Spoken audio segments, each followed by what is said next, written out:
This European Cricket Network event is proudly brought to you by HCL Software, Paramatch, and Local Lifestyle. Bon dia, good morning to you wherever you're watching from around the world, and welcome to another huge day in European cricket. And yes, we just keep on keeping on in this series. It is day number 16 coming up in the European Cricket Series Spain. So we've got 4 T10 matches coming your way, and we're starting up with a double header between Barcelona International and Royal Barcelona. So a bit of a Barcelona derby to kick us off, starting with match number 61. Why don't we go across to the ground now, where we've got the two captains for the coin toss. Royal Barcelona to call. Heads. Heads is a call. It is heads. We're going to bowl first. Have a good game. Thank you. Good luck. Good luck. Royal Barcelona have won the toss and they're bowling. Thank you very much, Stefan Gooch there, the tournament referee this week, taking over from Tyrone, as they had a bit of a crew change there in Barcelona, and Royals decide to send in Barcelona International. Well, no surprises there, really. Barcelona International have struggled with the bat a little bit, so I think the Royals keen to expose that. First up, why don't we have a little bit of a look back about yesterday's action, and we had 4 games. Well, yesterday I think we'll come to remember as Century Fest there in Barcelona. It was absolutely insane, actually. We had 4 centuries in the day. Absolutely nuts, really. And we had 2 of them in the first game, didn't we? 171 packed Barcelona, including the 3rd century of the series from Wazir Mabas, 109. But it wasn't enough because the Dragons ended up doing it with 8 balls to spare. Prince Daman, he scored his first century of the series, 103 not out off 29 balls. And in the end, the Dragons pulled off the equal 5th highest chase in ECN history to start the day. So a bit of a tough one for the bowlers. But, well, it would be a chance for Pac Barcelona to get some revenge in the second game. And they did, because they were able to get up by 52 runs in the end. Dragons just grabbing a point in the end, managing to get past that secondary target. But Cameron Raja became the 3rd century maker of the day with 111 off 29, despite the efforts of Prince in the second innings. Couldn't get them to a 180s target. Then slightly different feel in match 59. Sohail Ospitalet struggling for personnel and ended up with 106 bowled out in 8 overs. Asjad Bhatt fell over, and that resulted in a bit of a cascading of wickets.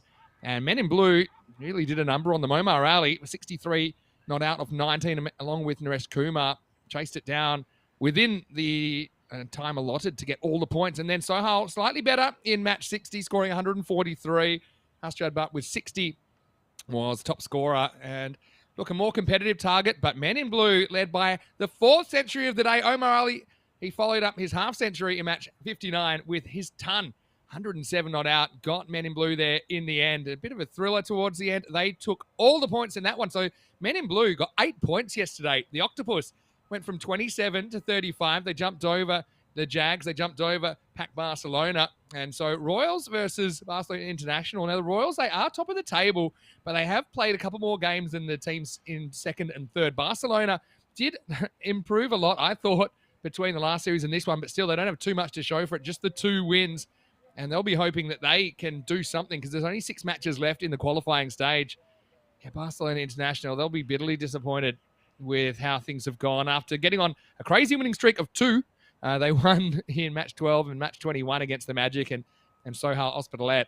But since then, they've got on another losing streak of 7 matches. Remember that the 2-match winning streak succeeded a streak of 17 matches without a win. So it might have been 14, 14 matches without a win in last year and this year. So here's the 2 teams. Barcelona International led by Sriram Basali.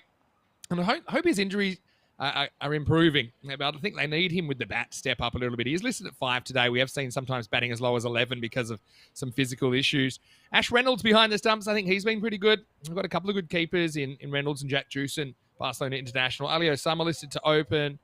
And you've got Gajar down there. You've got Dildar as well to bowl. And you've got the Golden O back in, Kieran O'Donnell today. And, looking at that, no Fareed. Now I can see for International. For Royals, though, Shafat Ali Saeed is having an absolutely incredible series with that and the ball. Nazir, well, he's a gun. Got Kaiser, he's a gun. You got Mushtaba Hussain, he can bat. Really got 6 proper blasters there from Royal Barcelona. So I think when I saw this, I wasn't too surprised. And 9 times out of 10, Royal Barcelona doing the job here, but also are a team that have kind of had their issues lately. Royals, they had only lost 1 game out of their first 10, but they've lost 3 out of their last 4. So maybe just a little bit out of form in a way. I guess we'll find out. And now it'll be time to have a look at the players out there in the middle. Conditions today, currently at about 11 degrees. Should get up to about 17. And I think it'll be a pretty pleasant day. It doesn't look as windy as yesterday. I know that was a bit of a factor yesterday. But, good to see. The weather's been pretty kind to us down there in Barcelona. And Rico and Georgie off for the next couple of days. I'll be covering them here from the studio. So, keep me company in the chat, ECN European Cricket Network. A warm welcome to all of our viewers watching on Fan Code as well.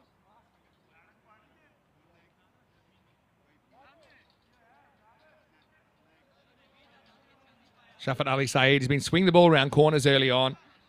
I think they like the prospect of maybe running through Barcelona International here with some of their gun bowlers.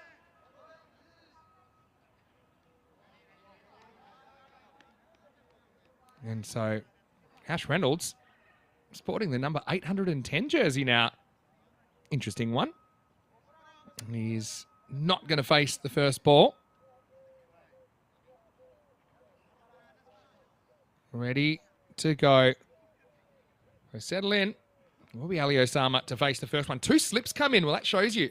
Ali Said, typically he does swing it into the right-hander. Here we go. Start of the day.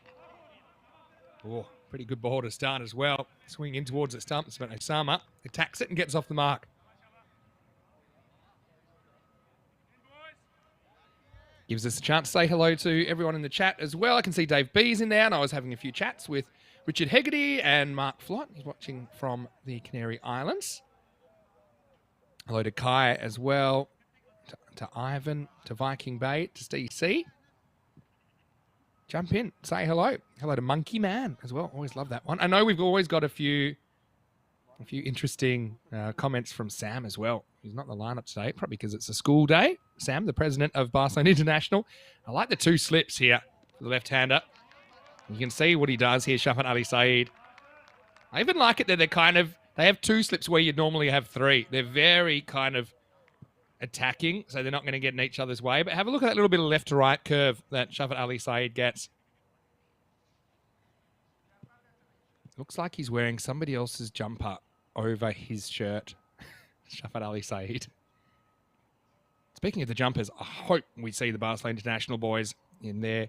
I called them the schoolboy sweaters the other day. Schoolboy pullovers. Probably a good time of day for it. Just careful this time, Reynolds. Originally from New Zealand. Pretty experienced campaigner. He's been the ultimate kind of all or nothing batter results-wise in this series. You can see he's pretty conscious of the swing here. Turns it away for a single. Yeah, some people asking how Barcelona International are going, meaning Sam. He said, ask me in 3.5 hours. Fair enough. Hello to Duncan. Good to see you in there. Hello to Dusty Martin. Dave Martin, not on the side today, which is a shame. On the team sheet, I saw that the big O, Kieran O'Donnell, is listed as number 64, and that means that someone's taken his shirt and hasn't given it back. That's my theory. Goes after this one, does Osama, and he gets it. Just good enough. Maximo, the first one of the day. And we're off to the races. Barcelona International, I mentioned they've had some issues, particularly with the bat. When you look at what they're averaging, 112, the average is, I think, around about 140. 144 is the average. So look at the next worst. Catalan Red 134. Sohal also 134. So they're a good 22 runs behind with the bat. It's not ideal. He keeps backing away there, Osama. Oh, might think 2 here. Very slow to get up. Oh. Let's just say Husnain's not looking 100%, judging by that. On scarecrow tactics. He went down and he realised there was nobody that was going to help him out. I was going to say, with the ball, Barcelona International have been kind of par for the course, averaging giving up 146. That's kind of middle of the road. But it's really with the bat they've struggled. So, look, let's see if someone can get going for them here this morning. Goes after it here, Osama, and he likes it. And he just watches it fly. Maximo to finish the over. Couple of large ones in there. So the 2 comes back to bite the Royals. And at the end of the first over, it's 16 without loss.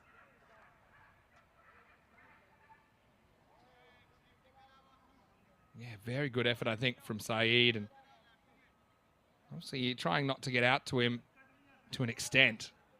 Probably out of all the bowlers, but he's still got to throw a few punches. And they get away with a couple there. 13 days. We're now under 2 weeks to the start of the ECL. And let me tell you a little nugget of info that I discovered while I was doing some of my behind-the-scenes work.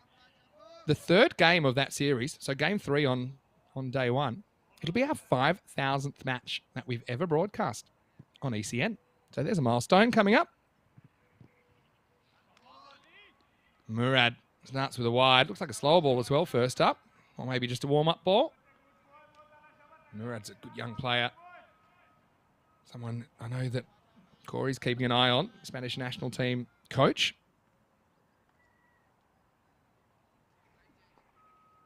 Yeah, Dave Martin also not sure about the number 810 jersey. Some of the numbers here. Over 16,000 runs. Crazy. And the other thing is he might have 2,000 Maximos in a tournament for the first time as well, the way things are going. Well, bowled by Murad. This is a better angle, I think. Just go straight across the left-hander. I think Reynolds does like to kind of whip away anything on his pads, so you don't want to feed that one.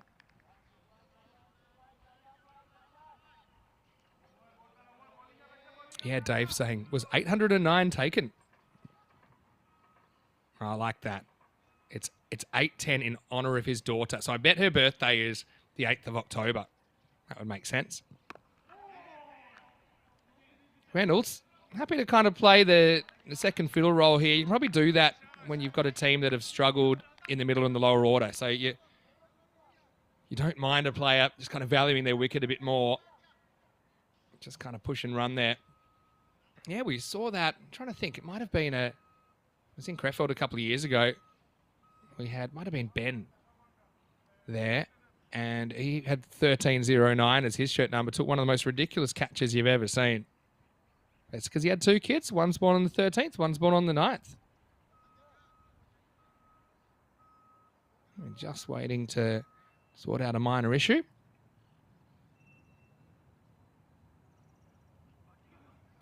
Oh, nice to see Sam in the chat saying, even being the most organised and on-time club, the skipper isn't making us turn up an hour and 50 minutes early. Yeah, I mean, it is an early start here for sure in the European Cricket Series.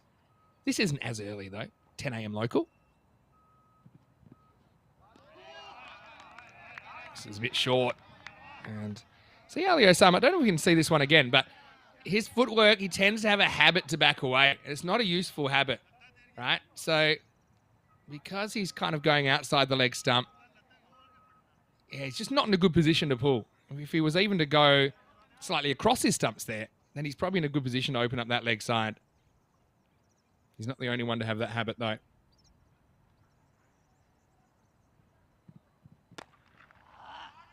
Now, this is a nice shot. He slices this inside out and it flies into the fence on the full. Maximo! Ali Osama making something out of the power play. It wasn't a bad ball, really, from Murad Ali.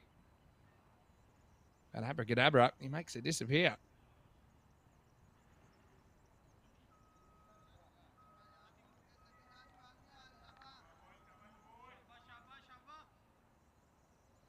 Husnain, he's actually gone off the field. Maybe injured himself in the fall. Maybe he was the one that got up gingerly at short fine.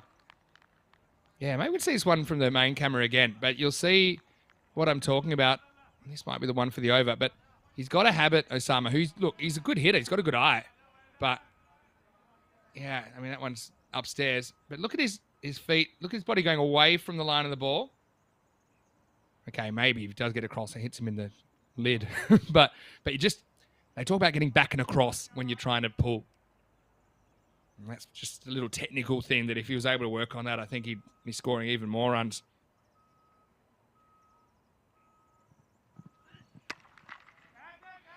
Well, pitches up, but this is in the air. Going, and dropped. Well, it's good effort there early in the morning. I'll come back for two. Murad can't take a trick saying, hey, why didn't you catch that one? But to be fair, it was always curving away from the fielder. Watch it on the replay. Thinks he's in a bit of trouble, and to be honest, he was. Shahid Nazir's a good fielder. Made a good run at it, but he couldn't pull it in. So maybe a bit of luck for International there. 26 without loss after two. Looking at the table. Last against first, but I feel it's closer than that would suggest. I still think the Royals have to go in as big favourites, but I don't know about 90-10. Barcelona International, if they can just find a way to get a score. It's his first ball next over. He's into the thigh pad. That'll be a single. Leg by to be signalled. Not a bad result as it gets Ali Osama back on strike. This is Shajil Kaiser. They've got real flexibility in their side. So they've got Takiul Mazar doing the keeping today, but they've got Shajil Kaiser. He can keep, but he can bowl as well. Same with Shahid Nazir. Royals, they're kind of sport for choice. This one swings a bit. It will be a wide. A couple of extras to start the over. Nice to see Helix in the chat. Got a good question. Do I know the power play average? We don't actually track that as a stat. But I would say that the average would be, I'd say high 40s. Yeah. Just if 45 to 50, I'd say is an average power play. Again, you see though, Sama doesn't get those feet moving across, so he struggles to reach this. It's not a wide from Kaiser, just inside. If I had to pick a number, I'd say 47. But that's just, I'm doing that based on feel. The actual average run rate across the 10 overs is 14.4, and I think it's 15 or 16 and over in the power play.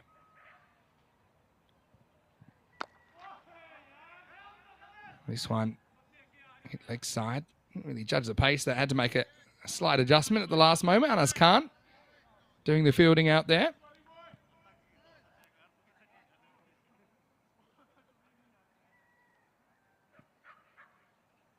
You can see he didn't quite time it. The one hand coming off the bat's always a good indicator of that.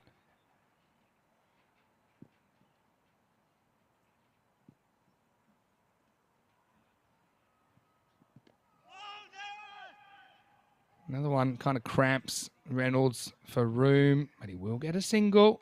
Another leg by. Might need a new pair of pads at this stage. Ash.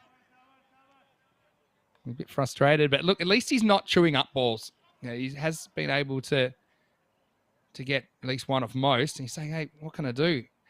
His strike rate doesn't look good, but there's a couple of leg buys in there that I suppose he's responsible for. But they might be thinking about making a change if he doesn't click in the next, say, over or two, considering a couple of players they might want to get out there. There's the back away again. And, well, I didn't realise this at first, but it's come back and it's hit the stumps. Well, this is a weird one. And this is kind of the little technical thing that we were talking about earlier.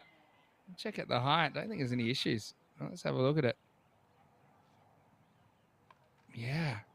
Look, it goes early that time, so that's deliberate. But it's a slower ball, and he completely is bamboozled by it. It becomes a human back ball. I mean, that ball really should be a wide if you're stepping the other way. Okay, makes the premeditated movement. You can understand that.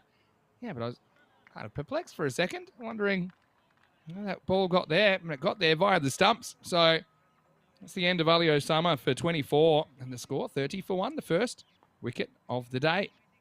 So they do get Umar Razi out there. He's been the ultimate kind of hit and miss player as well in this series.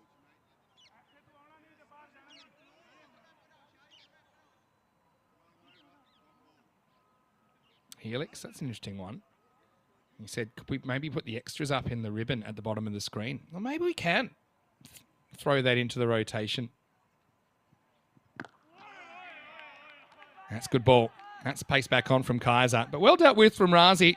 He'll get one, and he'll get the strike. They might. Ooh, now they're going to take on a second. And Razi will get there. Might they want to have a look at this one? The first run out, but I do think he was just home.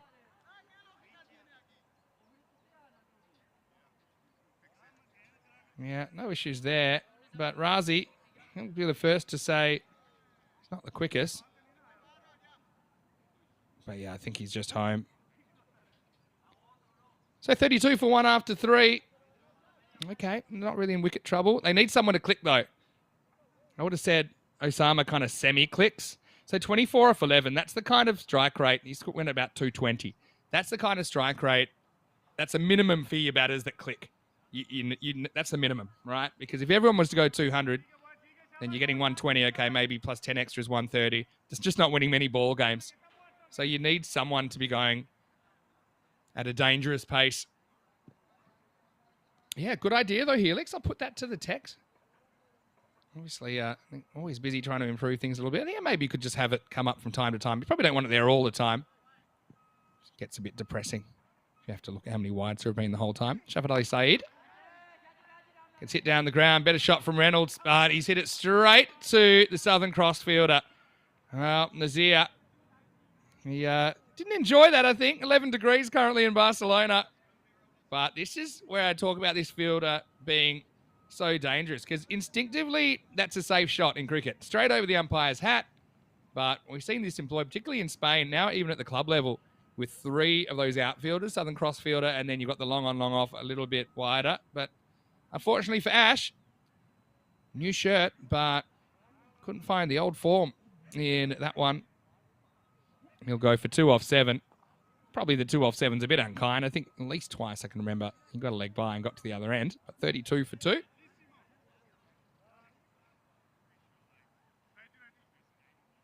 But yeah, Helix, appreciate it.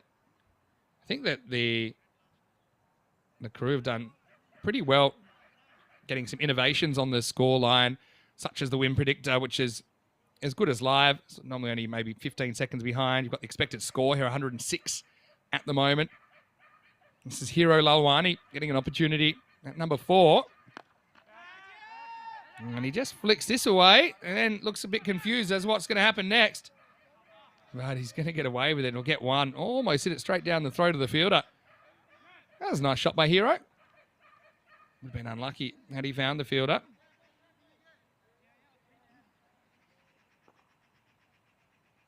Oh, very good. Barcelona International. Sam's done the numbers. He said, I was pretty close with my guess. I think I guessed 46. He said last year it was 45.7 across the group stages. But Barcelona International only averaged 33.7. Will Camfield, I think, has been doing the stats. Down the ground, Razi will get it past the bowler and judges he's got enough time to get the single.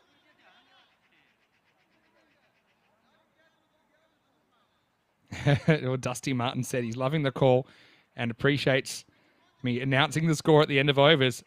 Brackets for those of us listening on the down low at work. Absolutely fine. Dusty. All right, thick edge from Hero. Doesn't quite carry, so they'll get a single.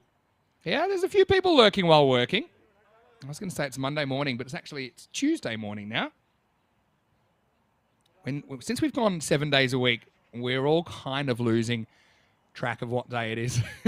So Rico and Georgia get their weekend, but they're actually off Tuesday and Wednesday. So they get a midweek weekend. I've got one for everyone then. And Dusty, while I'm asking this, maybe you can let us know, what do you do for a job? I'd be curious. What's keeping you away? That's the cutter from Shafat Ali Saeed. It doesn't quite carry down there to the captain, Hamza Hashim. And so what I was going to say was, tomorrow's Valentine's Day. I know Rico's always big on what day it is, but that's an easy one. Valentine's Day. Has anyone got a Valentine? Have you got anything planned? Is there anything you're hoping for Valentine's Day?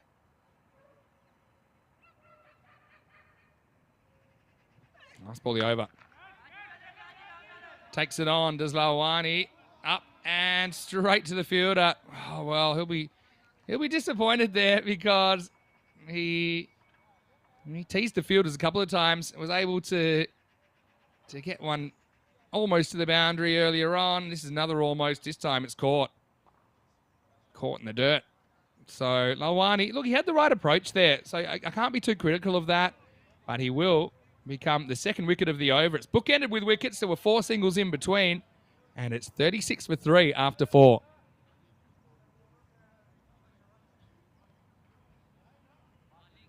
Yeah, so Valentine's Day. I can't say I'm an expert. But, yeah, who knows? There's probably some romantics out there. I know Rico's a bit of a romantic. Georgie, well, I don't know Georgie that well enough. What she might be expecting, I don't know, maybe a text with a few emojis from the boyfriend. Don't know how much you can hope for when you're international. Yeah, hello to James, watching from Estonia. Yeah, I like that. The extras we could display in the white ribbon from time to time. Right, maybe not all the time.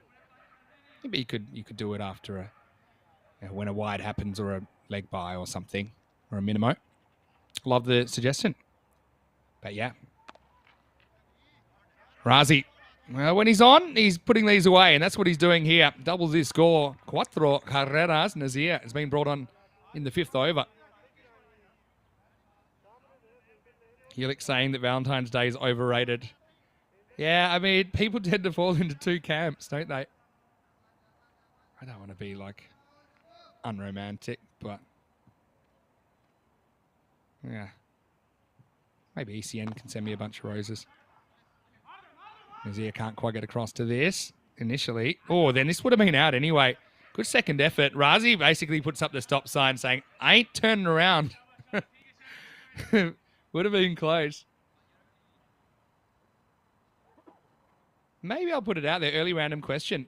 Give us a gesture from a past Valentine's Day that you've handed out or that you have received, including if it's gone wrong, because that'll be some good conversation. Basali does come in at 5. Good to see him in that middle order, but they're on the brink of things going very wrong here, aren't they? International 41 for 3 in the 5th. Oh, high-ish. Smashed by Basali. Maximo. Yeah. This will be an interesting one for height. They have, look, it's right on the cusp. Maybe we can get a good one. Maybe we can just freeze this just before it reaches him. We'll get a look at it. Oh, maybe another look there. I think they'll probably want to have a better look at that one. Just before he hits it. Yeah. He's not, I don't know if, yeah, I think he's going to get the call. I think it's the right call, just from what I saw there. It's around the waist, on the full. We know that in ECN safety reasons, we're pretty harsh on those. So free hit coming up. It is a 7-up. Oh, slower one. Basali throws the kitchen sink at him, almost gives himself another injury, but he misses it. And yet, Sam in the chat saying, given the amount of extras they conceded last week, he's not sure if he likes the idea of the extras being on the screen from time to time. It goes after this, Basali, and he will get it over and over the rope as well. Maximo! That's good batting from Sriram Basali. I mentioned yesterday that maybe on a free hit, sometimes batters don't score as quickly, and that's counterintuitive. But I think it's natural that to risk your wicket a little bit, to have to risk your wicket does create this kind of response that makes you make better decisions. So, again, I haven't done the numbers on it, but I think actually on free hits, in this tournament at least, I actually think the strike rate's lower than just a regular ball.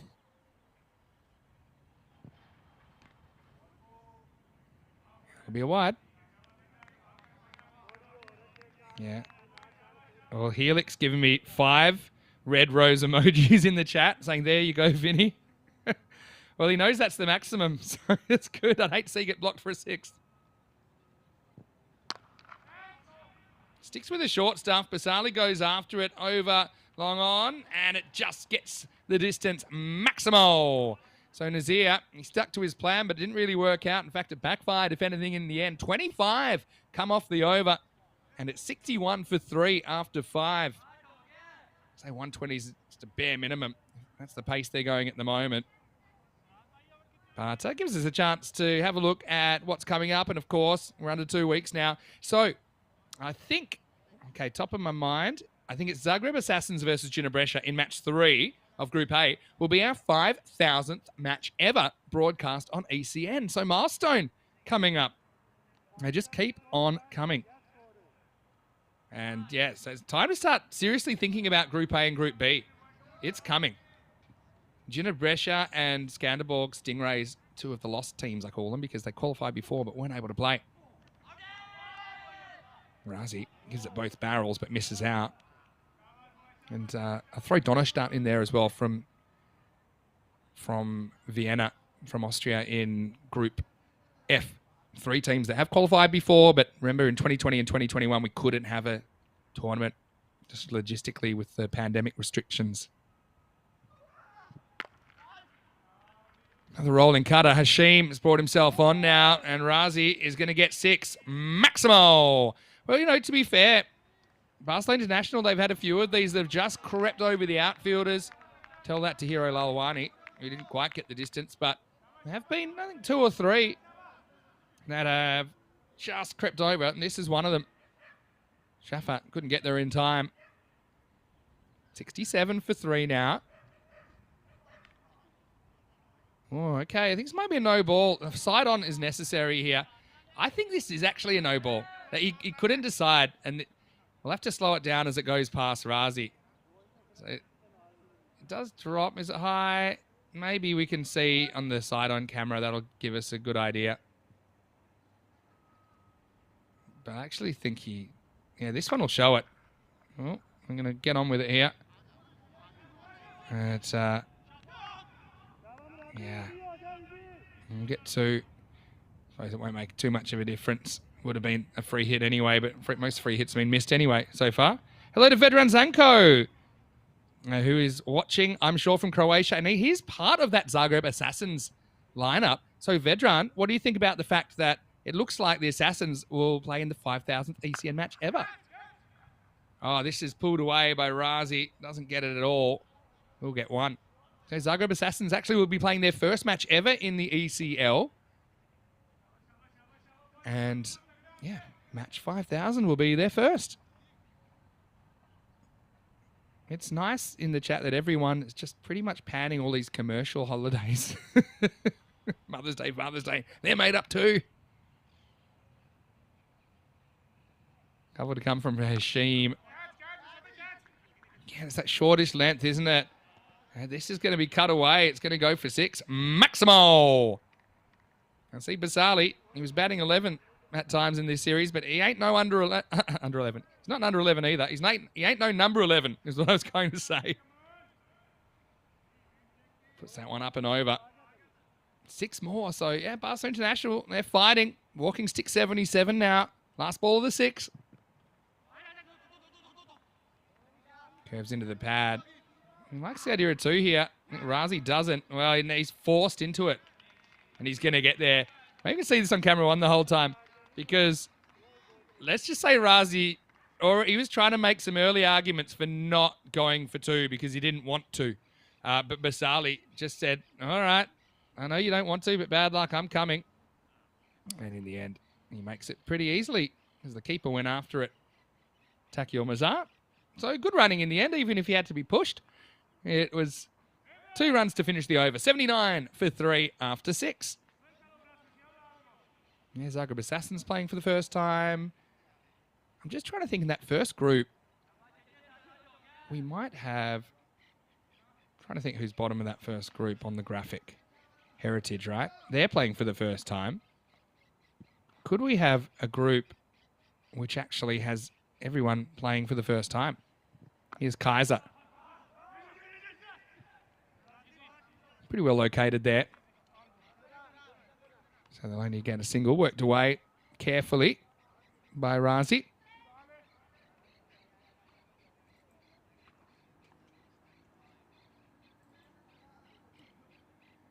So expected score 123, getting up there. A couple more Maximos. You might be able to drag that up into the 130s.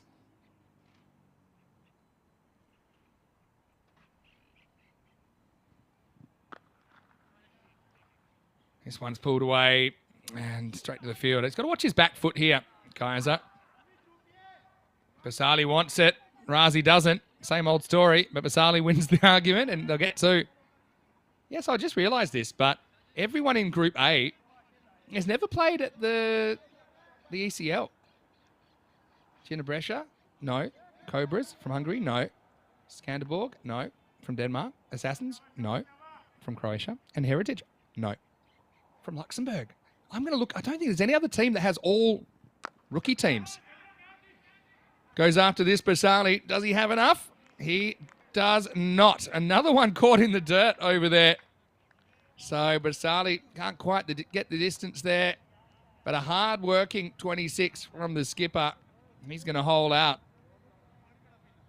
Reach for that. Seemed to kind of pick the pace of it, but didn't get it quite in the middle. Swings it away to mid-wicket. And yeah, nicely taken out there as well. 82 for 4. That'll bring the Bentley to the crease. James Bentley had a pretty solid series.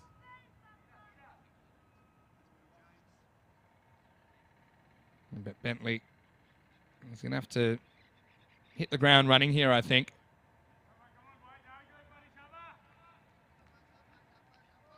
Rahid Islam taking the catch out there at deep mid-wicket. Did well to judge it. 3 to come here in the 7th. Nice big wide, and Taki gets a finger on it, but it's going to be the dreaded Minimo. So, I mean, it's not a bad trade-off. Basali, obviously you don't want to lose him, but at least they get something straight after. 5 runs for free. Bentley hasn't faced a legal ball yet. Yeah, so I'm going to look through the other groups, and I'm going to try and see if there's any more, I don't know what you call them, green groups. They've never done it before. In Group B, Prague CC have been before and Hornchurch have been before. So 2 out of the 5 have been before. It's another wide. That one hits the end of the fingers of Taki. He has to go after it himself. Yeah, well, there's another 2 runs for free. So 7 runs for free. It's definitely a good trade-off now. Okay, Group C. Alton from Switzerland have been before. That's it. So there's only 1 in Group C that have been before. Group D. Dreux, obviously the reigning champions. Byron have been before. So just 2 out of 5.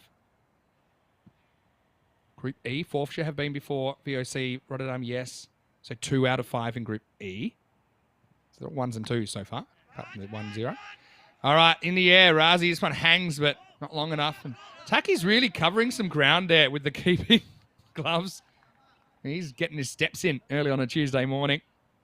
Okay, Group F, Pakai Care. Yes, they've been before. Indies from Guernsey. Yes, 2. And Talon Stallions, they've been before. So 3 in Group F have been before. Most experienced group. Maybe. But Group G is even more experienced because COIMS from Ireland, they have been before. Cluj from Romania have been before. Mouflons. Oh, no, Mouflons I don't think have been before. Punjab Lions have been before. There's that slow ball from Kaiser. It really drops, but Bentley's ready and waiting for it, and he's going to get 4. Good shot. Bentley does like to kind of get down and dirty a little bit, doesn't he, with that technique. It's like a crouching sweep. So he'll get 4. Nice shot. Not everyone's been able to pick that ball from Kaiser. It's like a dropper. Yeah, so in Group G, I'm going to say 3 teams have been before. COIMS of Ireland, Cluj of Romania, and Calpe Giants from Gibraltar. So Group A is the only side that has 5 teams that are new to the ECL. That's something I never thought about until now. Okay. Last ball of the 7th coming up.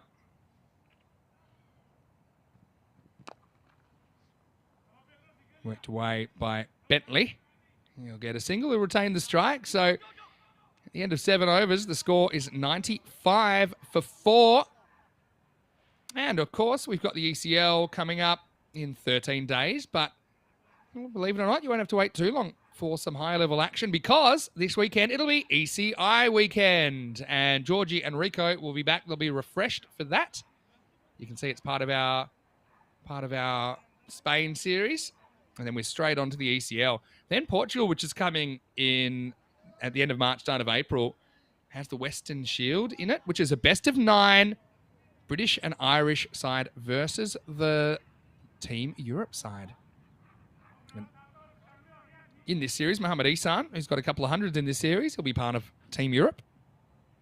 That's going to be something pretty special. It's like our answer to the Ryder Cup, if you will.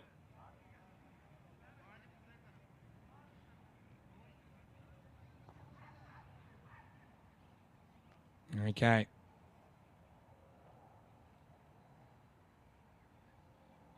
Time for over number 8. It's Murad Ali being brought back. Bentley gets a bit of upstairs music. This is the one for the over. Because it's over the shoulder of Bentley. Murad not afraid to dig it in. He's got a bit of pace. Good call. It's above the shoulder, I think. Bentley, you're wishing you got like a little top edge of that. Could fly over the keeper. Look at him glancing to the square leg. He's thinking about it. The eyes never lie. And it does try and go that way, but doesn't get it at all. But it's going to be taken.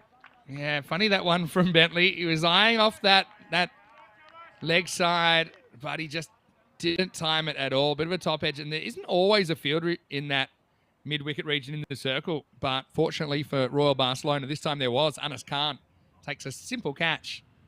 So Bentley's stay is pretty brief. He's going to have to drive back for just 5. And the score, 95 for 5.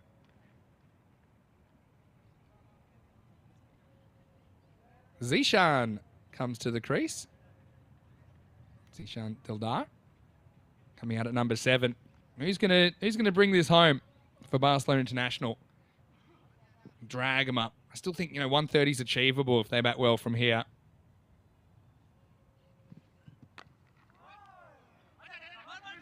Thick edge, flies. I'm going to take on the single. Would have been out if it had hit, but Razi gets home. A pretty good bit of fielding in the first place just to block it, and then had a free shot at the stumps, but had to be a direct hit from short third. And they get away with it.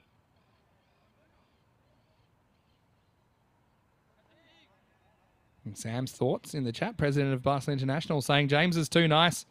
Make Umi run. Yeah, well, we saw the captain, Bosali, having to use a bit more stick than carrot to get Razi running earlier in this innings. Still there, though. 20 off 11.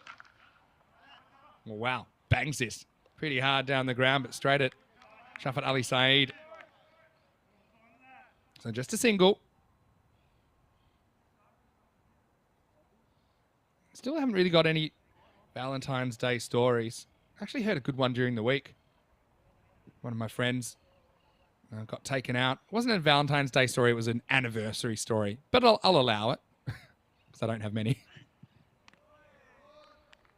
I think it's just inside. Sneaks in. Well bowled by Murad. But have one more look at it. Touch and go. But Murad will get away with it. Yeah, so this basically her boyfriend wanted to propose, and planned a really nice dinner, but didn't realise that he'd taken her to a restaurant that her and her ex always used to go to. That's a good area for Murad. He does a pretty good job in the end. Only goes for 12 in his spell. 1 for 12 off 2. And after 8 overs, Barcelona International are 97 for 5. So basically, she got wind that he was going to propose. And she's just thinking, not here. I hate this restaurant. I hate the food. I've only had bad experiences here. And she basically convinced him to put it off using some subtle hints. But, yeah, I've heard some horror stories. All right, time for over number 9. As we like to say, it all happens in the night. Starts with a single. to Umer Razi. Swings that across to deep square leg for a single. I've heard some horror stories like couples going home in separate taxis even though they live at the same house. Things like that. Nazir bowling over number 9. So far, no real damage. 2 singles to start the over.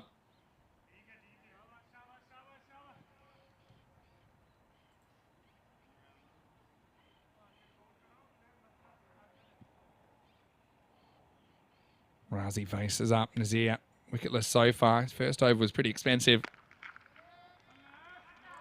Cracking shot there through cover, and that's going to get Razi 4. Really good shot. Stand and deliver kind of stuff. Doesn't try and drag this leg side. And this one just misses the infielder. And normally that means there's a gap behind the infielder. And that's why you can see just misses the cover. Bisects the outfielders. 100's up for Barcelona International. 9 balls remaining. Oh, yeah. That's more like it. Razi plonks this one into the fence. Maximo. So Nazir got away with the first couple this over, but then 4 and a 6 pick up sticks, and it's Umer Razi that's trying to pick up the pace for Barcelona International here in the 9th. Almost lost that one to the city and hit the fence on the full.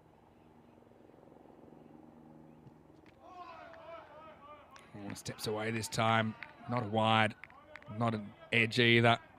Top ball. Again, Razi just backing away when probably didn't need to. Last ball, the over.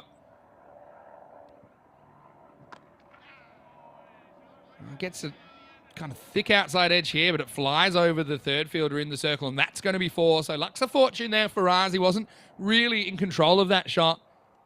But that over turns out to be decent for Barcelona International. They take 16 off it, and it's 113 for 5 after 9. Yeah, that expected score, it's been in the 120s most of the time for the last, say, 2-3 overs. So would say that's pretty likely at this stage.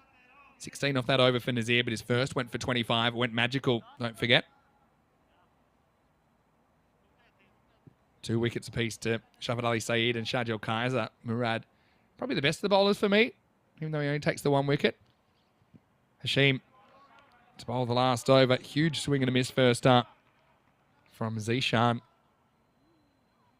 So the Royal Barcelona kits, they are new. We saw them for the first time the other day. Of course, slightly controversial. Strike 2, Razi wants it. Oh, this is going to be interesting. We'll have to see it from side on.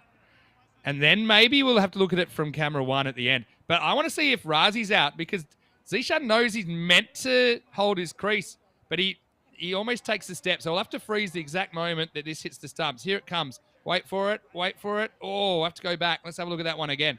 When is Razi out? I think it's so close. I have to go almost freeze here. Here it comes. Is he in? I think he's, back one. I think he's in. Okay, now we have to go to the other end. So I think Razi's in. Let's have a look at what happened at the very end. That means, was the second one out? Because for me, Razi's made that. But I don't know if we can go to the top camera 1 towards the end, and that would tell us the story if Zishan Dilda has made it or not. But if not, they'll have to go with umpire's call. Let's have a look. Yeah, maybe they'll have to just judge it from on the field. There's a lot happening there.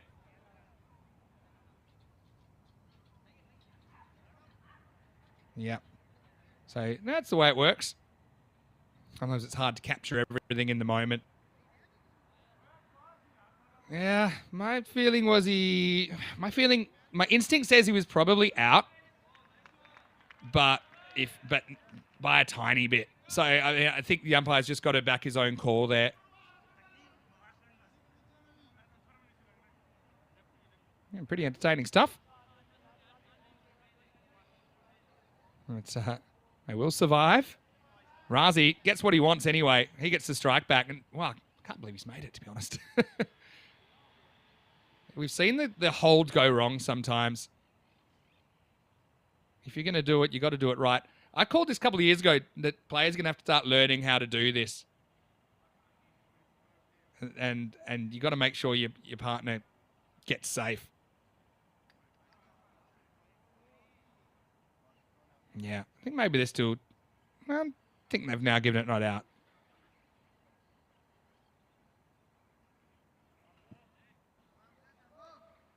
Okay. It's probably not that relevant except it costs them 1 run. Because the main thing is Razi has got the strike back. What can he do with it? 4 to come. Oh. I think that's gone straight over the leg stump. You know, it's been an interesting replay, maybe from the main camera. Yeah, it's going to be a bye. There would be a wide if it missed the line leg stump, but I think this goes over the stumps. You can certainly see that from there. But, yeah, from me... Yeah, I think it's a good call. I don't think that's missing leg stump. It's getting a piece of it if leg stump was a bit taller. Anyway, Durdar does get the strike back. Almost sacrificed himself. All right, and it could be all over in a second because that one is up in the air. And it's taken. Nice catch as well. Had to come in a fair weight. So Dildar doesn't last a lot longer at all. And what's worse, it means that Razi doesn't get the strike back. It's a good rule. That was changed a couple of years ago. We did it in ECN first, and eventually in World Cricket took notice and said, yeah, no, you shouldn't reward a batting team for an out by letting them cross. They haven't really earned that right. So Zishan contributes 2 to the target and score 115 for 6. 2 to come. Shindora, it's wide. Oh, wow, he's missed. Oh, boy, oh, boy. I probably knew he just was a bit too slow last time. And this time, Taki misses from point-blank range. Well, watch this. Shindori hasn't been to the holding the crease school, hasn't passed that unit. And Razi had given up. Oh, Taki. What's happened? So he gets the strike back. Last ball of the 10 coming up. Oh, hits into the stumps. Oh, they don't even try and run. Oh, it was such a weird last over. I think that's it. Everyone's shaping up like there's still one to go. Maybe there is. Maybe I've lost count. Okay. Okay, there is one to go. Pardon me. So 117 with the ball to go. Mind the windows. 117 plus this. Wide. Yeah, I love that. Shindore. Yes, look, the holding the crease is quite an important skill, I think, in the last couple of overs. This one's pretty clear, I think. All right, last ball coming up.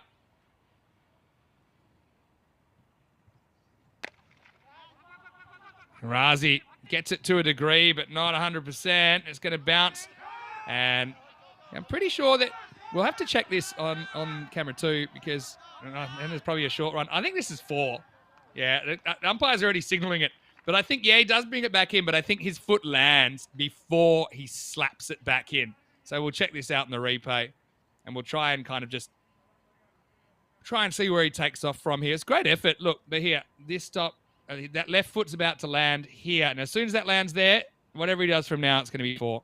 So, in fact, he got 2 steps in before he slapped it back. Hey, so well done to Razi.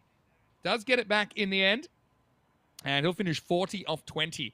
So it's kind of what I said. The best batters there went at about 200s, and they get around the 120s. 122 for 6 after 10 overs of the day. And Razi, feel like he needs to get some oxygen in him pretty quickly, because he'll have a quick turnaround before he'll be back out there in the middle. Barcelona International trying to snap another losing streak. Early on in the piece, Ali Osama, he was able to get them off to a half-decent start. Reynolds just could not get clicking out there, could he? Best he did was a couple of leg byes and a couple of singles. But I like what I saw from Ali Osama. 3 big Maximos in there. But eventually he got out. It was kind of a weird one from Kaiser, where Ali Osama became a human backboard from his pads onto the stumps. Razi had to be dragged kicking and screaming for some of these singles and twos throughout the 10 overs. That's a bit of an unlucky one for Reynolds. Hit it straight to the Southern Star. And he had to go for just 2. Nazir taking that catch first of a couple for him. Struggled with the ball, though. Didn't quite get it right in that first over. He bowled, went for 25. So it's go magical. Barcelona International, they were 61 after 5. They scored 61 in the second half. So consistent scoring, just not kind of off the chart scoring, I suppose. Basali, I liked his innings. He scored 26 off just 9 balls. 4 Maximos in there for the captain. So good to see him looking a bit fitter now. Razi, like I said, he's got a few little things, probably technically, that, again, just like to see him holding his weight rather than backing away so much. But he did well, kept battling it out, tried to manipulate the strike late in the piece. Hero, he went for a couple. Vasali went for 26. Bentley, not one away, but that's pretty much all. But through it all, Razi, 2 6s and 4 4s, and he's not. Gives them a fighting chance here. The lowest score we've seen defended in this series, 117. So we have had a couple of scores around this that have been defended, but they're going to have to bowl and field very, very well and deal with a very dangerous top 6 of Royal Barcelona. Royal Barcelona, they might be thinking kind of, can we get this in 7? That was kind of the equivalent of James Bond surviving an assassin's bullet from a metre away. But they did survive it. And in the end, Razi would stay not out to the end. And the score 122 for 6. As we'll have a bit of a look at the scorecard, and yeah, it gives them a fighting chance. Like I said, it wasn't really an innings where anyone had a real heater. Osama with 24 early on did a decent job. Reynolds, unfortunately for him, just couldn't get going in this innings. Razi with 40 not out tops the scoring. 26 for Vasali in there. Everyone else single digits. 21 extras. A bit on the high side, really. 4 leg buys. Can't do too much about that. 14 wides. And a no ball in 10 overs. Including the minimo. That never helps. But yeah, maybe something for the Royals to work on. The biggest split shot at Ali Saeed. First up, he took 2 for 20, 2 for 20. Also for Shadul Kaiser. Murad Ali, though, for me, he took the cake. I thought he bowled pretty economically. Did pick up a wicket as well. 1 for 12 off his 2, the other one to Hashim. Nazir was expensive. Took 123 for victory. Just trying to think, hey, is there a possibility that I could even get it in the 7? That won't be easy. But it's about 17 and over or so, 17 and a half and over. And that's the kind of pace that we have seen from Royal Barcelona in this series. We'll take a quick break. We'll be back very shortly with the chase in match 61. 123, the victory target for the Royals, who are top of the ladder, and they want to keep it that way. Barcelona International, or can they make something happen? Second innings to come. Vinny Sandu, Mr. Maximo for ECN. We'll see you after this break with more European Cricket Series.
This European Cricket Network event is proudly brought to you by HCL Software, Paramatch, and Local Lifestyle. Hello, welcome back. Great to have your company. Vinny Sandu with you. 122 on the board for Barcelona International. Royals chasing 123 for victory. And what that means is that, well, obviously we know that 7 overs, that's always consistent, isn't it? If the batting team Royals want to get all the points here, they want to steal the point from Barcelona International, they need to chase that in seven overs or less. For Barcelona International, if they would have an absolute heater and roll Royal Barcelona for 85 or less, and they would get all the points. I'd say that probably isn't too likely when you look at the batting lineup, but you never know. That's the special thing about cricket. Royal Barcelona, they're averaging 150 with the bat. That's pretty good. I'm looking at other teams that average 150 in the series so far. Pat Barcelona 165, Dragons 153, Men in Blue 162, Magic 152. So one of a handful of teams that are at that mark. Having said that, with Royals, has gone wrong sometimes, hasn't it? You think about it. Their lowest score in the series in a completed innings was 114. That was against Men in Blue just a few days ago. Okay, it's going to be Vishesh Gajar to get us going. 123 for victory. Let's roll. That's a pretty confident start, to say the least, from Shafat Ali Saeed. Just swats that one away to the leg side for 4. Just very comfortable with that. That ball coming in towards the pads with that angle from Gajar. We've even seen Shafat Ali Saeed opening the batting on one occasion. I can remember in a T20 International for Spain against Isle of Man. Batting very, very well. It's going down the leg side by a lot.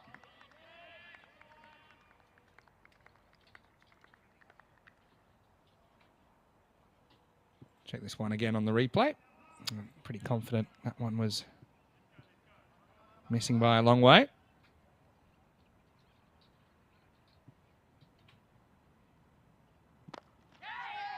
Slow ball. Oh, Shafat goes after it anyway. Maybe gets a bit lucky, gets it over the fielder and gets 4 over point.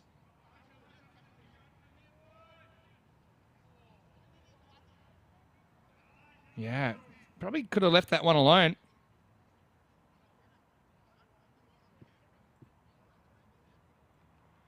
Anyway, decent result for the Royals.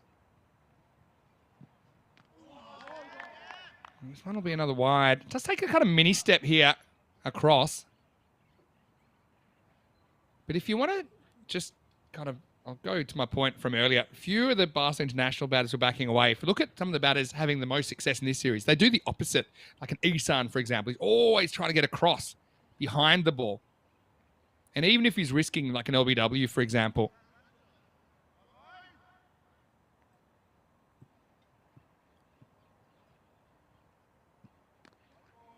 that one will be a wide. You see Gajar pretty keen to stay away from the pads of Shafat after what happened first ball of the over.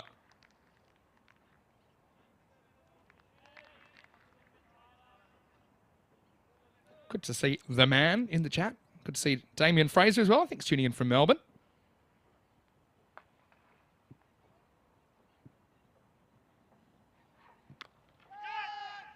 It goes after this thick outside edge.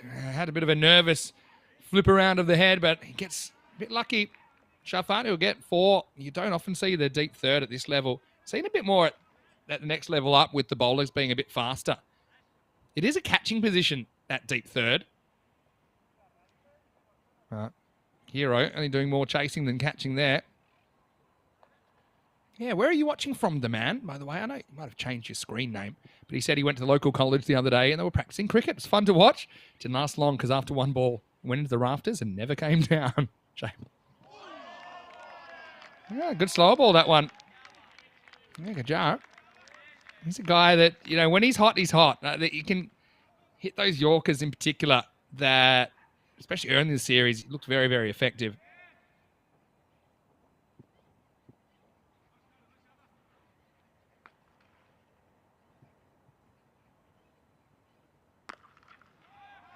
Well, that's the problem. It's adios pelota. As Shafat Ali Saeed gets another one that's in towards the body, and that over goes magical in the end. Maximo. And it's 20 without loss after one. Man, that hurts. So you're 123 and 7 overs. About 17.6 and over required for the bonus point. 19 matches since the golden ball.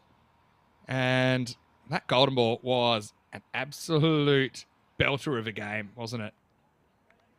And it was Rico and Georgie's first game commentating together. I was thrilled. I was watching it while just packing up my things. And I couldn't turn off. I was almost late checking out of my hotel. It was a really good one. And of course, Royals were involved in that one. It was Magic versus Royals in match 41 last Thursday. That's pretty well bowled. And Zishan comes on in over number 2, Zishan Dildo. And Royal Barcelona won that golden ball. So that's kind of like a 4-point swing because they won that game 3-1 against the Magic. But if they'd lost the golden ball, then the Magic would have got 3 and the Royals would have only got 1. So Magic languishing in 5th now. All right, goes after this, Nazir, and he's a guy that has some power. We know that. Maximo. That one's up the hill. Zishan just misses his length here. Nazir, he's a guy that scored the first ever century, by the way, in an ECS in Barcelona. He scored that all the way back in 2020. I called them the Wild West days. And clunks this and come through for a single. He scored 116 versus Men in Blue in that series. Then he scored a century last year, 110 not out against Sohail Hospitalet, and he also has a century this year. I'm trying to think about how many batters would have scored centuries in 3 different calendar years. Not too many.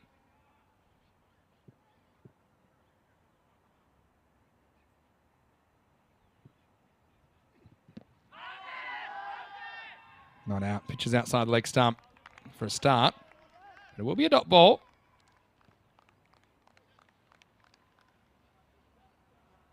Yeah, and Nazir, he's a guy who can do a bit of keeping with the ball. He's got 12 wickets in this series. So, I mean, it's a guy, he's multifaceted. But I think primarily I see him as a batter.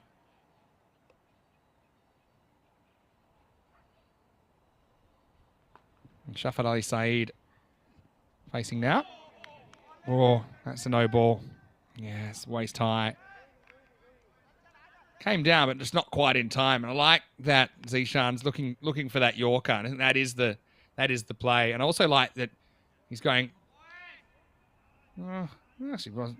I still think. Look, when it goes past the bat. I know this isn't the rule, but when it goes past the bat, it's high.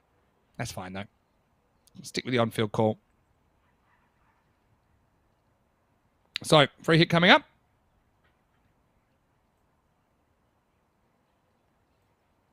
And let's see what they decide to do with it. Oh, I think they might. Have they decided, actually, that's fine?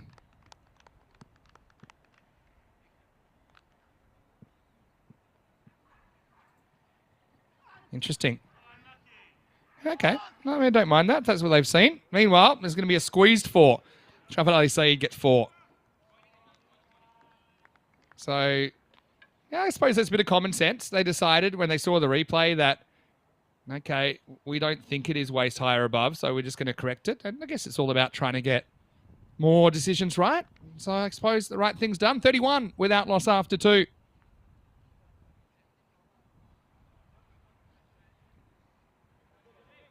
Yeah, Damien saying hello to me. I'm doing very, very well today. I hope you're doing well wherever you're watching from around the world. It's truly global, the European Cricket Series, even though, of course, features cricket from Europe and European cricketers. It is different, but we love bringing you the action.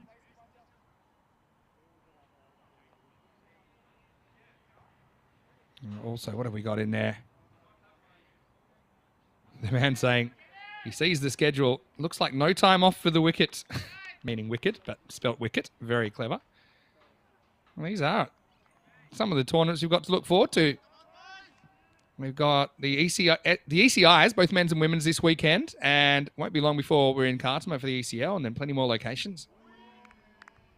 Right, keeping to stop this one going any further, Ash Reynolds. Hopefully not weighed down by the triple-digit number on his back.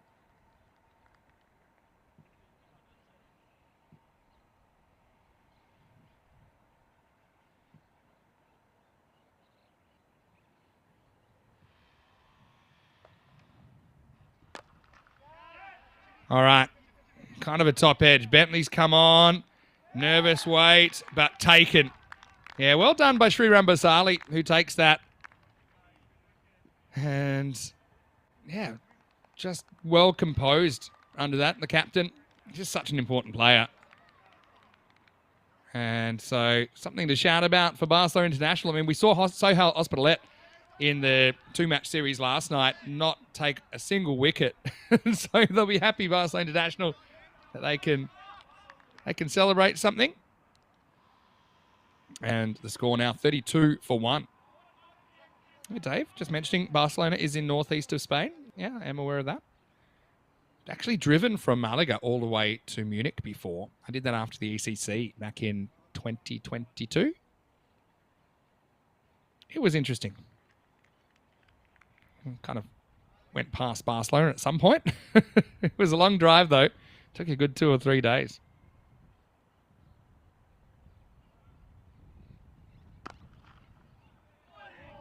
It's not a bad start from Bentley, even though it's going to cost him 4. Probably just a fraction full, but I liked it was on middle stump and it was straightening down the line. He's Sharjeel Kaiser. He is a guy who's also been able to score a century in the series. So there's been so many. Looks like we'll go past. I think we had 19 centuries last year in Barcelona. That Kaiser was actually the first guy to score a century this year. Did it in match 9 on the third morning. Bentley bowls well here.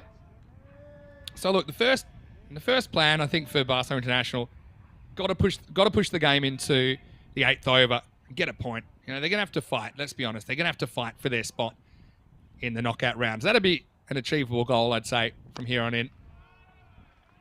This is a slide out swinger that Kaiser doesn't have too much time for. Just lifts it up into the forbidden cube. Maximo. And 2 out of 3 ain't bad, says Sharjeel Kaiser. He's in double figures in just 3 balls. Yeah, we jokingly said, some of the guys from the stats department last night, we need to start having a new statistic, centuries per match. Because yesterday it was 4 out of 4. Bentley gets sliced away. This is going to be 4 more. It's a bit unlucky. It's not a bad area from James. It's just inside the tram line, but again, doesn't quite hit the Yorker. It's probably bouncing a metre in front of the batter and just has enough length to do something with that, Sharjeel Kaiser.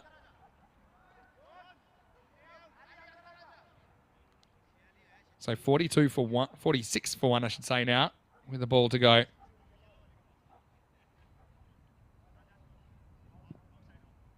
In the power play.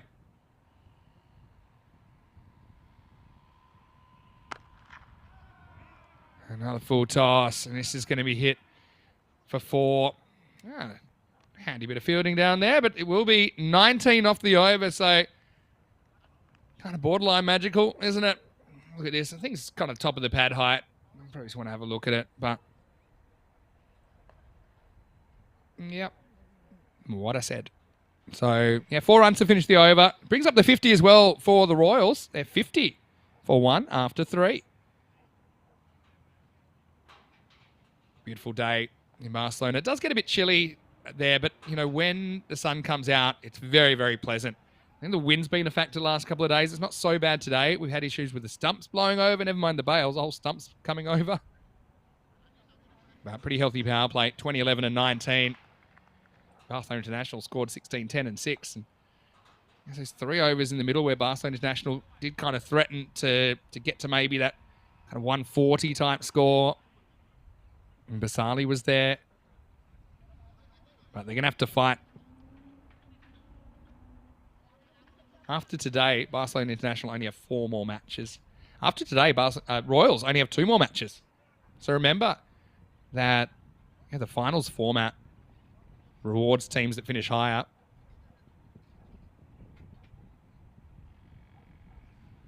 Shindore gets hit away. Fast hands from Shafat Ali Saeed, and he puts it over the fence. Maximo.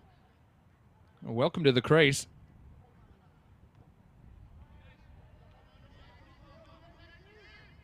Zero patience. Shafat.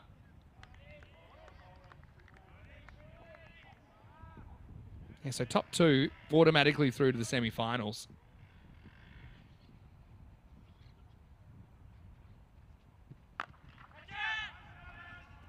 Change of angle.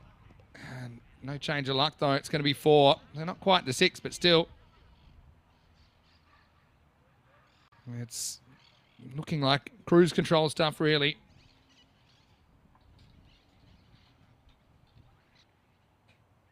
Ali Saeed has been scoring a bunch of runs, and don't forget, he took the only 5 of the series so far as well. Yeah, more of the same. Shindore, well, metronomic at some levels, and when you've got some assistance, that's a good thing. But I think at the moment he's a bit predictable for Shafat Ali Saeed, who spots the length and slams that away. Maximo, 6 more. Great shot of the city. Great shot of the Grizzly disappearing into it.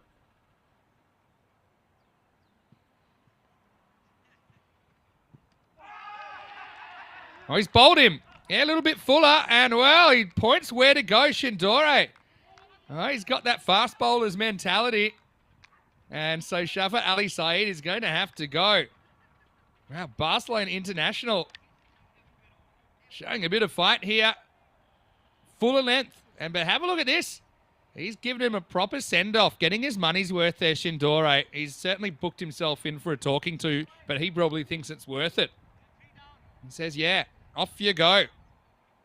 And Shafat, not sure how much he saw of it, but I probably would have been pointing towards downtown Barcelona, where a couple of the Grizzlies have ended up off the bowling of Shindore.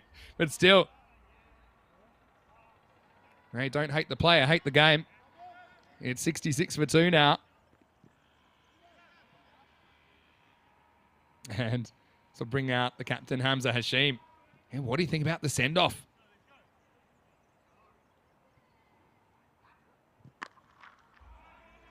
Oh, well, welcome. Hashim just slams that one out of the ground. Maximo. That's the thing about Royal Barcelona. Their top 6 is stacked. And you could pretty much draw their top 6 batting order out of a hat, and it would look just as strong.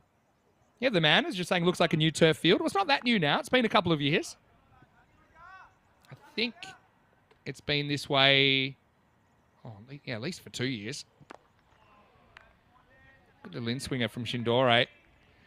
The ultimate Pandora's box in that over. It was 1 for 23 in the end. Does get the big wicket of Shafat, though. It's 73 for 2 after 4. So, yeah, 2021 series definitely was grass. Maybe my memory's playing tricks on me now. I think when we went back in 2022, it was late in the series, and by then it was artificial. So I think it was done sometime during 2022. But yeah, it used to be grass. So yeah, do we have Tortugas? The answer is kind of. So the old Tortuga, it was the birthplace of the Tortuga here. Okay, it's where we came up with it, which means bad bounce. But now we have what I call trampoline Tortugas, because sometimes the ball springs up when it bounces in front of the outfielder and goes over them for 4. So that's the kind of Tortugas we get these days. Ajar brought back, bowls it in the slot and disappears. Maximo! They might be thinking, can we do this in 7 overs? They need 50 off these 3 overs to do it. There is another sort of Tortuga. There's a batting crease Tortuga as well. Sometimes bowlers bowl it near and bounce around that line, the popping crease outside off, and it just takes off over the keeper. My mind was blown today because I saw Kieran O'Donnell wearing the 64 shirt, but then I remembered there is no O'Donnell 64 shirt, and he's wearing it. But that golden O shirt, we see, Who does that actually belong to, the Golden O? Does it have an owner? Sam, help me out. This will be 4. Will it be? It came from nowhere, the Golden O, or gave him no chance, but his chance was slim, and it turns out the chances were good enough that he does get across and stop it. So that's a really nice bit of work. Yeah, so Sam, that's my question for you. Great stop. Who does the Golden O shirt actually belong to? I've seen a few people wearing it. Jack Jewson sometimes, O'Donnell sometimes. Oh, chance, and also chance of a finger getting removed from the hand. Oh, well. Kajar, he's pretty tough. Full toss. Gets banged back. Well, yeah, just smart. Got his head and particularly his glasses out the way of the line of it. Doesn't stick. False shot here. Pops up and is gone. So there you go. Good reward for Vishesh there. And so Kaiser's going to have to go for 19. Just never really in control of that shot, to be honest. And it's Jones-Paulson that takes the catch. Check it out in the replay. Thanks to Spring Media. See the bat turning in the hands. He's lost his front shoulder there. And Jones-Paulson, well, he's a guy that I try to come up with a nickname for him. Maybe Jimmy, because he needs a first name. He's got 2 last names, Jones-Paulson. So maybe I'll call him Jimmy Jones-Paulson. Nice catch, Jimmy. I'm waiting for the reaction. Just coming in from the old send-off. Take some of the pad. They won't get a run here. End of 5 overs. So hanging in there. Parsley International just need to survive a couple more overs to at least get a point out of this game. It's 82 for 3 after 5. Of course, I mentioned that we have some international action coming your way this weekend. Looking at this tournament, though, I was talking a little bit about where the teams finish and what will happen to them in the knockout stages. First and second straight to finals day. If you finish 3rd and 4th, you only have to win 1 eliminator on elimination day to make the semi-finals. If you finish 5th, 6th, 7th, or 8th, then you have to win 2 eliminators that day. So that's why you want to finish as high as possible. Look at Shafat Ali Saeed, though. Mentioned earlier how he's been in good form. He scored the 4th highest score ever on ECN and just the 4th one, 50, earlier in the tournament. Oh, that's absolutely walloped by Hashim. And it's going to be over the fence and far away. Maximo! He's made a very strong start. And maybe we can go back to that highest individual scores, because actually you might notice Asjad Butt has cracked the top 10 as well now. Maybe we'll be able to get back to that in a second. But right now, it's Hashim who's dealing.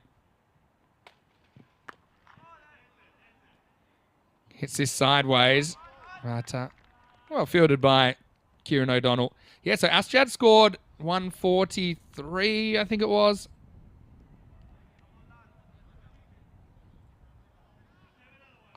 Yeah, 143 not out. So that's from this series as well. And now, and there's one from the opening match of last year's series, Ali Hassan, who we actually saw on the field for Catalonian Red. He scored 135. He's also in the top 10 individual scores. All right, this is lifted up in the air. Just caressed, but it's not going to go far enough. It's Bentley that takes the catch, and Murad's going to have to go for a duck. So get ready for the White Walker, Derek.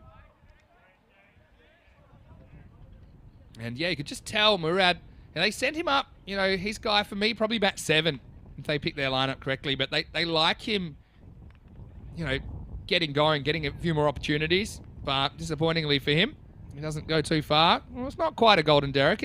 He did face 1 ball, but you get a shiny one. Second ball duck for Murad Ali. But, yeah, unfortunately for him, he has to step aside, and this will bring Anas Khan out. So, right, another player we haven't seen as much in the series.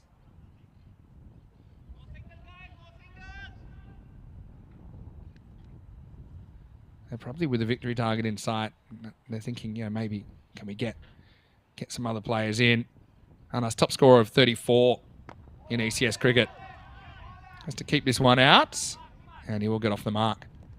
Yeah, but what they have done with that wicket, they've kind of improved their chances of surviving to the 8th over. If they do that, at least they know they get a point. That could be important. Barcelona International, they'll be thrilled if they can just make the 8 and then see what happens.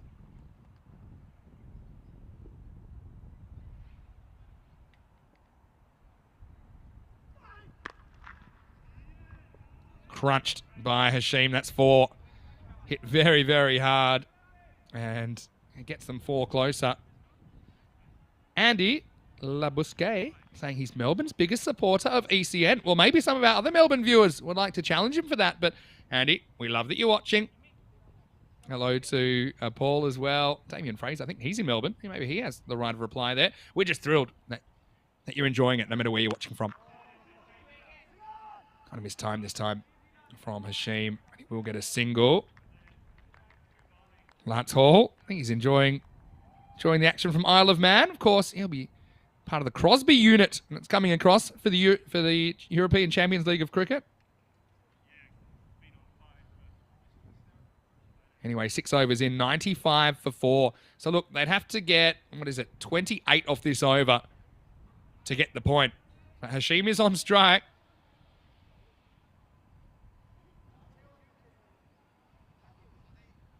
Murad went for a 2-ball duck.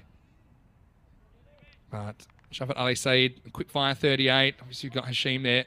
I like this. They've gone for Bentley. This is where if you're Barcelona International, you're bowling who you think is your most reliable bowler here. Just because you've got to get through this over to get a point. Got to get to the end of it. Lifted up in the air, and it is going to jump over the fielder. 6 runs, Maximo. Was right off the end of the bat, and the fielder, he was entertained by it.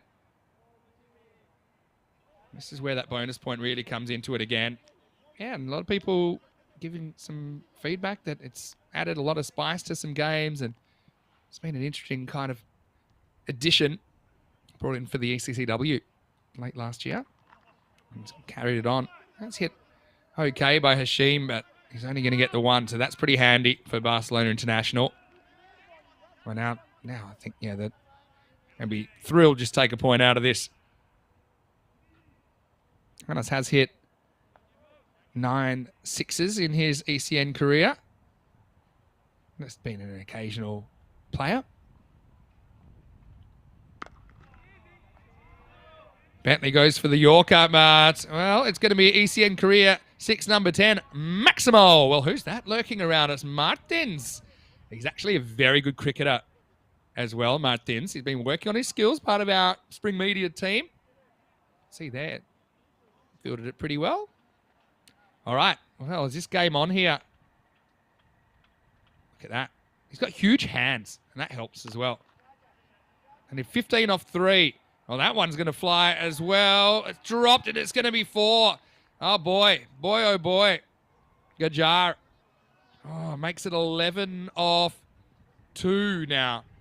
And if he'd caught that, or even if he just kept it from being a boundary, I think their point's pretty secure. But now it's slightly ajar as Gajar puts it down.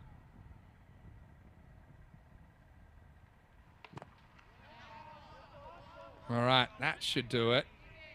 As long as there's not a no ball or something here, because they'll need 10 off this ball. And that shouldn't happen. I say shouldn't, but we've seen balls go for 13 effectively. Damien said he's happy to let Andy claim the title, but he's just happy that others are here watching it. Very well said. Very magnanimous. All right, last ball, the over. Bang. That one is out of here. Maximo. More work for the ball retrievers. But, hey, credit to Barcelona International. They do survive to 7 overs. Not sure they'll survive past 7.1, but they get their point at least. And the score at the end of 7 is 119 for 4. So coming up in around about 34 minutes, we'll be taking you through the return leg. And this time the Royals, they've won the toss. They want to bat first. So change of kind of order in this one. And Barcelona International will have to be on the chase. Can they kind of rock and roll the Royals for something reasonable? That'll be the question. And that's coming up back in about half an hour to take you into match 62. Well, here's Jimmy, a.k.a. Jones Paulson. Just 4 required to win. The short cover, I like that. Maybe you should be wearing a helmet. Here we go. I think what they're trying to do here, Shindore, is just trying to stop the single, thinking, well, we don't want this guy just giving an easy single and giving it back to Hashim, who's hitting him everywhere. He's got to watch out he doesn't breach the line of the stumps there, Reynolds, but probably just needs a quiet word. 4 to win. And no ball called, and they'll never get the chance for the free hit because this is game over. Adios, pelota, adios, partido. And Royal Barcelona are going to do this with a 7-up. They'll finish 126 off 7.1. So close to taking all 4 points, but Barcelona International defend just well enough to take their point out of this game. But Royal Barcelona, they'll now be 4 points clear on the top of the ladder. With only 3 matches remaining for Royal Barcelona, they'll want to make sure they do the business in the return leg of this doubleheader. Barcelona International, look, I like that they draw the game out long enough to get the point, so it's not a total write-off for them. But I just think Royals, top of the ladder, against the international team, who are reverse top of the ladder, kind of went the way you'd expect. Still, let's have a look at some of the highlights. 123 was the victory target, and Shafat Ali Saeed, well, he was off to the races, wasn't he? There were some periods, I think, that Barcelona International didn't bowl that badly, but there's a lot of kind of getting it almost right. And if they did bowl a couple of balls and kind of tied them down, the third one often was a bit gundy, a bit hittable. But they do have power. We know that. And look, they even sent out Anas up the order. They sent out Murad slightly higher, I think. So there's some guys that I think are pretty keen to get a hit in the second game. So guys like Taki or Mazar, for example, I think we're likely to see him maybe batting 3 in the next game. That's kind of how they've done it. That's how they've sliced and diced it so far, Royal Barcelona. And the question really became, could they do it in the 7? I'm trying to move it along. Shafat, he got out and then he got given a little bit of a send-off. Oh, fingers pointing everywhere. Umpire, correct to give it out. Bowler with some free directions. Aki Aladarecha over there on the right. Take a seat.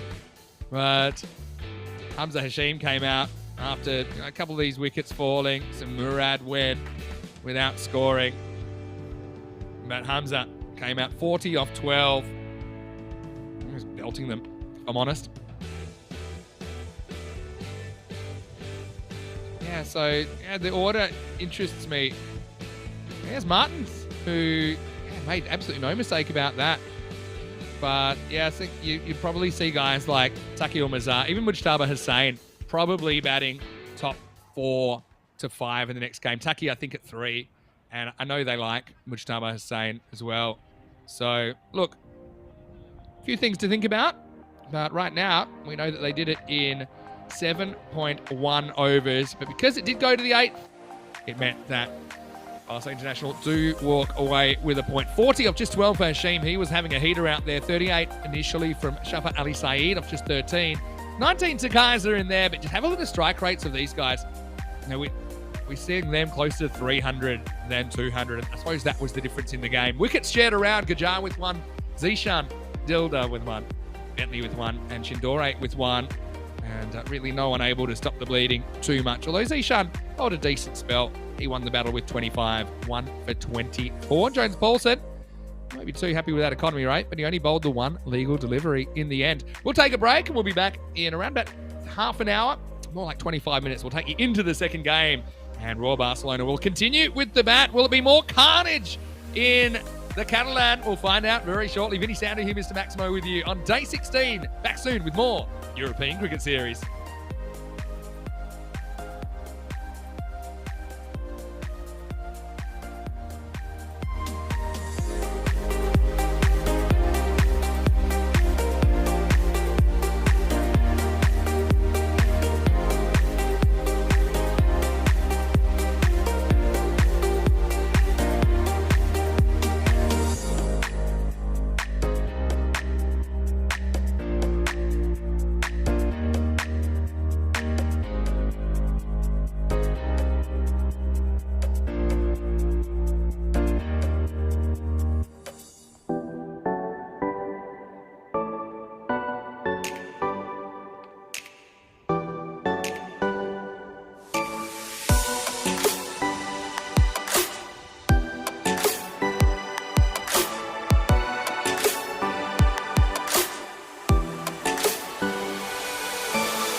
This European Cricket Network event is proudly brought to you by HCL Software, Paramatch, and Local Lifestyle. Hello and welcome back to Barcelona as we get ready for the second match of the day, the return leg between Barcelona International and Royal Barcelona. It's match 62. Let's head out to the middle a little bit earlier where Stefan Gooch was with two captains for the coin toss. Royal Barcelona to call. Heads. Heads is called. It is heads. They're going to bat first. Have a good game, guys. All the best. Royal Barcelona have won the toss and they're batting. Thank you, Stefan. He's looking pretty good, Nick, as well, isn't he, Stefan Gooch? Well, big summer of international cricket for him, perhaps playing for Estonia. But right here, right now, it is the Royals that have won the toss for the second match running. Earlier, they wanted to send in the opposition. This time, they want to have a hit. And why not? When you look at their batting lineup, they are absolutely stacked, aren't they? With the top 6 or 7 that most teams would die for. So they've listed Shafat Ali Saeed at the top with Nazir. I think that'll probably be the case. Got a feeling Taki will bat a bit higher because he didn't bat in the last game. Maybe the same thing with Mustadik Ahmed, but yeah, we'll have to see. And yeah, for Barcelona International, looking at their side, John Wong comes in for them. Kaiser Nawaz, pretty handy player to come in as well. But yeah, I've certainly got some work to do, don't they? First thing, you got to keep it to something within the realms of possibility. So yeah, we're going to have to see how that goes. But yeah, Royal Barcelona had a little mini losing streak of 3, but they've won the last 2 now. And let's see if they can continue it on here. And so, yeah, players just getting ready to head out to the middle. This is pretty much carbon copy of what it was last time. 11% start for starting odds for Barcelona International. Royals 89, and that's exactly what it was, I'm pretty sure, at the start of today for match 61. So getting ready to get cracking, and looks like the conditions just warming up a little bit at the moment in Barcelona. It's been pretty windy the last couple of days. Right now, about 14 degrees, mostly sunny out there. Gives me a chance to welcome back everyone in the live chat as well. Had a little bit of a break there, didn't we? Had a half an hour or so. A few people asked me what my favourite drink is. I went with a Bloody Mary. Somehow our TV crew got me onto that, by the way.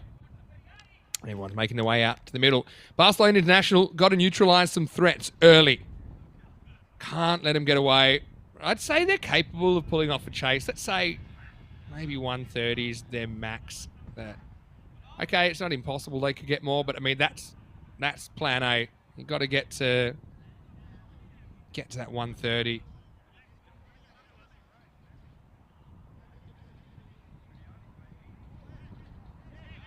So let's have a look at who's going to open up here. Yeah, okay. Yeah, I thought they'd bat Mujtaba Hussain high, and that's exactly what they're going to do. They're going to open him up with Shafat. As far as the bowler, it'll be Zishan to get going. And welcome back to everyone. They were asking me how I'd like that cocktail, and I go put in my order. It's probably not practical for me to get excited about it just yet, but Shafat Ali Saeed certainly is a proven performer.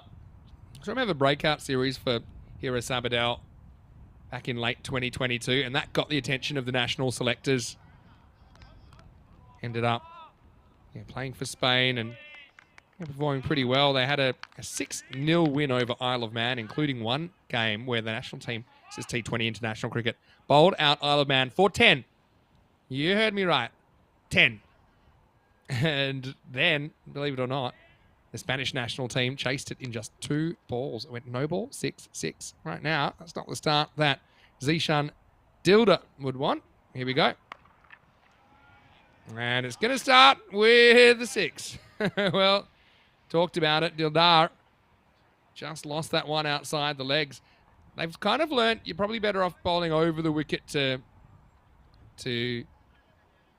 Shafat, but still there's no easy way, is there? Notice that Shafat Ali Saeed's dispensed with the jumper now.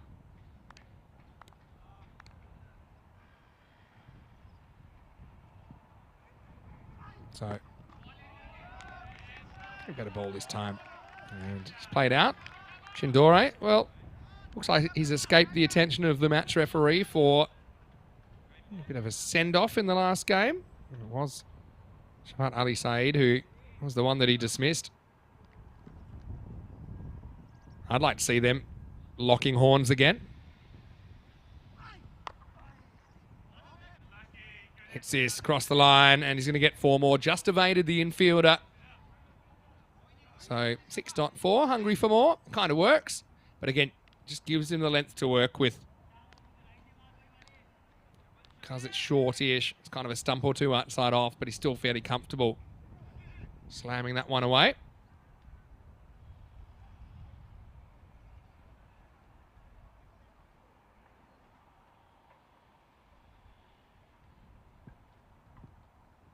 Dart.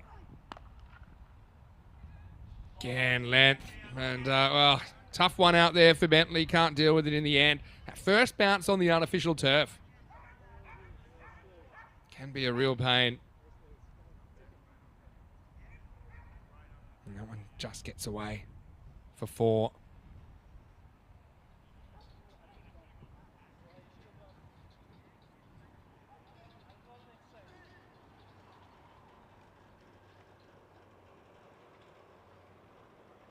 He's got 14 out of 14 so far. Barcelona International need an early turning point.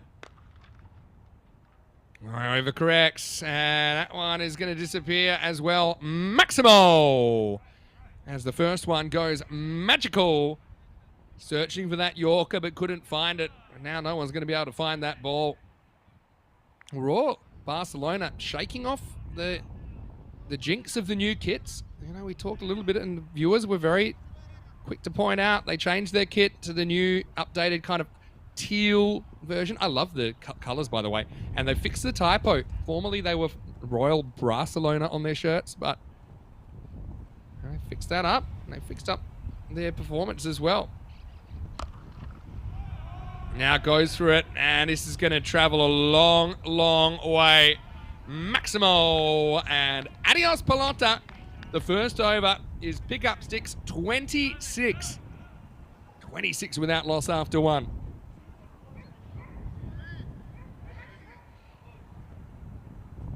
Well, only 13 days until the European Cricket League, the Champions League of European Cricket. And something I pointed out earlier, if you just joined us, there's only one group where none of the teams have played ECL cricket before, and it's actually Group A. And we'll see them in the first 3 days of action. Of course, the winner will return for Championship Week. Updated teams. If you missed the late change, Husnain Baksh suffered an injury fielding earlier this morning, and so Umar Zaman takes his place in the 11. Always do our best to keep you informed if there's any late changes. If you go to our X or our Twitter, you can find those changes listed there. Want to make sure everyone has a good idea exactly who's playing, especially those of you playing fantasy cricket. I know it's pretty important to know who's in and who's out. As we'll start the second over here, and it's Vishesh Gajar. And pushes for a single. Jatin Madan is in the chat from Luxembourg. Of course, he played in the ECL for Star CC. Was an absolute star in the first ever Golden Ball in the ECL, that is. And clunks the pads, it'll be a dot ball. So yeah, we'd love to actually have an ECS in Luxembourg. I know it's a bit tough for us to do a day series there, but you know, maybe we could do a night series there. I know they've been in discussions for a little while. But yeah, not on the calendar I've seen. Nothing confirmed yet, but watch this space, Jatin. It's him outside the leg stump. That's a better length. Gajar wants it, but he probably knows in the back of his mind that it hasn't hit. Maybe not yet. Hasn't hit him in line at all. Hits him on the toe. Good chance that ball might have hit the stumps, but got to hit the batter in line. It doesn't. All right, well, here we go, top edge, and it's a catching chance, or is it? Yes, it's gone, and it's Bentley that takes the catch. He's got a very short pair of hands in the outfield. So the Bentley drives right in, and it's Said who's going to have to go. And he scores 26 in this one, but it'll go no more. 27 for 1. Yeah, Bentley. This is the Bentley zone. If you remember, on the opening day of the tournament, he took a ridiculous one-handed catch. This time, makes no mistake. More or less orthodox fashion. So, one door closes, another opens, and Shahid Nazir, who we have seen regularly opening the batting for Royal Barcelona, he comes out in the number 3 position. Good reward for Vishesh, but that's asking for trouble. And if you ask for it against this Royal Barcelona lineup, you're going to get it. Just too short. Need to go back to basics. You can see the wind's a bit of a factor, maybe not as much as the last couple of days. Hello to Bruno Cavalieri, who's watching from Portugal, I'm sure. Hello, Diesel. Hopefully you're well. Vinny here. Looking forward to seeing you in Portugal as well before too long. Just a few weeks away. Once again, it's shortish, maybe the slightly slower, shorter one, but unfortunately for Gajar, goes the same way. Maximo! Oh, he was going so well in that over. He'd only conceded 1 after 4 balls, and with the last 2 disappearing, it'll be 13 off the over in the end. Just carries the rope, and it's 39 for 1 after 2.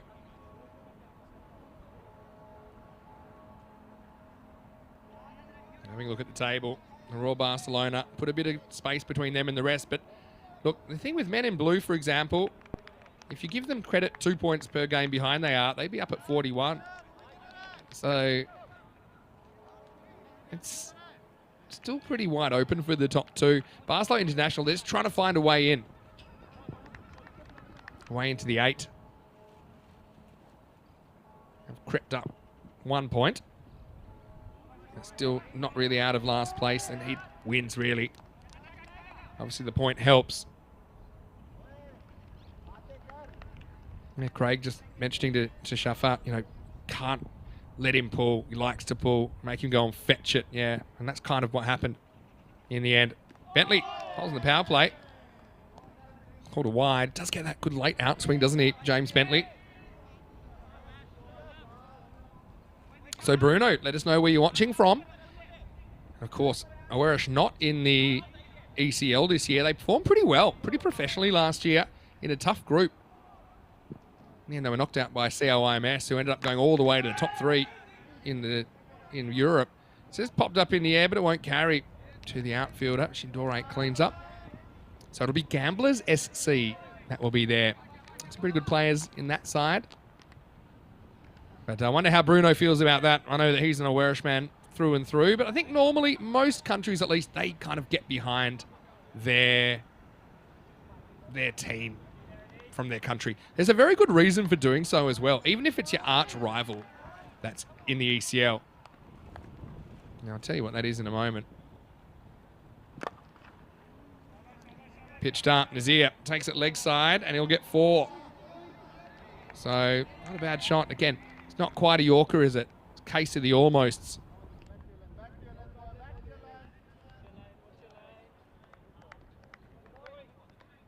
Nazir 16 off 3. He's come out in a mood.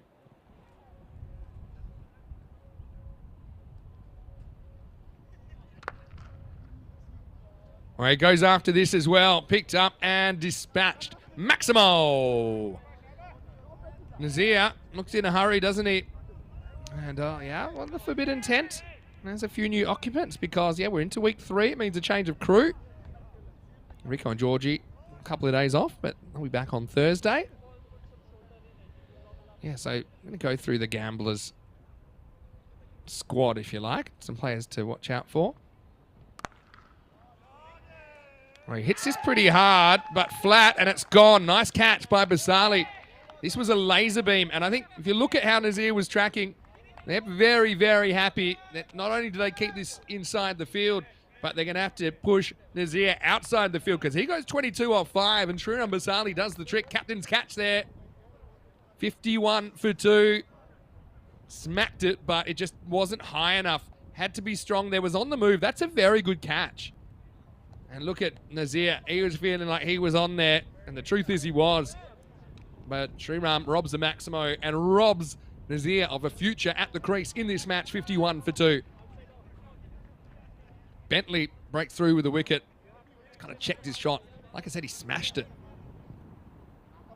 But unfortunately, for Nazir at least, just wasn't high enough. Taki Umazar does get a hit at 4. Thought he'd be in a bit higher, and he is. He chases what would have been a wide here. And he's going to get away with it. He's going to get 4 to get off the mark. Expected score 170 at the moment. Yeah, so the reason, just quickly before I go to the Gamblers squad, you should want your country to win it because it means that next year you get 2 spots, not just the 1. So let's say Gamblers SC end up winning the whole ECL. It means that next year Portugal will have 2 teams that qualify, Gamblers and another. So it makes sense you'd want your country's team to win. Hit leg side this time. That's going to race for 4 as well. Bentley just gets a little bit short. Taki waits on the back foot. Back-to-back 4s to get him going. End of the over as well. Decent power play for Royal Barcelona. 59 for 2 after 3.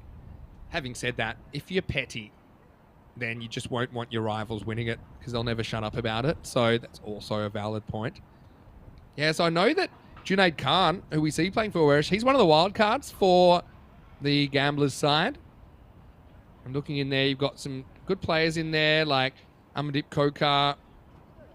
Junaid obviously has got a great record at the Cardamore Oval, bowling the first over. Karambir Singh is in there, player we've seen playing in Austria a fair bit. Then you've got Kuldeep Golia, had a brilliant time for the Portuguese national team in the recent ECC. Shahidul Rahman is also in there, and we saw him being brilliant. He actually took 4 wickets in 4 balls for Portugal in the ECIs in late 2023, and played for Bengali in the Barcelona ECS late last year. All right, well, here's Shindore. Well, he's got the pace of a slow medium bowler, but the attitude of an express fast bowler, as we saw in the last game, where he gave Shafat a good old-fashioned send-off. Let's see what he can do here. He's running to Taki. He started with 2 boundaries. Now, this is high, very high, but it's also quite far. And that's going to go over the fence. Maximo. Well, Shindore, we saw him absorb a couple of punches, but then fight back last time. But Taki, very comfortable against that length, puts it up and out of the ground. Well, that's a very good close-up of the Grizzly ball.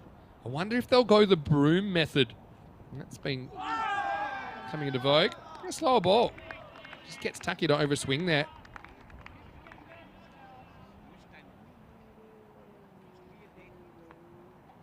Damien's got a good question. What teams have the biggest rivalry?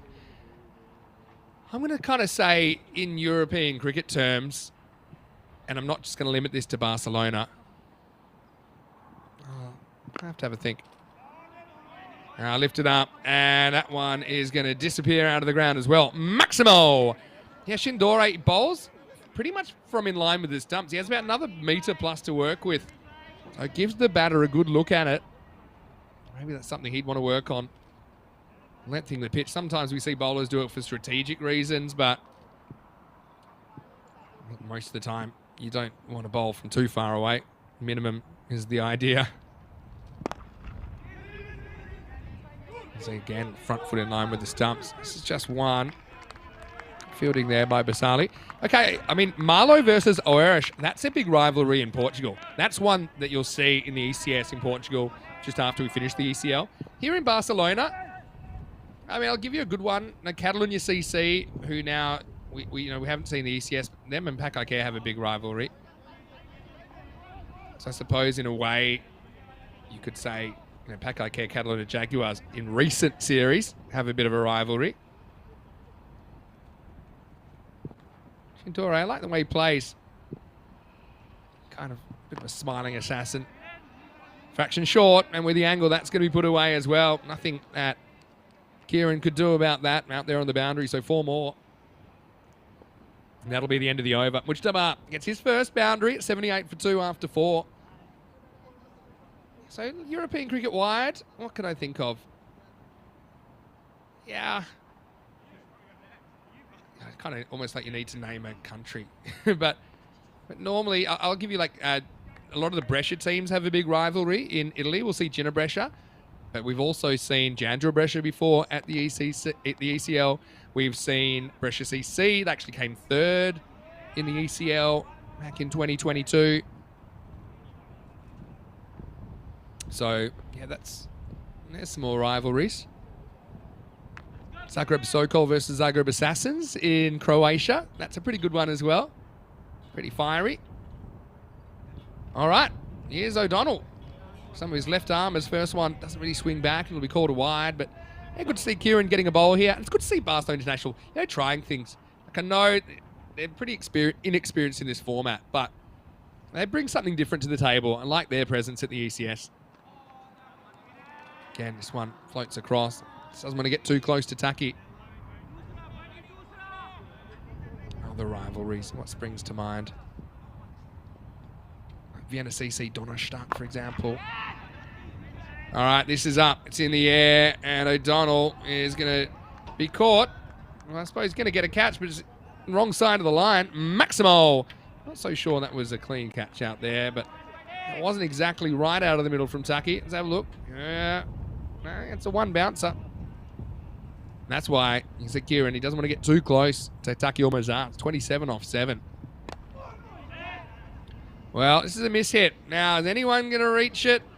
Oh, they do, but it goes down. Oh, that really hurts. Especially when a guy has started so strongly. Oh, that hurts a lot for Barcelona International. Taki, remember I called in when he scored his first century late last year. That's Ali Osama, I think, that puts it down. Oh, it's like a dagger. And now to make it worse, Hussein is going to cash in with 6 more. Maximo! Right now, they're on magical pace. That's such a deflator. And to be fair, Barcelona International, they've improved their catching out of sight. That was one of their real areas that they struggled last year. And they've been a lot better in this series, but that one goes down. Could be crucial. Well played. Well played. Hussein is going to... In fact, it was a nice shot, but they put the deep cover back. And so, believe it or not, it goes straight to Zishan. I was just admiring the beauty of the stroke, but then, corner of my eye, it was Zishan who was sitting camp. And really, that's 2 regulation catches that have gone down in the over. Both batters dropped. Shades of demons from years past out there. And Hussein, well, this one isn't going to be caught by anybody. That's another roofer. Maximo. And poor Kieran O'Donnell probably feels like he walked under 3 ladders on the way to the ground today. He should have had both these 2. He's got none. Hundreds up. And we haven't even hit the halfway point yet.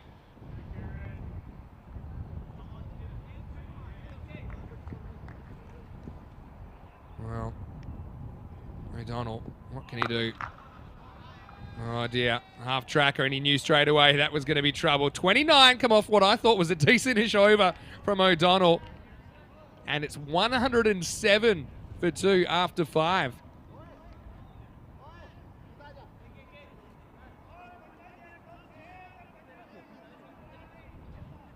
Oh, that hurts so much. Yeah, looking at the groups, let me look at some rivalries in there. Well, Wimbledon Hornchurch, they play in the same country. I'm not sure how often they play each other, but there's going to be a natural rivalry there. And in Group D, we've got the French derby with Dreux and PUC. So I think that'll be pretty spicy, that derby as well. Other rivalries I can think of there. A lot of these teams haven't been drawn before together. Indies and Talon Stallions were drawn in Group A last year together.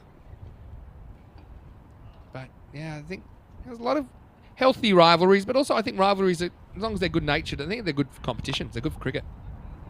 Bentley comes back for his second over. His first one's only going to be a single. Germany, Spain. Yeah, that's a good rivalry. Spain in the rain match from the ECC last year. So I think that was pretty fire at the end. Isan, he was yelling at anyone that would listen. It'll be a wide, even though it's close. Close isn't good enough, of course. Yeah, let me know what are some of the rivalries you can think of.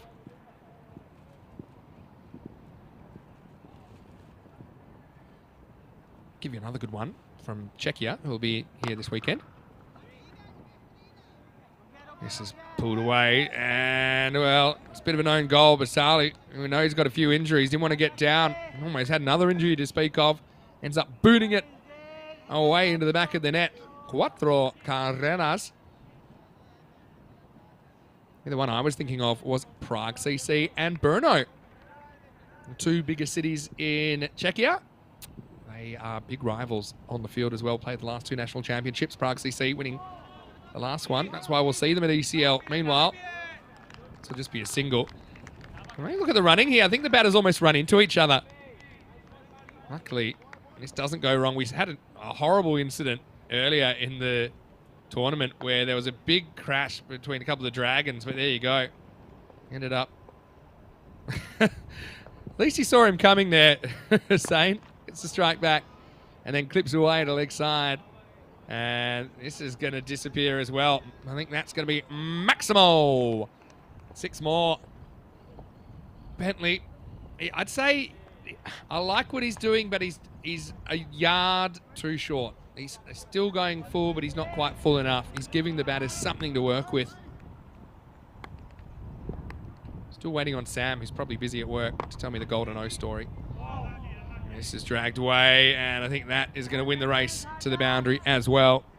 So boundaries flowing thick and fast at the moment. The first over had 5 boundaries. The second one had 2. The third one had 4. The fourth one had 3. This one, or the 5th over had 4, I should say. And they just keep on coming. Great take. Give that man the player of the match. That's the old keeper in me talking, but Reynolds had this one fired down the leg side, and you got to show this again. Look at this. Blind take, can't see. Oh, yeah. That's what really gets me excited. Saved 4.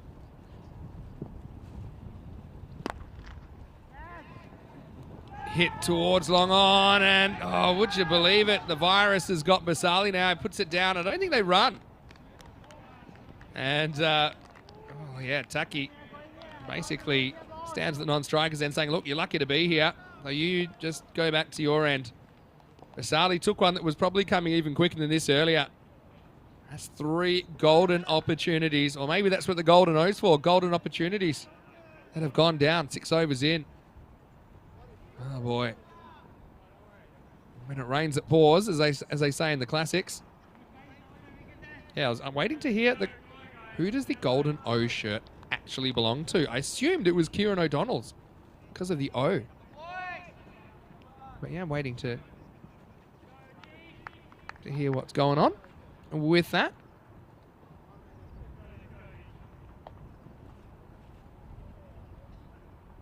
Yeah, Dave saying, will the real Golden O please stand up? I mean, they're on track for a big score here. Maybe we can have a look at some of the highest scores ever. And we've just had a bit of an epidemic of big ones. So now 200 doesn't even get you in the top 10. We've had 21 scores of 200 plus now. And it's quite incredible. And actually, the only one surviving from the old days, if you want to call it that. Well, there's 2 actually, pre-2023. You've got VOC Rotterdam 222 in the ECL final back in 2019. And you've got Catalan UCC. We were just talking about them, actually. They scored 219 in the night series at Kartama in September 2022. But you can see down the bottom, Jaguar 208 in this series. Of course, the record was 229. But first it was 222, and then it was 229. Badalona Shaheen smashed that in late 2022. So I suppose I still call that the start of the new order. But yeah, I suppose technically that's 2022. And then the 257, which I just think it'll be a long time before we see that broken. But never say never. They actually beat the record with, I think, 7 balls remaining in the innings. It was absolutely crazy. It was like a 43 run over in the 9th. All right, here's Shindore. We can see another send-off. Maybe not just yet, because that one is hit high and it's hit a long way. Maximo. So 124 for 2 after 6 was the score. You can make that 130 now. As Mazar, I believe, with that shot, that he's brought up his 50. I think there's still some confusion with the scoring, but yeah, 51 off 13. Oh, well, has he got this one? He has. Well, he'll probably get the cheer now because it'll be 57 off 14. These guys score so quick, sometimes you can't even get the message to the teammates what he's on. Yeah, 57 off 14 now. Taki, like I said, we did see him score a century last year on the network. There was a big break when he was in the 90s as well. Scored 111 not out in the end against Spartans Hospital. Out now, he gets a bit lucky and he's going to get 4 this way. Top edge. Backwards boundary, Shindore. Again, all he can do is smile and shake his head. Miss hit. Climbs well over the keeper. The 2 infielders just kind of have to look at each other and decide who wants to chase it. Taki's got a pretty good record. He's averaging about 30 on the network and averaging a strike rate of 200. So a decent commentator when we needed a Spanish commentator. Right now, I think he's thinking one thing. How can I get to the triple figures? Slow ball, and he hits it. Doesn't even bother looking where it's gone. He knows he's got it. Taki goes Maximo. And Shindore, he had his moment before, but now he finds himself in the naughty 40s. There's still 2 balls to deliver. You want to stay out of the nifty 50s, that's for sure. Taki to 67.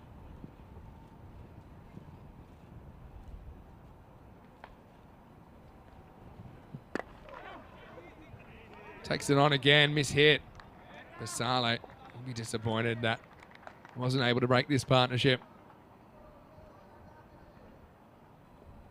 Frustration. You know, I'll tell you one player, Saif Rahman, who will play for Talon Stallions in this ECL. It's going to be a wide, never comes back. Let's see Shindore just bowling from the front line instead of the back line. Look where his foot lands. I guess the most important thing is he gets the length right. It probably doesn't matter as much. He's never going to really hassle him for pace. Now this is in the air. Well, never attacked that one. Kind of went back on his heels. Bounces in the dirt. Bounces away. 4 runs to finish the over. And that one goes magical in the end. So 28 come off that over. And the score, 152 for 2 after 7. Internationals this weekend, and yeah, plenty of names that we'll see in this series. We in a Spanish shirt, red shirt this weekend, kind of Reds versus the Blues really. Spain in red and Czechia in blue. Isan, of course, having a good series. Baba in the setup. Tom Vine back for Spain. Czechia, though, I mean, they've got Aaron Ashokan, I think he'll likely lead the side. Got some players that are kind of bit players there, or they're kind of on the cusp of the squad. So like Ratul, like Piercing Bagel, Ayush Sharma. So let's see who stands up for Czechia in what I think is going to be a pretty tough series for them against Spain on home turf. And also, you know, on a pitch that is pretty batting friendly, but Czechia just haven't played on it before. So I think they'll struggle, to be honest, but I think it's a great opportunity to see who can perform when the competition goes up a notch. Down the leg side, keeping by Reynolds. Zishan Dildar is brought back in over number 8. Yeah, so probably one of the issues with Czech club cricket is they've got Prague CC and Brno that have been standouts, and they've got a pretty good rivalry against each other, but they don't really have the depth through the rest of the first division there. So I don't think they're playing high level games often enough in their club competition, because the national team is pretty concentrated in those 2 teams. Bowled him! Oh yeah, that's the Yorker. And Hussein couldn't jam down on it quick enough.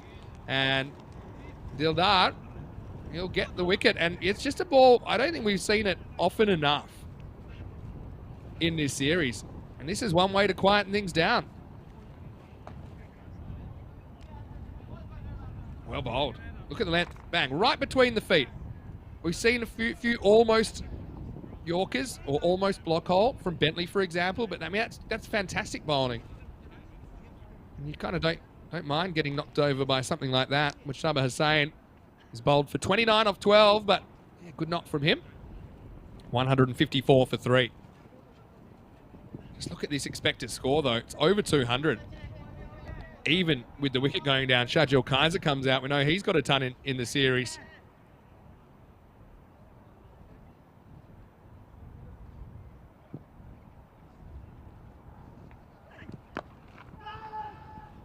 And this is Kaiser who pulls away, gets off the mark,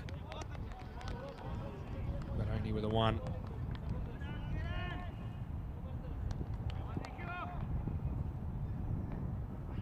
Yeah, so those internationals, I think that's going to be a really competitive weekend. Like I said, Spain, they're going to have to go on as big favourites. They will. But who's going to stand up for Czechia? Can they win a game or two? It's a 5-match series. Hey, look, who knows? When they get going, they'll get going. But Spain, let's not forget, they finished 3rd in the whole of Europe last year. Almost finished 2nd, except that they scored 182 and lost qualifier 2. That was for a spot in the final.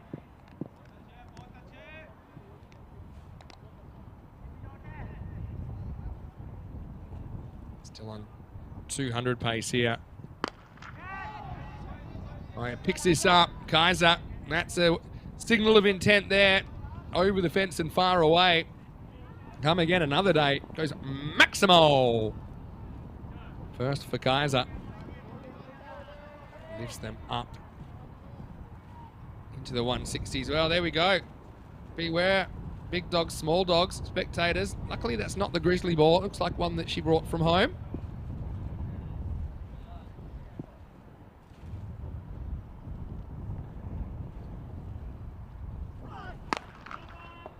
Oh, no. That's no ball. And it will get caught. But, well, almost a run out. He's made it in the end. They might want to have a little bit of a look at this, but I think he's made it fairly comfortably. Kaiser probably wasn't thrilled about running because he wanted to face the free hit. But he had no choice in the end. Tucky said, hey, single's a single, boss. Get down the other end. Nice catch. Pity to waste a catch on a ball that doesn't count. Definitely a no ball.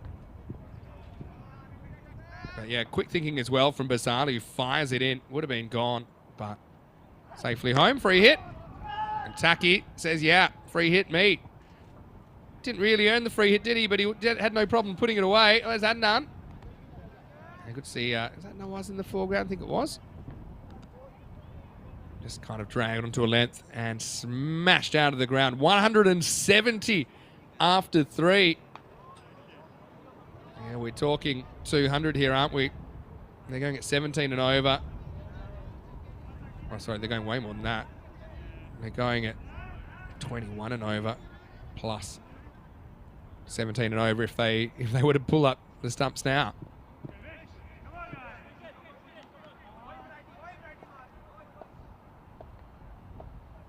All right, all happens in the ninth. They've really sustained that 20-plus run rate. Gajar, which would have been a wide, but spoilt. And very happy with just the one here. Taki Umazar, who's 76 now. Run's not years old, by the way. 76 carreras. And what that basically means is if he hits 4 in a row out of the ground, that'll be 100.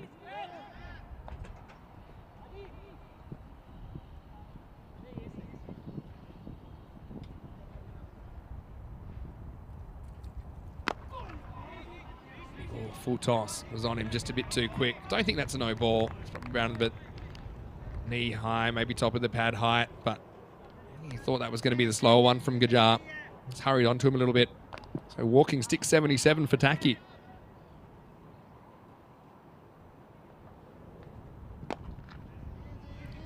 This was the slightly slower one from Gajar. Kaiser hit it out to deep mid-wicket where Shindore does the fielding. So back over to Taki. Running out of time. Only 9 balls left in this innings. He needs 23 to bring up his second ECN century. First of the year. Oh, he gets a fair piece of that, though. That's lasered for 6, I should say. Maximo gets enough.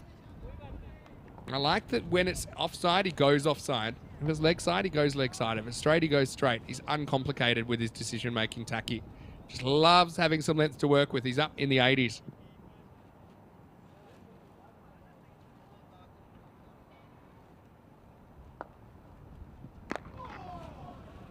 Slow ball again. Taki gets the hands out in front, but he's going to be caught. What a catch that is by Shindore.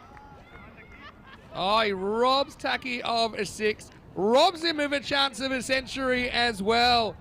It's almost Bentley-like in its brilliance and beauty. It is Anish Shindore with a wonderful catch. Oh, Taki had a bit of luck earlier when he was dropped. That was a fairly easy chance. Oh, there's nothing easy about this. But look at that. They see the funny side. They've been hit to all corners of the ground so far, Barcelona International. But that was the right man for that catch as well. He's got a bit of height. Well, I know there's a bit of a New Zealand influence in the team. He almost goes the full tongue-out haka-style celebration, Shindore. Great innings from Taki. Comes to an end. Still the ball to go in the 9th. It's edged away. It's cut off. They turned the run down in the end. And they really don't want that run. That's because Sharjeel wants to strike. End of 9. 179 for 4. What a good over from Gujar, although he has to thank Shindore for the result. In the end, there's only 9 runs off it. Would have been out, but Rahid's gone out there. Obviously, they think he's dispensable.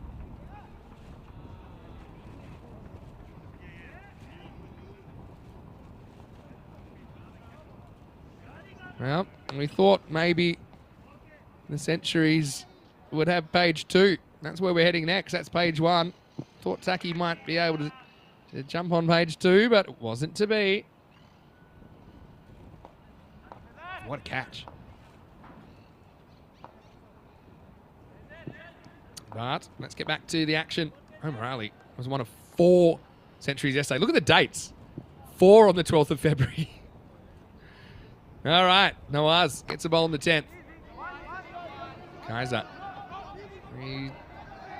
Fumble. Does he want to? I think about it. O'Donnell recovered just quick enough. Does well to keep it to 1. Damien Fraser said, well, what a snag. Well, that's the thing about European cricket. Once you actually start watching more than maybe just the things that go viral, I know a lot of people just see what goes on social media and what gets shared and reshared around the world. There's some incredible cricket. Slower ball, actually. I think it bounces over the stumps. Nawaz is wondering how this is missed. Good take, by the way, by Reynolds. Yeah, I mean, for sure, the best 12 bits of cricket I've ever seen have all been on ECN. It really didn't bounce over by much.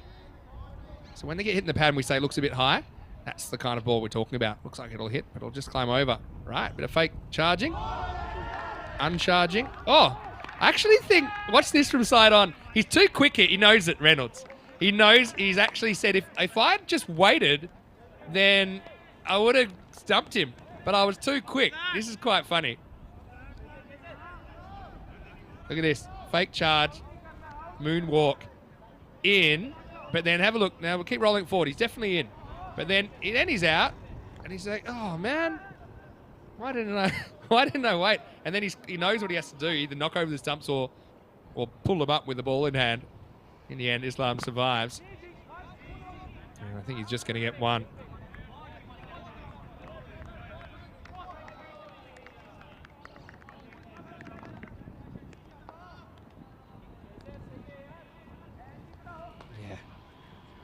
Quick thinking though, he's definitely a keeper. You know, he's just got. He's a guy that knows the position really well. I love watching him. Also love watching Jewson. I'm kind of sport for choice. Barcelona International. Pity I can't play for them. No room. Anyway, this is a full toss. He doesn't really get it. It's not going to carry down to Basali. And that 200 just shows you how difficult it is to get all the way to a 200. They're not going to do it. 182. So I think now Barcelona International, with all due respect to their batting lineup, they'll be thinking, look, can we get a point out of this and just take a couple of points out of the day? As it stands right now, the point will be around about 130. I think they need to make that back well. Last ball coming up of the 10. Again, slower ball, but hit. And Basali, he'll finish the innings on a high. Oh, no, likes it as well. He goes full zen. And, well, is that the old yoga pose coming in? So he bowls a brilliant last over. In fact, the 9th went for just 9. Nawaz goes for just 3 in the 10th. Have a look at this on the replay. But yeah, what about the...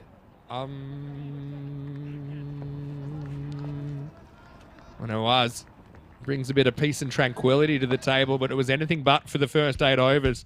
We saw 170 spanked by Royal Barcelona. Well, they're happy, I think, with the end result. 182 for 5. Let's go back and have a look at some of the highlights. And Mustafa Ali Saeed got them off to a good start once again. 26 off his bat. Mustafa Hussain got the nod to go up top of the order as well. Had a feeling they wanted to bat Mushtaba, they wanted to bat Taki in this innings, and both of them got opportunities. Bentley took a good catch there to get Shafa Najjar breaking through with a wicket. Nazir came out and he was absolutely tonking everything, but then he hit a flat kind of laser beam. Couldn't believe it. Good catch by Basali. There's the middle of the inning kind of... Also looked like the catches went on strike, though, for Barcelona International. Meanwhile, Taki came out and he started well. 83 he finished with. 10 Maximos. But this is where it all started to go downhill. Uno, dos, tres. And 3 catches dropped in those middle overs. And they made him pay in the end, didn't they? Basali add that to his injuries list. That was the 3rd one, and you'd expect the captain to take that. Taki cashed in. And luck had to turn at some point, you thought. 170 after 8. They were looking 200 plus. Maybe biggest one in the series. But yeah, starting to turn things around towards the end. I liked that Yorker. Needs to be more of that. Taki into the 70s, cruising into the 80s. We thought the 100 was on, but man, how about this for a catch? Shindore. He sticks the tongue out, and well, Shaka. And then we had, when a keeper is too good, Reynolds. He had to smile about it, saying, well, why did it have to have such fast hands? In the end, great over from Nawaz. Well, they're going to have to be in control of their body and minds, aren't they, Barcelona International? But yeah, 1 for 3. Nawaz, I think he's a guy that needs to bowl a bit more on that form. Only got the 1 over in this one. They will be chasing 183 for victory. They'll need 128 for a point, though. And so I think that's probably a more realistic target. They did get a point out of the last game. Top 3 with 20-somethings, but it was really the Taki Umazar show with 10 Maximos and 4 fours in his 83 off 23 balls. Isa got a bit of a hit towards the end, and Islam, he was certainly an entertaining part of the last bit of that innings. 8 wides in a row balls, so I think they do okay that way. Barcelona International, I think they're almost there with the bowling. I think I mentioned with Bentley, there's maybe a metre too short, not enough balls. Kind of genuine Yorkers like the one that got Hussain, Mozishan. That was a pretty nice piece of bowling. Yeah, looking at the bowlers, Gajar, I think he can hold his head up 2 for 22 off his 2 overs. But the only other player of note there, Nawaz, with 1 for 3 in the 10th. So they were able to just keep it down to something that we have seen chase before. Dildar was expensive in the end, 1 for 44 off his 2 overs. We'll take a break, back in a few minutes with the chase. Like I said, will they be able to get a point? I think that's probably a more realistic target. 128 they'll need to get a point. But Royals, could they take all 4 by keeping Barcelona International to 127 or less? We'll find out shortly. Vinny Sando here, Mr. Maximo for ECN. We'll be back after this break with more European Cricket Series.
This European Cricket Network event is proudly brought to you by HCL Software, Paramatch, and Local Lifestyle. Hello and welcome back. It's time for the second half of match number 62. It's Royal Barcelona taking on Barcelona International in the first half. It was a bit of a carnage kind of scene, wasn't it? We saw Taki Umazar with 83 off 23 balls leading the charge. 182 for 5, the final total. It does mean that 128 would be required to get a point if you're Barcelona International. 7 overs. I think we can put that one away. Let's see if they can make a fist of this chase. Shafat Ali Saeed is going to open up. Shake, rattle and roll. Yeah, I like that attacking intent. In fact, it's going to start with a boundary. Good shot. We saw Barcelona International struggling in the power play earlier on. Ali Osama. That was a really nice opening to his innings. Did kind of go after Shafat Ali Saeed a bit. Scored 24 off 11 with 3 boundaries in the first match of the day, Osama. Reynolds is his opening partner again. I've trusted him at the top of the order. Oh, you remember how he got out before? He basically padded one onto his stumps. This time it goes back to pad and almost spins on. Get it in the back of his front leg and watches it. Makes sure it's stopping. There you go, Osama. I mentioned this earlier. Does back away a lot and just opens up some possibilities that wouldn't be there if he just kind of stood his ground. Especially when the ball's going to follow him from Saeed, generally speaking. I like that. Exactly like that. Oh, a big dive comes out. But yeah, I mean, this is a big wide if he leaves it. Look at it. Look how much this is missing by. Heaps. I mentioned that some of the players that have had the most success in this tournament, they love to get across, even taking it to extremes on occasion. It's not the biggest deal if you get LBW, for example, because good players, they don't miss the ball that much.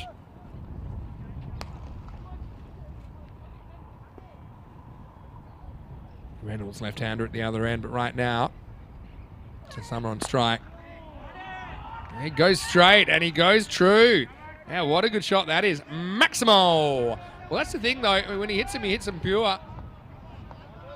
This is one that he doesn't really ever lose his back foot to the leg side. Kind of, it holds its line. I think for sure, watch Ali Saeed. This one, he's going to roll his fingers down the left-hand side of the ball and be like a fast off-spinner. Just reading his mind. But yeah, I don't think he'll bowl the same again. That was kind of the inducker. I think he's hoping that he can bowl a slightly slower ball that might grip off the pitch right to left a little bit, and maybe Osama can be a bit early through his shot. But let's see what actually happens. I don't think he's going to bowl the same ball again. Oh, he does go the same ball again. Stubborn. Now, this is going to be 4. So that's pretty much a picture-perfect kind of middle stump Yorker. But luck's a fortune. Okay, maybe it's a low full toss on the second look.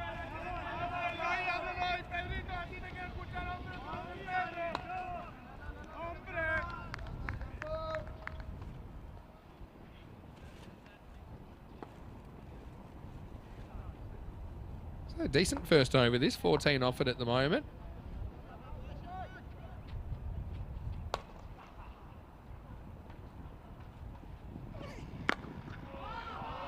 This is up and out of here. Maximo. Well, that one's hit the snack table, and the first over does go magical. We just need about 9 more of those. Barcelona International. Oh, wouldn't that be a story if they end up being right up the top of our leaderboard? I mean, look, he's just happy. He's happy he's won the first over here, Ali Osama. But I'm a bit more worried about the coffee machines over there. All right, 20 matches since the golden ball. And yeah, I mentioned earlier that the Royals were involved. In fact, they won that last golden ball. Golden ball 52. Well, there have been 58 Super Bowls. We've had 52 golden balls. I think it's a matter of time until we overtake them. What do you think?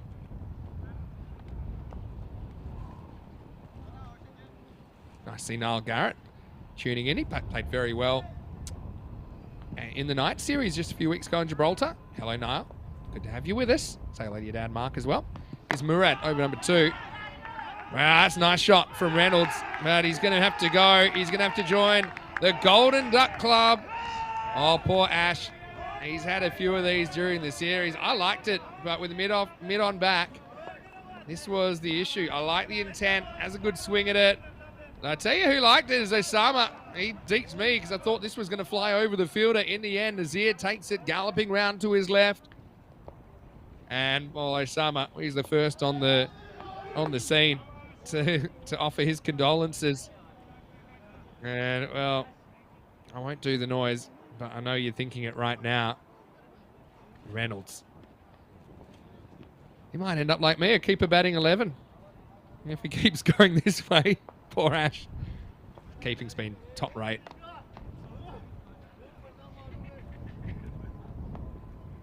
But anyway, get to Mirazi out there. Can he do something special here?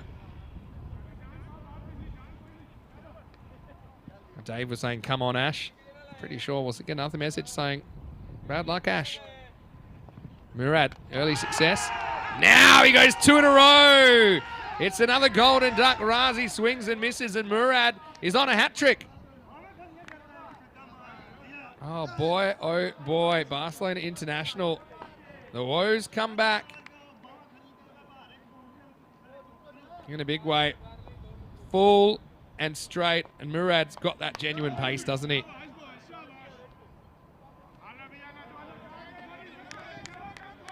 There's Derek. Didn't have to go too far, did he? So it's 20 for 2 now. And it could be one of those rare hat tricks where there's 3 wickets taken with the bowler's first 3 balls. We've only had 1 hat trick in the whole series, and that was all the way back on the 29th of January in match 1. Mohamed Atif did it.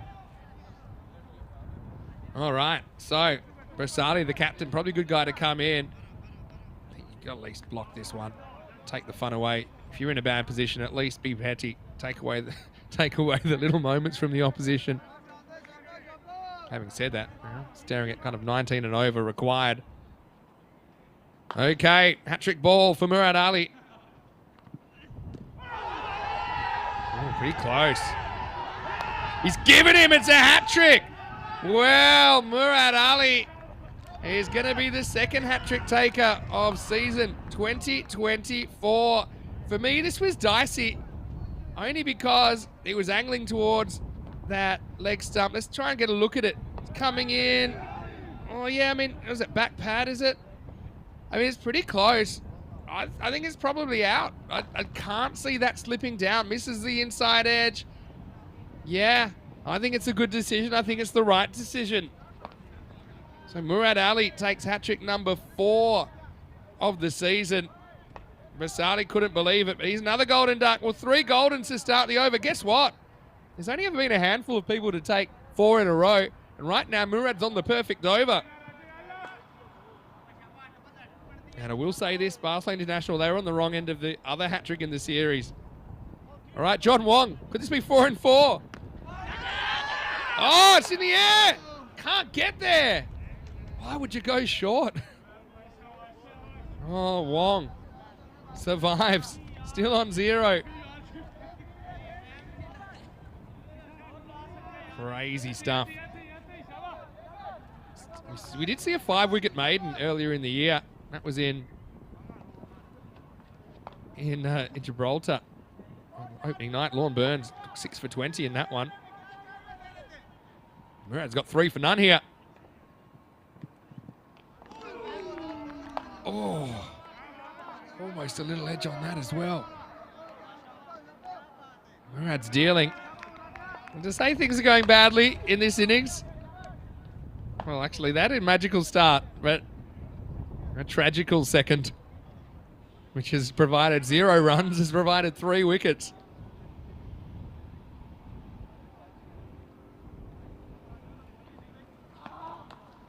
Nice for the over. Oh, it's almost a 4th. They're going to run. They'll get it. End of the over. 20 for 3 after 2. Just looking at the chat, I know some people thinking leg side. I got to say, that was my initial reaction. I thought, that's what you would have heard from my call, that I thought it was heading down leg side when I saw it live. With the replays, I actually think it was a good decision. I think taking a piece leg stump, because actually hit him a lot further back towards the stumps than I initially thought. So I actually think that's more likely to hit than not. So, yeah, I don't mind the decision in the end. Top versus bottom, playing out that way a little bit at the moment. But what a great over that is by Murad Ali. Takes 3 for 1.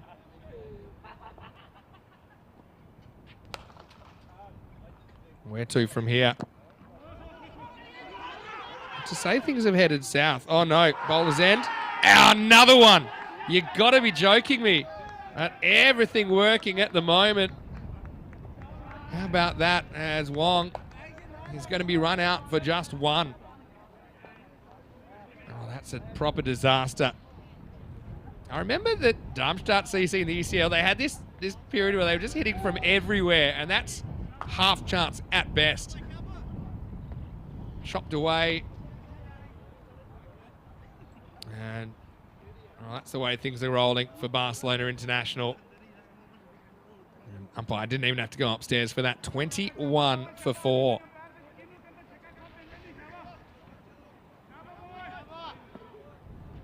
Oh, well. Here's the silver lining. Osama does get the strike back.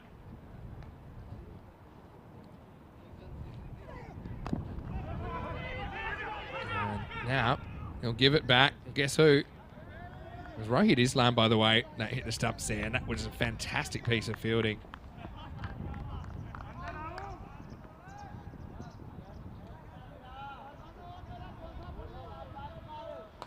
What a piece of luck, though. I mean, I'm not saying it's lucky that he hit the stumps, but I mean, 9 times out of 10, you just get the 1. You can help rebuild the innings. Instead, Bentley gets a chance, batting 6, so we know that he's quite an accomplished player with the bat in hand.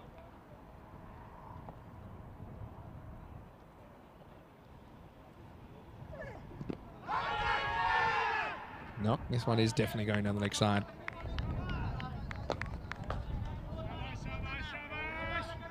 It's even that, what is it, the 128, I think it was from memory, to get a point. That's looking a little bit dodgy, isn't it? Still, see how close they can get here. Bentley yet to score. Whoa, full toss, nicked. They will take it on. It's slow to move. Oh, I don't know where Ali Osama's going. This might have been out as well. He just needs to run a straight line here. He veers off like he needs his wheels realigned. It should have been fairly comfortable single. Check it out in the replay. If we've got time, maybe we don't, but Ali Osama, yeah, needs to pitch as long enough as it is.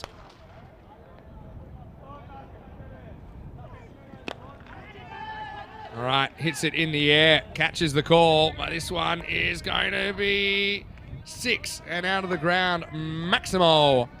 Sama takes it on. Remember, he had a magical first over, and how quickly things have changed around.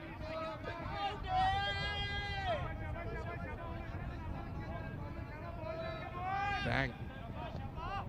Counterpunch coming from Osama, who has 27 out of the 29 runs so far, and he's already on to his 5th partner in the power play in Bentley. Short that time, Ali Saeed. Doesn't have too much luck. Well done to Osama. Wins that battle. Will be the end of the over. 29 for 4 in the power play. We heard Sam Phillips saying before, has been a bit of an issue with Barcelona International, just not getting the power play. They're, 20 short really in the power play. But I think you have to bring back Murad here, wouldn't you?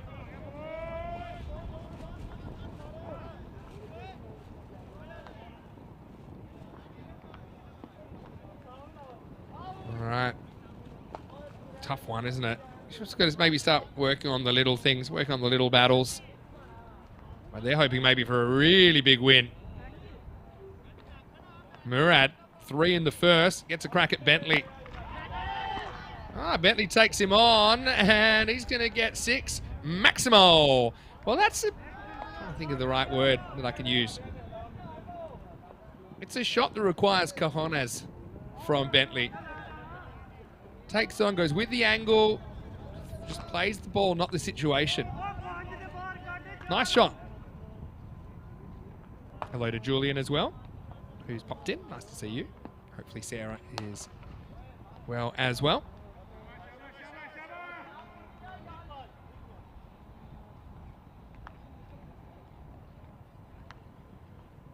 Murad with the right to reply.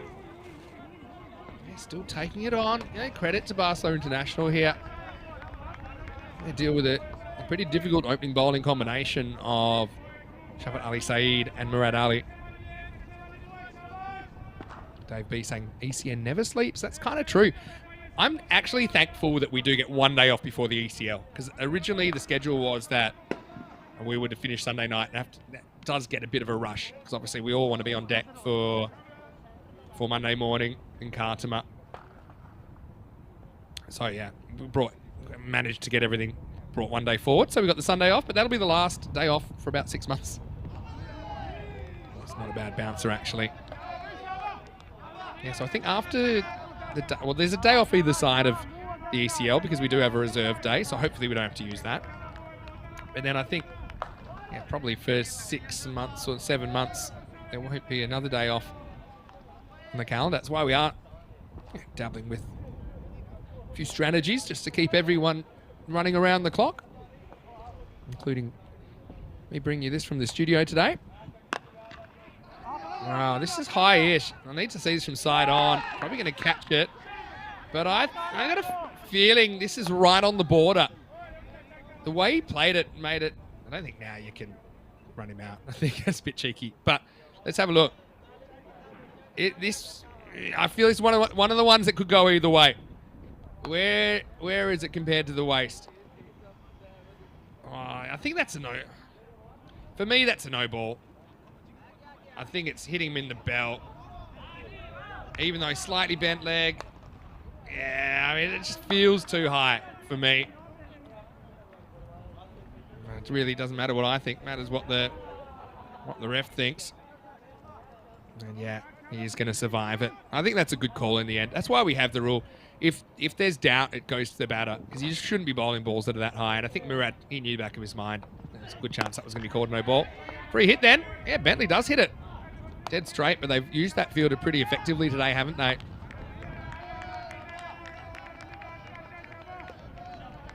Yeah, Julian. Nice to see you as well. Yeah, so where are we looking? Even this 128. What would they need for that? I'll try and do some calculations. Fake footwork, but a real shot from Osama.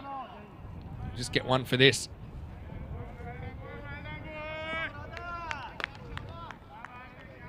So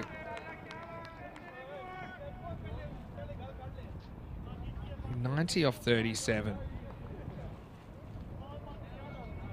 So they basically need 14.6 and over from here. That's achievable if you get a good partnership going.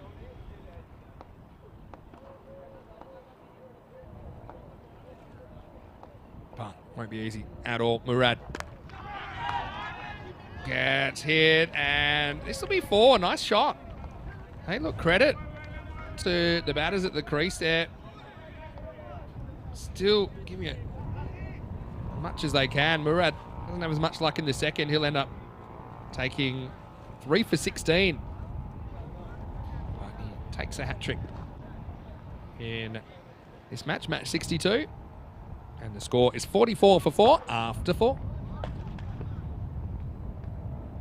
Yeah, so, I mean, that's why the bonus point has worked so well, I think. Because it does give them something to shoot for here, even though that second over was really an over that Barcelona International would like to forget.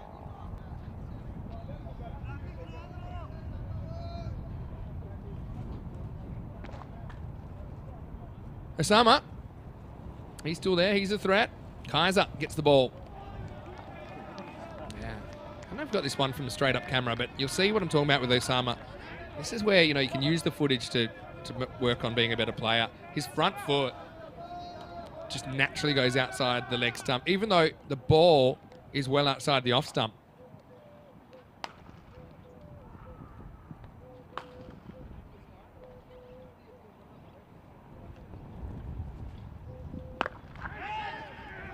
He's able to get a swing on this, but straight down to the fielder, just a single.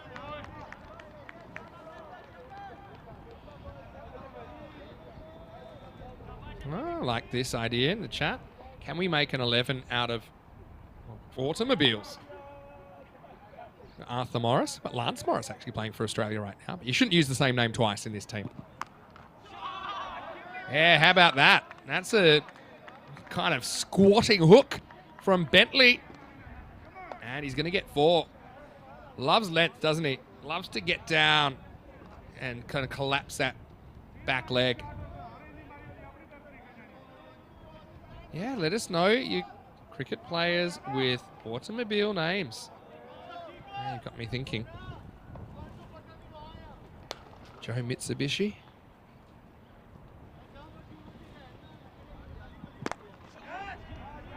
Pitched up and driven slightly inside out by Bentley.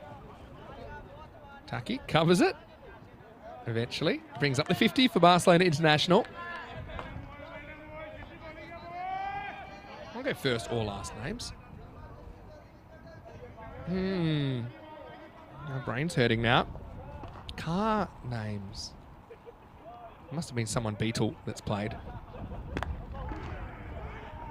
Well bowled, full and straight, and Osama says, "Yeah, take him." I'm not out of my crease anyway. Very difficult, very low chance of Osama actually blocking the stumps where he ends up after playing his shot anyway.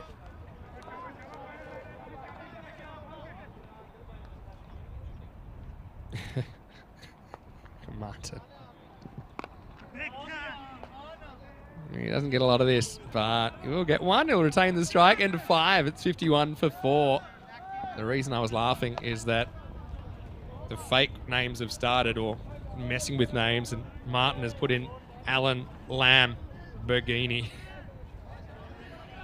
But, yeah. It's not as easy as I thought, actually. Yeah, look at that, the back foot. Is that heel in the air? Maybe. Good spot by our very own Martins. Did that get called? It did get called. Yeah, fair enough. So it won't be 51, it'll be 52. We got a free hit. Bentley gets hit by it, and so it'll cost him a run in the end, and that's it. 52 for 4 after 5. Good umpiring there. That is the rule. It's not a rule I like, to be honest. I don't like the back foot rule. I think it should have stayed in the 60s. We should have updated it. These are some of the events coming up. And after the ECL, we'll head to Portugal, then France. We're heading back to Brescia for the first time in a while. That's about an hour out of Milan in the north of Italy. Then we'll be in Estonia for the first time in 3.5 years, almost 4 years. And I know that Stefan Gooch, our very own, is likely to be playing in that series. Then we'll be in Greece for the first time since late 2021. So there's lots to look forward to, including the Western Shield. That's coming up in early April. That'll be British and Irish Knights versus Team Europe. And if you think that it's useless being in the chat, it's not. Hannes gets a bowl here in the 6th over. Lifted up and out of here. Maximo. Well, is that Nawaz there? Yeah, it looks like it might be. He almost had his snack time interrupted. Dangerous, not looking at the plate. Let's have a look. Watch out, watch out. There's a grizzly about. Yeah, I think we kind of came up with that concept of Western Shield when we were in Rome last year in the ECS. This one's high-ish, but I think it's just okay. It will be 4, though. So, yeah, with these two giving Barcelona International a real shot at the point. That's probably thigh height. It's worked away to the fence. Have a look at it here. Yeah, for me, that's just okay. And again, if it got called on the field, you couldn't really complain about it. You could, but you wouldn't have that much of a case. I wonder if they want to see this one again. Maybe. They want to hold it up. Maybe. Yeah. I think it was okay. Eventually they say, that's fine. They summon a 41.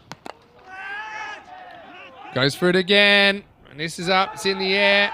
And it's going to be taken. So, yeah, of course, because it wasn't called. It's not a free hit. You can see, well, Barcelona, they're fired up. Why not? Because Osama had done the business. And now you can see there's a little bit of feeling between these two teams.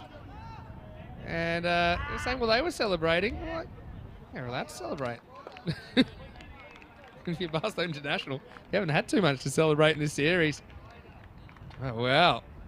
Almost expecting him to rip the shirt off. Incredible Hulk style there.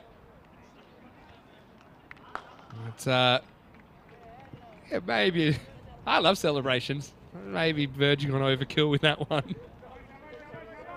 The team needs 27 over to win. Anyway, win's a win, I guess, in the end. And this is Nawaz coming out at number 7. Shachel Kaiser. He was really fired up, wasn't he? Martin Ian RV for Ian Harvey. Very good. Graham Ford for South Africa. Well, that's a genuine one. Well done, Damien. Spray down leg side for a wide.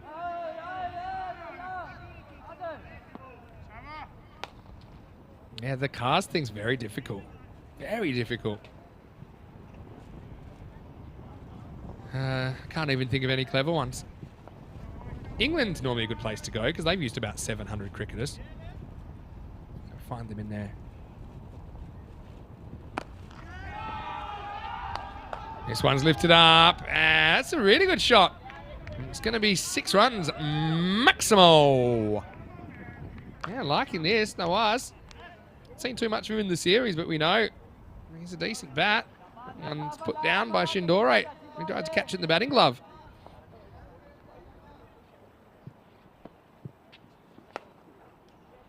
Last ball of the 6th. Oh, he's got it wrong. Full toss. We could have another celebration coming. Who wants it? Bowler, keeper. Bowler drops it. Oh, this is where, you know, for Barcelona International, you'd be getting a bit petty. It's funny that Anas basically calls that I want to catch it, and he's the first to complain to the keeper. Why didn't you catch it? Why didn't you go for it? Top of the bad height. Should have travelled. It did upwards. Anas in the end said, yeah, it's mine. I've got it. I've got it.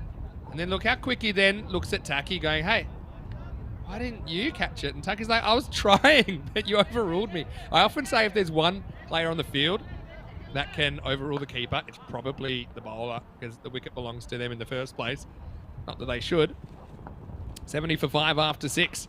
Here's Nazir in the 7th. This one's a little bit short and, yeah, played nicely by Nawaz, who lives to fight another day and then puts this one away. 4 runs. How about like a cricketer called Minor? Morris Minor. I think also look for like a Doug Beetle or something. Surely.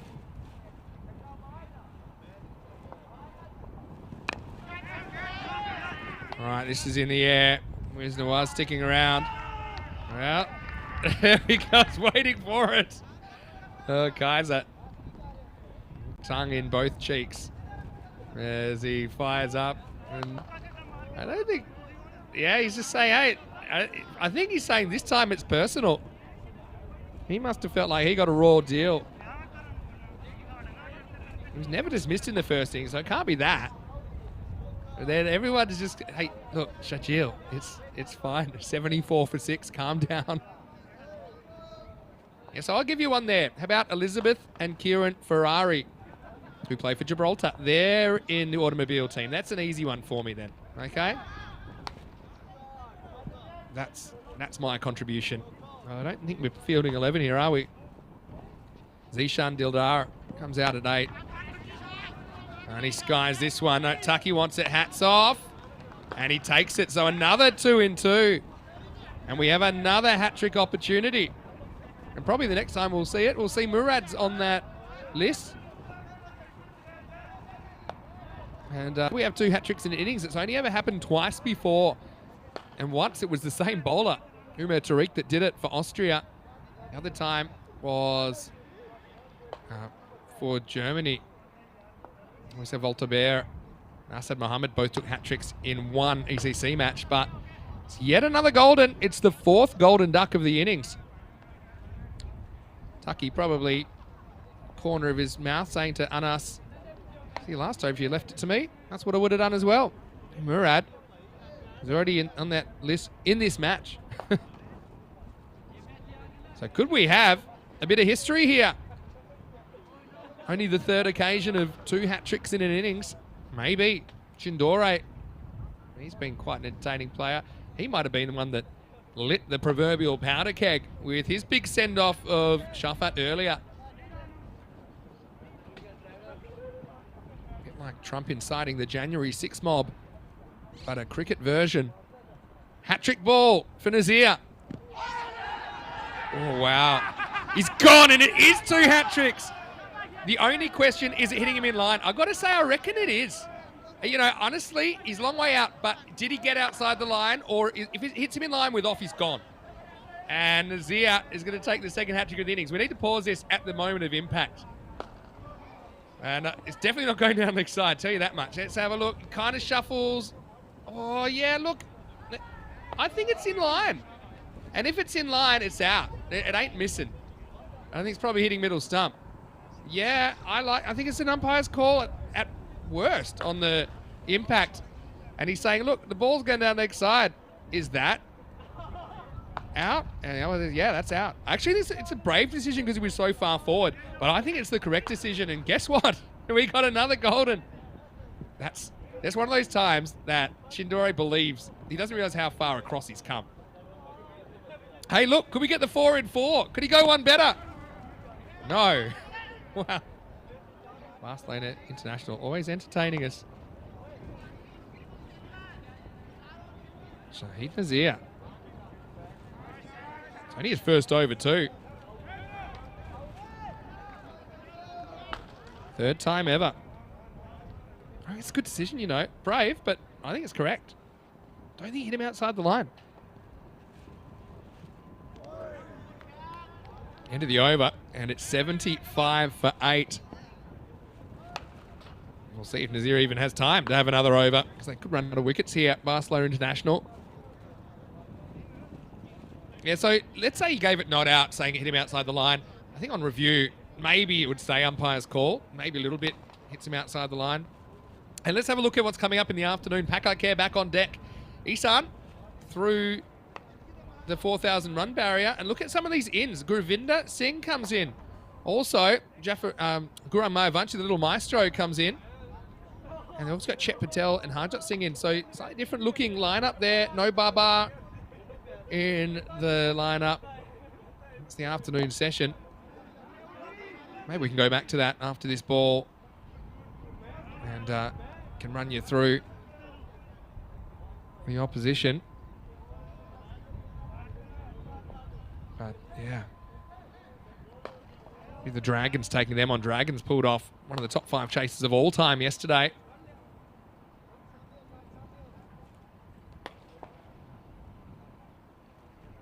Here's Hussain getting a ball.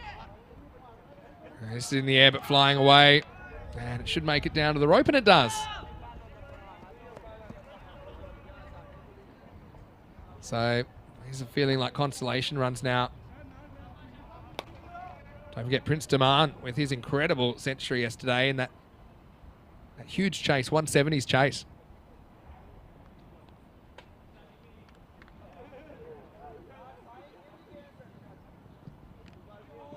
If you spoke to Nazir right now, he'd be saying, look, I want the next over and I want there to still be 2 wickets in hand, if at all possible. Took 3 for 5 in his first. 2 hat-tricks in innings. 3rd time ever. In the air. And well, it does fly over. But look at Nazir. I don't think this is one of the most desperate catching attempts I've ever seen. And for good reason. Now, he still thinks he might be able to grab a 5 for. Having said that, I was over him by a fair bit.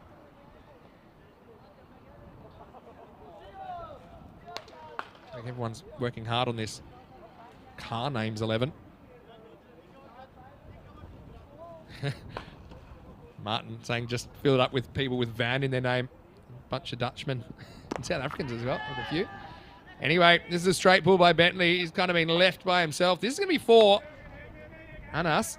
I guess that goes down as another drop catch. Drop one off his own bowling. Bentley left holding the baby a little bit in this innings, isn't he?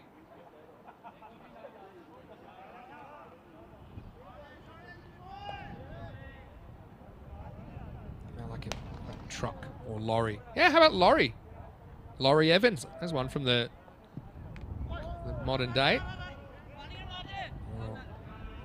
Good running, I suppose. Jar pretty keen to take one, and now it could be broken fingers and an overthrow. At least one of those things. Ouch.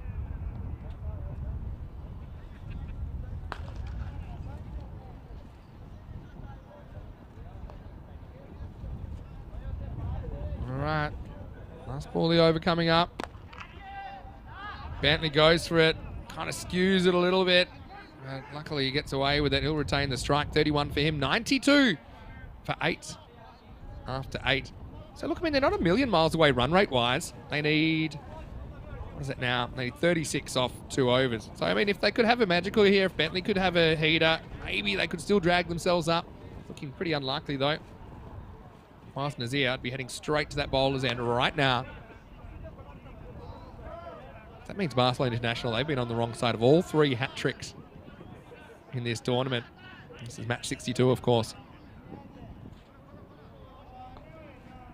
And Nazir is going to get the ball back.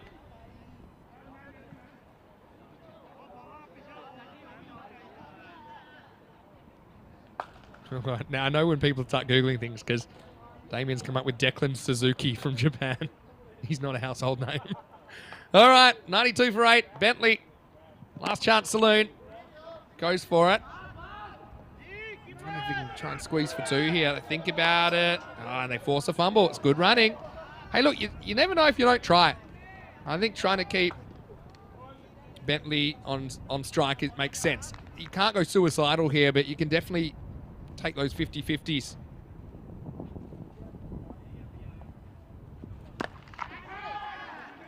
Oh, slightly miss hit, but it will hit the gap, luckily for Bentley. So he gets 4. Good batting. Yeah, Bentley can't fault his game, really. It's fitting they're having this conversation while Bentley's at the crease. This is where the bonus point does keep this game alive, so to speak.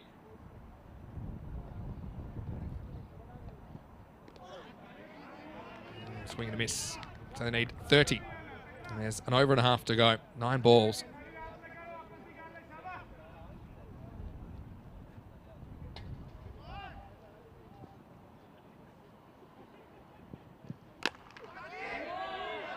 Goes after this. It was on the tram line. Doesn't get it.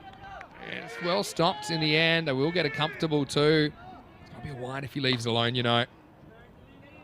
Bentley doesn't get enough to get it over the fence, which is what he was hoping for. Well done there by the captain, Hamza Hashim. At least pull it back. Royal Barcelona, they're chasing the octopus here. 8 points in the morning. And Swinger. Just take the 1. This is where if you Gajar think, I don't know if you're taking the single here. Maybe. How confident is he they can reel off a string of boundaries? Swing hard. Last ball of the 9th. Oh no, that'll be a wide. Very slow and short. Damien more or less admits he's Googled that. Fair enough. I want to know more about Declan Suzuki now, though. Maybe one day we'll do an ECS in Japan. What do you think? Oh, that's handy. There you go. There's 4 runs. Yeah, I guess the issue is who's going to get the player of the match. You've got 2 players who've got hat tricks. It's always going to be a bit hashtag awkward. Keeps him in the hunt. So they need 22 off this over. Obviously, we've seen plenty of overs that have gone for that many in the series. And they'll feel like they've won this if they could pull this off. Barcelona International.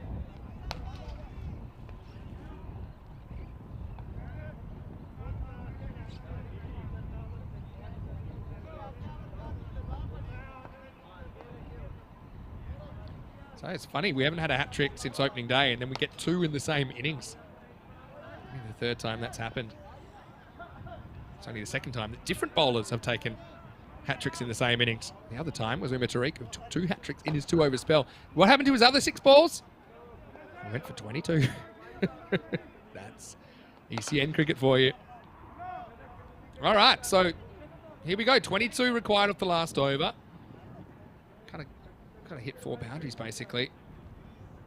No way I see it. It's on us to bowl. Got to run hard here. Got to run hard. Yeah, go on the fumble. And they will get 2. Yeah, I mean, it's tough because you don't really want to run out because it means you're down to your last and it means you can't push the running anymore. But I think Gajar rolled the dice and rolled a 4 last ball, last over. But I think Bentley's the man that's going to have to try and get them there. So 20 off 5. On us. Comes in. That's going to annoy Bentley. That's his kind of ball as well. Yeah, so how about that? Hat-tricks 4 and 5 of the year. And they happen right here in match 62. Nazir 3 for 19. All right, Ali 3 for 16 in this innings. So just a little bit of history. Didn't have a hat-trick in Cyprus. We did have 2 in the night series. Lon Burns and Ian Latine. Both national team players. Bentley picks out the fielder here. So that's only a single. Now, can't really see them doing it. Even 18 here. Maybe 127, which isn't quite enough for them to grab a point. I was saying they were going to chase the octopus, but of course, when I thought of it again, Barcelona International did actually take a point out of that first game. It was chased in 7.1, chased in the 8th over. So actually, Barcelona International will take 1 point out of the morning. Royal Barcelona will take 7 of the 8. That's not a bad shot at all from Gajar. And that will be 4 runs. Good batting. Yeah, just a couple of overs where it went completely legs up in this innings for Barcelona International. Otherwise, I think they're getting that point. Still, love the way they go about their cricket. Good to have so many of their supporters in the chat this morning as well. Oh, hit into his partner, Bentley. Probably going to be one either way, to be fair. 114. It's very Barcelona International this innings. It's pretty much bang on what their average score is. Bentley, probably not going to make the dodgeball team. But anyway, last ball coming up. And he gets bowled by a very slow delivery. And Bentley tries to smile about it. I know there's a bit of fire in that game at times. I think when it's all said and done, the players will shake hands and appreciate the morning's work they've all put in. And in the end, it'll be 182 to 114. So 68-run margin. Barcelona International not quite able to get up to that total that would have kept their point with them. Instead, it gets gifted to Royal Barcelona. Let's have a look at the highlights of this one.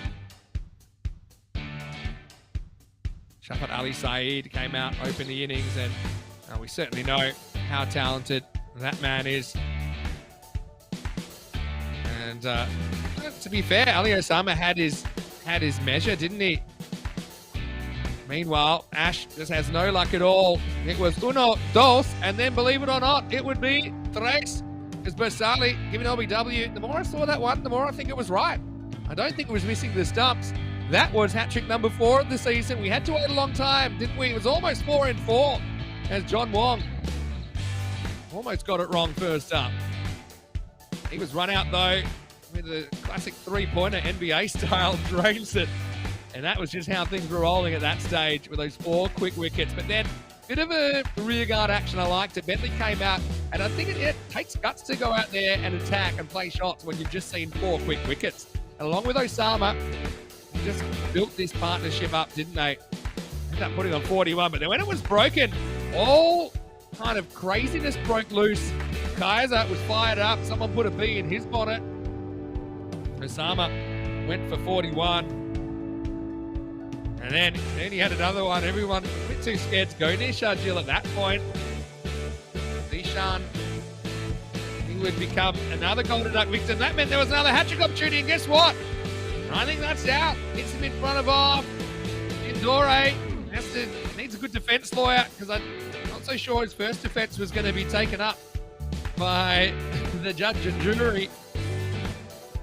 But then, yeah, Bentley, to his credit, he kept just trying to drag them up to that point total. This is with 8 out as well. Handy little cameo from Gajar, got that boundary off the last ball of the night. Left 22 off the last. Couldn't quite get there. Brave effort though. Barcelona International, their losing streak continues. They just cannot take a trick. A team that, look, I was ahead of myself. Looks like they'd improved a lot, but unfortunately for them, that takes their winning streak, or their losing streak, I should say, up to 9 in a row here. 41 for Osama and 43 for Bentley stand out, don't they? In a sea of Golden Ducks, it was 24-carat stuff from Barcelona International, 11 for Noirs and 11 for Gajar, undefeated at the end. But yeah, 9 in a row, closing in maybe on that 14 in a row losing streak. They've got a tough run home as well, Barcelona International. Their final 4 games are against Pat Barcelona and Men in Blue. So let's see if they can get another win along the way. Threefers and hat-tricks. They're hat-trick bros, Murad Ali and Shahid Nazir. Finished with 3 wickets apiece, and Anas Khan with 2 as well. Rajul Kaiser, before he got a little bit grumpy, he did have 8 off his over, which was a pretty good effort as well. We'll take a break then, back in around about 15 minutes or so to take you into the 3rd match of the day. And it should be a pretty good one. Paco Care versus the Catalunya Dragons this afternoon. So we'll take a break. Back soon with more European Cricket Series.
This European Cricket Network event is proudly brought to you by HCL Software, Paramatch, and Local Lifestyle.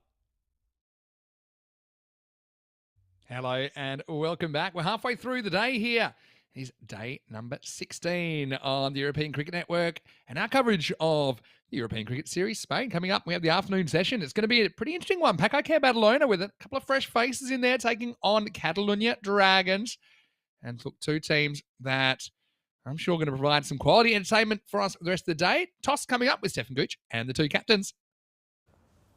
Dragons to call. Head. Heads is the call. It is tails. Ball first. Good luck. Thank you. Have a good game. Pack have won the toss and they're bowling.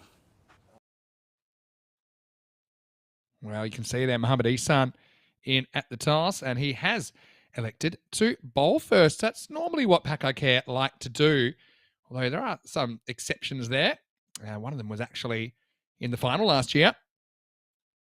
It was a pretty tight one against the Catalunya Jaguar, but they've got some players coming in, don't they? Gurvinder comes in. He's listed at the top of the order. Harjot and Chet Patel in the middle, and the little maestro making his debut for Pack Player we have seen playing a little bit for Badalona CC last year, played for the Ravel Sporting before that. He was actually the MVP of the tournament back in 2021. He was the leading wicket taker by some distance. For Catalunya Dragons, though, Ilahi's having a good time, but I mean, we tend to focus on the Prince, don't we? For the Dragons, he scored 100 yesterday when they chased down a 170 score, and that's not something that you see very often. 56 to 44 are the listed percentage odds for each side, or the percentage chance of winning. Thanks to our super duper computer. Yeah, talking about artificial intelligence taking over. Our supercomputer's gotten really smart now with the amount of matches we've got. As Sufyan Alahi, just mentioned him, he is going to open the batting with the Prince. So we've got some good battles coming up. Two national team players going head-to-head. Mohamed Atif opening up to Prince Deman. Ihsan, well, he's in Team Europe, never mind Team Spain. Calling the shots from behind the stumps. Afternoon session will begin. Just needing a second to make sure the clock ticks over. Let's rock. Atif is such a good bowler. He's the leading wicket taker on ECN of all time. He just can bowl annoying lengths. And have a look at that. Oh, little maestro getting stuck in. And another player that's played a bit for Spain. Yeah, little maestro, Gorang. Playing for Pack for the first time. And yeah, Pack they've had to call in a lot of players. Obviously, one of the issues with Pack is that they are going to ECL 24. And that means, you know, when players only get a certain amount of days off work and things like that, it's been hard to get their quote-unquote best side on the park during this ECS. Atif balls to Prince. Well, it's a bit of a tight one. They can't decide which end to throw. They throw neither, really, in the end. Eventually, it comes into the bowler, but Prince is off the mark. Let's have a look at some of these stats. And after 62 matches, we have an even split, 31 matches apiece. We've also had a couple of chases in the 170s, and the lowest score defended 117. That just shows you if you're not making 130 plus, you're going to have a pretty tough time. Average score batting first, 143.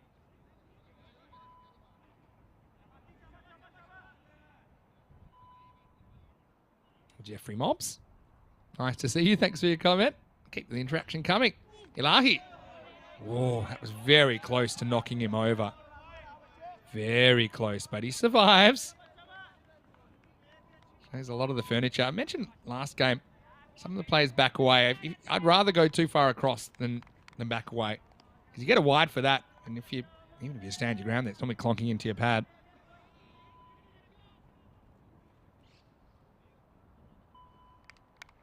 Sharafat Afsal saying it looks like a totally new side. That's funny. There's some players in there we do know pretty well, though.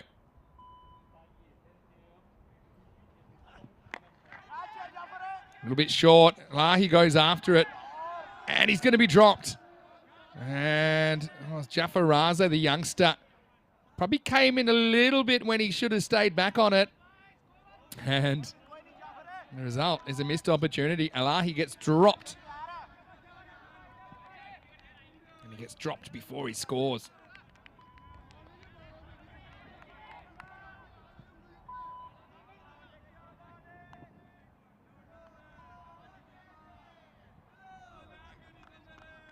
Govinder Singh, a player we've seen playing before, but it's not the Govinder Singh that we saw make the 156. Well, he does have a couple of 50s. He's come in for Pakai Care. Played previously for Catalonia CC as well as the Tigers.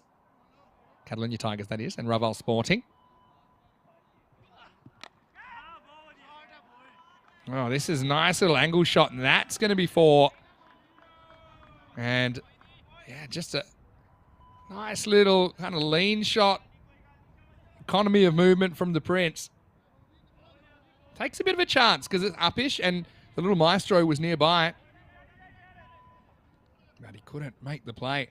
Yeah, Govinder Singh's a fun player to watch. I remember he's played a lot for Raval Sporting, and he's very good at coming and just hitting sixes in the middle. He's listed to open today for Pakai Cat with Isan. Once again, kind of check drive from the Prince. They want the run. They'll get the run. Expect to score 147 at the moment. I'm curious to just see how Pakai Care go with this group of players.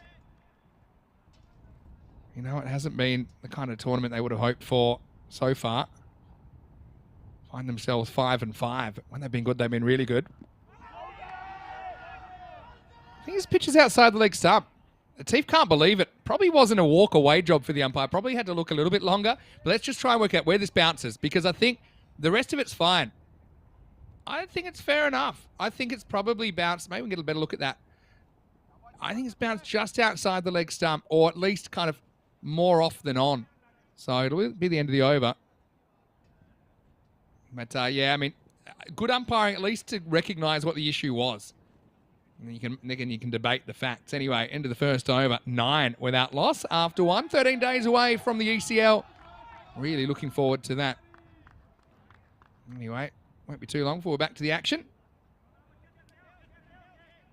I think I mentioned that the 5,000th match will happen on day 1. Jafar Raza grabs the ball. We're wanting to make up for that missed opportunity in the last over.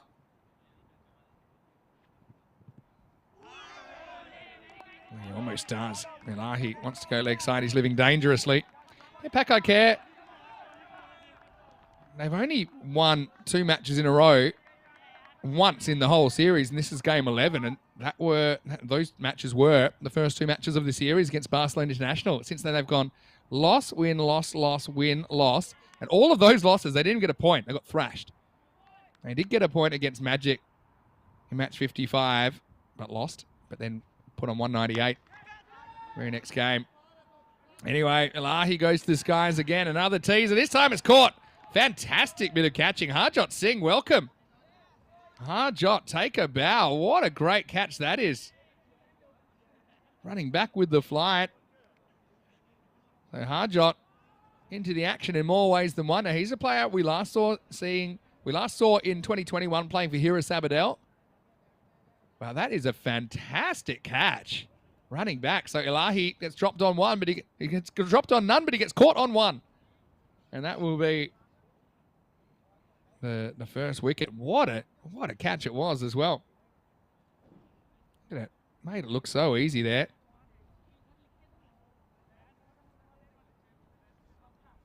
So no good for Ilahi at the top of the order. Adil Shah comes out at number 3. Dragons. I mentioned this is kind of Dragon Week on ECN, because 4 out of the 5 match days this week in the ECS, Dragons are playing. Raza will be happy that he gets the man that he dropped, but he won't be happy with this because Shah goes Maximo. First ball. Pitched up. He's a bustler. Jaffer. I wonder if one day he'll have a bit more height and be a bit more of a Muhammad Atif type bowler, because he does get good movement. And that one disappears. A little bit of the shake and bake there from Adil Shah. Jeff's got a very good question about where my cases are at the moment. I'll tell you.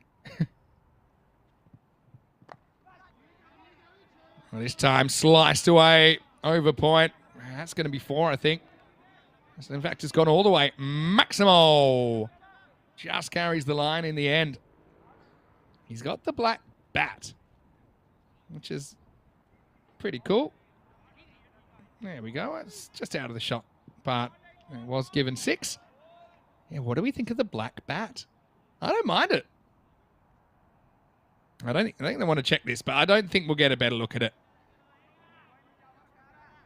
because it's just out of the shot in the end. But yeah, I think you got to stick with what the original decision was. And that's, what has it been given? 6. Yeah, it's been given 6. That's fine. Well, we talked about batters backing away, sometimes backing themselves into trouble. This is a good example. Raza changes the angle on Sharp. Body blow. Ooh, back thigh. Don't know if you're happy to be hit there or not. There's probably worse options. It's gone to a 50-50 now. Now, Jeff, my suitcases are in Georgie's room, actually. So I'll be back there to collect them very shortly. Oh, he's bowled him off his own body. Well, lightning strikes twice, and he didn't learn his lesson, did he? So it's going to be a quick fire dozen from Adil Shah, and this comes off pretty much the same place he hit in the ball before. Back leg. Again, it's going to be a huge wide if he gets across, but he backs away. It's not the first time we've even seen that today. We saw it happen earlier, didn't we? And disappointment. Yeah, Ali Osama went the same way earlier, but yeah, footwork, so important. And even this is where sometimes footwork's, like no footwork would be better than that. That was counterproductive footwork. 21 for 2, and Jafar Raza grabs 2 in the second. And so things turning around for him. Just 12 came off that over as well.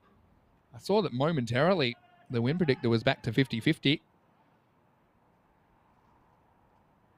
Hello to AW77. I like this comment. Saying it's the first time he's seen cricket on a baseball field since Sachin's Blasters took on Warren's Warriors at Yankee Stadium. I've read a little bit about that, actually.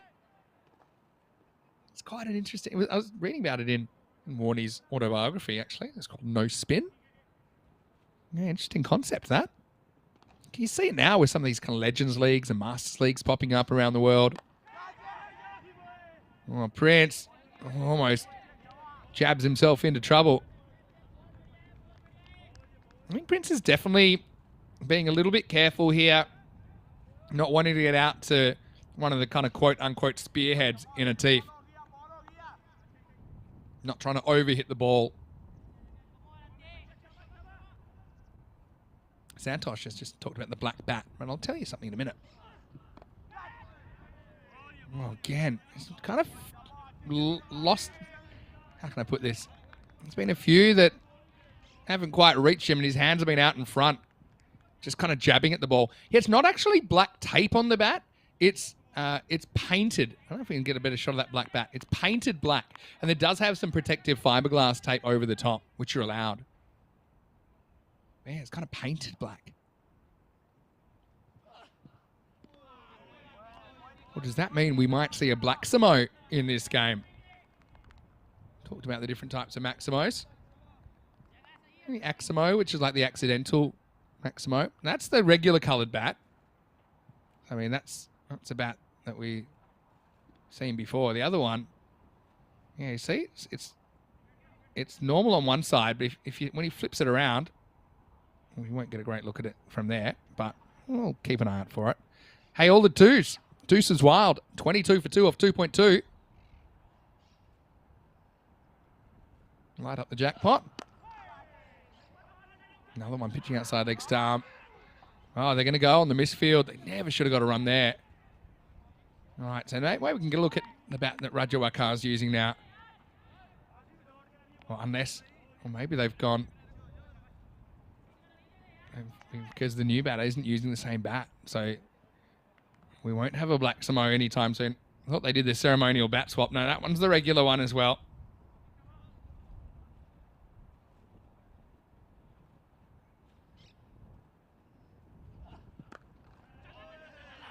Wow, what a shot. Well, he would have been run out. But I'm just curious how a leave can come off the middle of the bat. What? He just doesn't want to hit this in the end. So he's like, yeah, nah. Okay. And just like that, Rajawakar's off the mark. was a bit crazy. I see batters in Test cricket getting out that way sometimes. He's chopped on. It just wasn't a confident sort of innings from Prince. It got a little bit too, I don't know, maybe a bit too cautious, just prodding. He could never quite find the rhythm against Muhammad Atif, who gets him in the end. It's when hands become too soft. Maybe he's been over moisturizing. But yeah, just laid on its soft hands. Hits the inside edge, comes down onto the stumps, and Prince Demand's going to have to go. Big moment in this game, and the Dragons in early trouble, 24 for 3.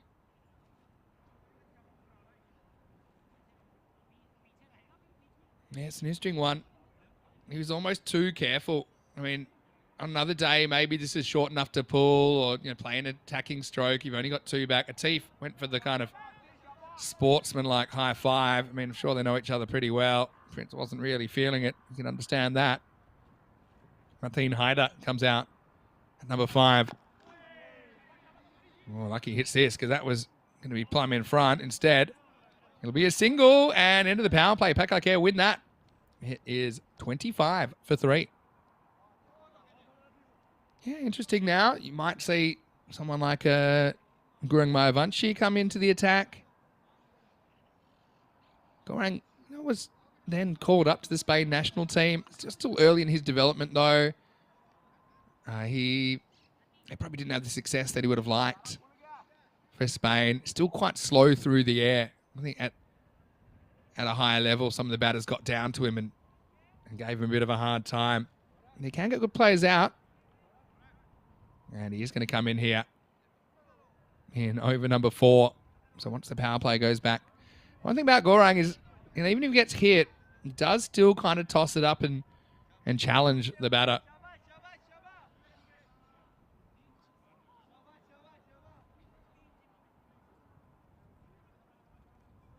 He's got 74 wickets on the network, including a hat-trick against Skyways back in 2021 and a 5-wicket haul in that innings as well.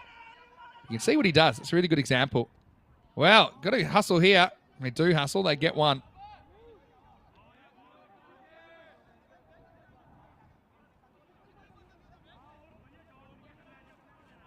Santosh is impressed with the way that we saw Raja getting off the mark. This is cut away and finds the gap. Long chase for Govinda, but he does pull it back and will come back and get 2. Hello to Mahmood White. Always great to see you. He's saying here, Dragons versus Pakakare. Prince versus Isan, isn't it? And yeah, don't want to focus too much on one player per side, but for sure, I mean, they'd be the kind of main protagonist with the bat, you'd imagine, but Prince getting out early, someone needs to step up. Could it be Waka? That's that moon ball. It gives the batter so much time. It can get him in trouble. This one maybe should have been hit. It was too full, but just a single.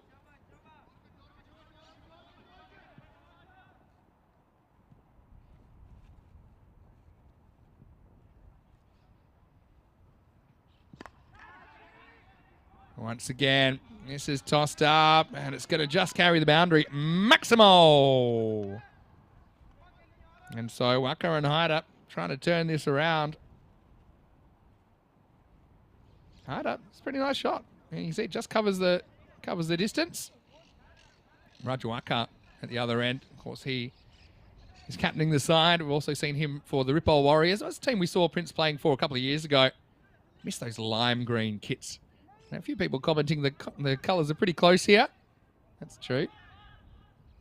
I'd say that the Dragons lineup, they're a bit splashier. Bit surprised the Dragons don't have more orange in their kit if they are Dragons. Yeah, see, that's very Gurung. Tries to get him to overswing. Just an edgy kind of skew for one. Good over this so far. It's gone 1-2-1-6-1. 11 off it. Last ball to come.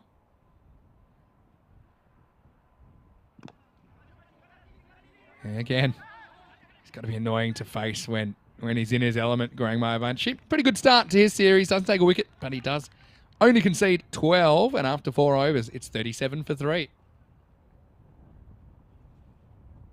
Yeah, Paco Care, huge favourites now. We saw it briefly at 50-50, but now 77% according to the computer. Roger Waka, good to see him back in the ECS. Didn't see him last year. Didn't have Ripple Warriors in that series, but that's the thing about the player group in Barcelona. Literally hundreds and hundreds of cricketers, and I suppose the clubs are a bit more fluid. They're more like teams than clubs. You know, when we think club, certainly in Australia, we think of, you know, a club has multiple cricket teams, but just because how the game is in Barcelona for sure. Some places in Europe, you'll see one club with multiple teams, like the Netherlands, for example. Sometimes in Sweden, sometimes places like Czechia as well. Remember, Gal gets the ball here, you know, over number 5. Yeah, but typically you tend to talk in teams, and that's why you kind of see, depending on team numbers and things, you see players sometimes switching between teams, depending on the formality of the competition as well. They might switch between teams, you know, pretty quickly as well. There's multiple competitions, and there's also there's some social matches as well, which aren't just cricket for cricket's sake kind of thing. That's hit. Oh, just over the line, but it was a teaser for the fielder. And that's gone all the way. Maximo Hyder pretty much picked out the fielder here, but it was just slicing right to left on the fielder in the end. Look at him. He maneuvers it with those wrists to get it over there. And yeah, I don't know if the fielder's right back there. Maybe he's got a better play on that. Yeah, I had a question as well. I think it might have been Paul. I hope you're still watching, Paul. You might have missed your question earlier. He was asking, do these teams play outside European Cricket Series? And the short answer is yeah. Yeah, most of them do. All right, low full toss again. This one is back. It's a misjudgment. I think that's gone for 6 as well. They wanted to have a check of this, but I actually think that the fielder has made a meal of it. Let's have a look at it on the replay. Maybe we can get a pause on when this ball lands. Yeah, I think that's 6. Maybe we'll get a better look at that. Yep. Yeah, if it hits the rope or just over the rope. So it will be 6. It's a really good shot. Yeah, probably just bang on the rope, but yeah, that's Chet Patel down there, I think. Really should have done better. 50's up. All right, high in the air. Very, very high and very, very far compared to the last one. In fact, that's on the cube. Oh, well. Lucky that no one's in immediate danger today. But this one was cube bound. This one would have been quite frightening, I think. Now, look at that. Teeth in the background screaming at the bowler. McGall saying, hey, don't bowl there to this guy. Maybe just trying to say, look, you need to get the Yorker in here, but you missed your spot again. Hello to Trevor. Nice to see you in the chat. He's asking, how's my holiday back home? It's strange to call it home these days. I don't spend too much time in Australia at all. But I do, now that the pandemic's over, I've made an extra effort to try and travel back when I do have some time away from the ground. Slower ball this time. Maybe that was the instruction from Atif. Just defended away. Yes, it's been nice to have a little bit of time away. It doesn't happen very much. Of course, take it now because ECL is coming up, and that's going to be crazy. It's 7 days a week. And we're just going to bash through 4 weeks straight. Every 3 days is finals.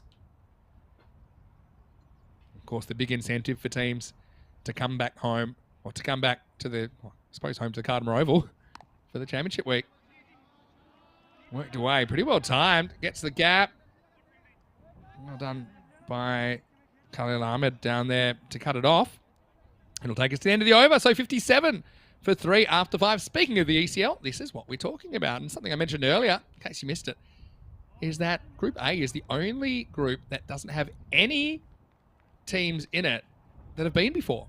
So every other group has at least 1, normally 2, and in some cases 3, like Group G. 3 teams that have been before. Now, of course, how that works, they'll play each other over the first 2 days, and so each team will play their 4 opponents. The bottom teams eliminated from the competition. The top 4 will play a finals day on day 3 of the group, and only the winner of the group will get to come back. So, a lot to look forward to.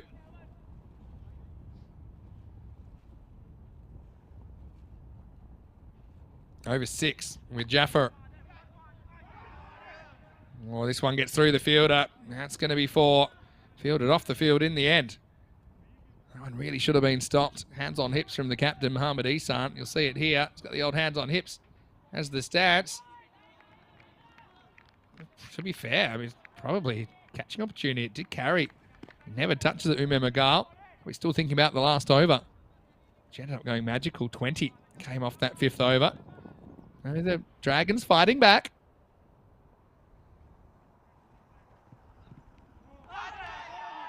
Oh, is there a nick on this?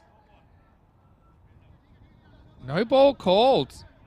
Oh, this must have been for somebody outside the circle. And I bet it's Magal because he's right next to the square leg umpire. I don't know if we can see this from camera 3. That might give us a bit of an idea. I heard it. I reckon he does nick it, you know. And he's ready to go. And then, yeah, he's definitely hit it. But there's a no ball called. I think it's for 6 outside the circle. And I bet you that Magal was outside the circle, never got back in. Then he's looking around saying, look, what are you talking about? Oh, no. How can you make a bad situation worse? Starring Ume Magal. Ouch. Free hit then. Poor Jaffa. This will be caught. Let's see if they remember. Well, there's Chet Patel now. Oh, and then he cracks him in the shins at the end. Oh, man. What a crazy couple of balls. You got to show this at the end as well. Well, Jaffa, on the full, on the full. That wasn't on the full. That's got to hurt. Oh, I mean, if this was football, he would be rolling around forever. Oh, so we had basically a missed catch opportunity, then a no ball because the fielder wasn't inside the circle, and then we've had the bowler banged on the shins. Oh, Waka, just a little touch shot.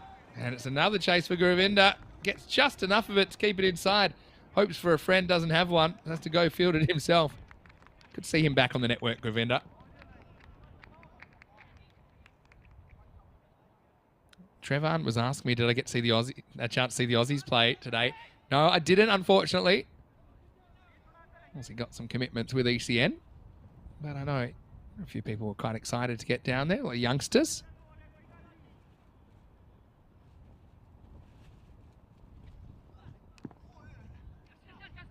It's chopped into the ground. Oh, more work for Guravinda. This time, ball wins the race. So Waka gets into double figures. A bit more of a kind of anchor roll. Not really looking to hit the ball down the ground. Probably trying to use the pace, and kind of exactly what happens here. Nowhere near the middle of the bat, but good enough for Raja Waka. And Trevan, where are you watching from again? Maybe you can refresh my memory. There's Magal in the background. I bet he's hoping the ball nowhere near him for a little while. Just needs a bit of time.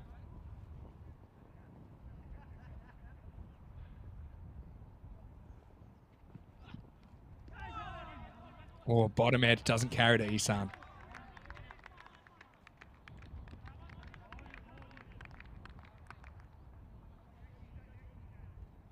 Backing away.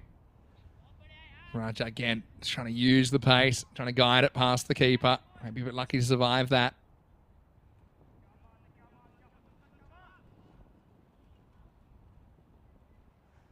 Last ball of the over. Lifted up by Waka. Has to watch it. And he can watch it disappear. Maximo. So Raza had a good first over, but he'll want to forget that one in a hurry. Might not be able to if he wakes up with a big bruise on his shin tomorrow. But anyway, it'll be the end of the 6th over. And the score is 75 for 3. And a pretty good shot that time from Hyder. He finds himself 33 off 12, so he has been very aggressive and giving him a fighting chance. 129 is the expected score at the moment. 6 over check-in time. Well, look, you'd be hoping from here with 7 wickets in hand, you should be able to go like 15 and over. If you do that, then you could go 135. Back I care. Not say they've been perfect, but they've been pretty good at keeping the extras down in this innings.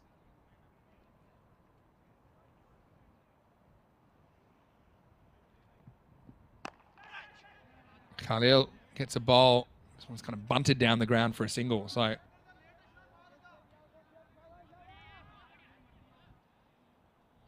we'll be back to Raja Waka.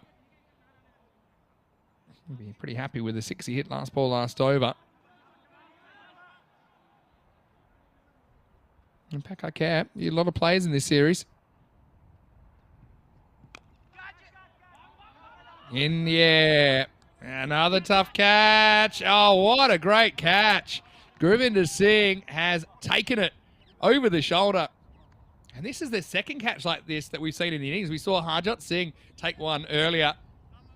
And it's going to be the end of the road for Raja Wakar.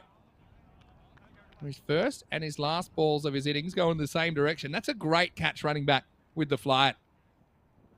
Really well done. And so Raja, the captain, goes for 18 at 76 for 4. I had a question from Sujit. Hello, Sujit Yadav. How are you? He wants to know, is this Gurvinder Singh Bajwa? The short answer is no, it's not. Not that Gurvinder Singh. But he is a Gurvinder Singh we've seen playing before.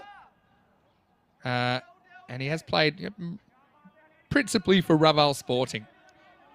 He's a pretty good, normally a middle order kind of hitter. Comes out and likes to hit sixes straight away. He's crazy with the bat. He is listed to open today, though, interestingly. So wicket for Khalil. Nice little outswinger there. First up, Faizan Amjad, the batter at number 6. Yeah, so Sujit, hopefully that answers your question. He's a player I've seen before, but he's not the Gurvinder Singh that hit 156 not out, which was, at the time, the ECN record score. Since been beaten a couple of times, actually. Last deploy did it in the ECC, 163, and Hamza, 193. Have a look at this for a carve shot. This will be, if this bounces, you're never stopping it. No way. And Raza gets another bit of work on the boundary. Just with the spin, you know, if this ball bounces, I just don't think it's possible. So you got to try and get it first, or maybe try and smother it. Have a look at that. It was here and it was gone. So nice shot by Faizan Amjad to get him off the mark.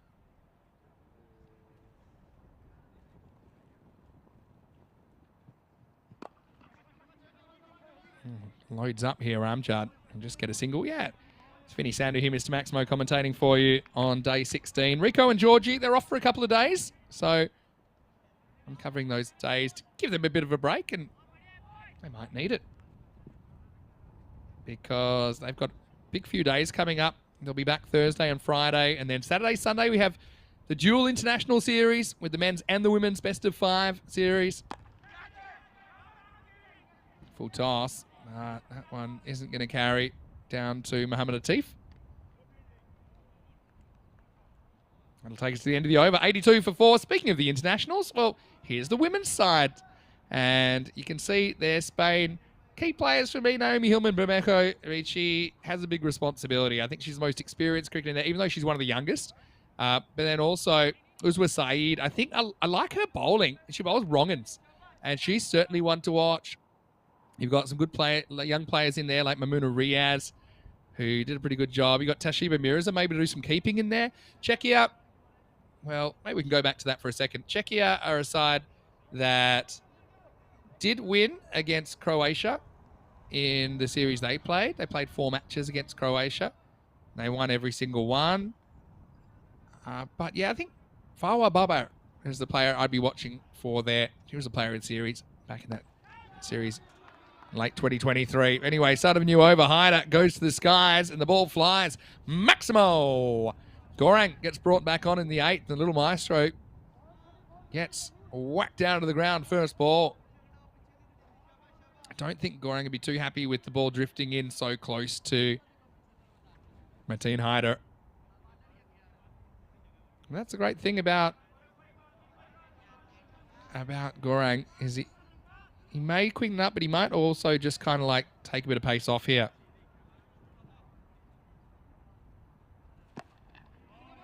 Yeah, see, takes the pace off.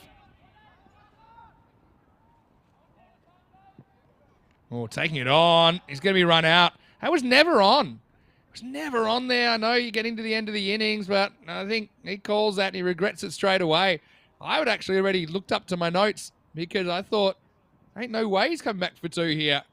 At this stage of the innings, Isan This is one of those ones as a keeper, you know you got time. You just have to take it cleanly. Isan does just that. And it's a sad end to an innings that had promise. Martine Hyder run out for 42. And the score is 89 for 5. Wasteful. I don't know if we've got all of the running that we saw, but maybe, I think he just made up his mind. He wanted the strike back, but it's early in the over. You can always get it back another way.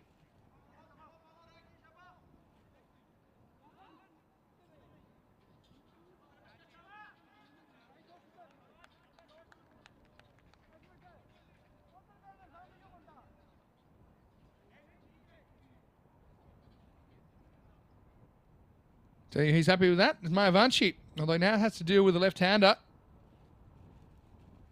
Akhtar Khan goes for it straight away. Bit of a Southern Cross-looking field at the moment. Akhtar was involved in a collision between the wickets the other day that resulted in his run out. That wasn't a very fun moment. Luckily, he looks okay. And he's a player we saw for Ripple Warriors back in 22.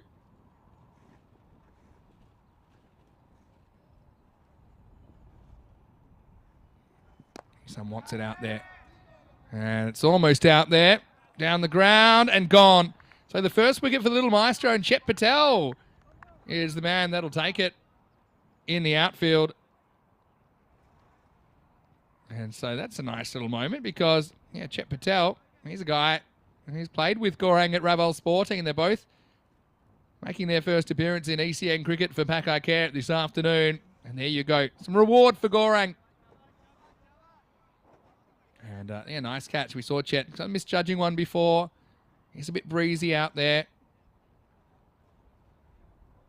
And so, yeah, Trevor is asking, what's it like commentating basically in a studio compared to being at the ground? I mean, obviously it's not quite the same thing, but I'm still enjoying the game as much as I would otherwise. Obviously, you always pick up a few things that maybe no one else would see.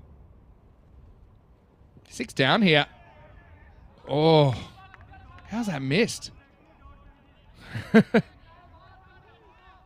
Muneeb's come out. Oh, yeah.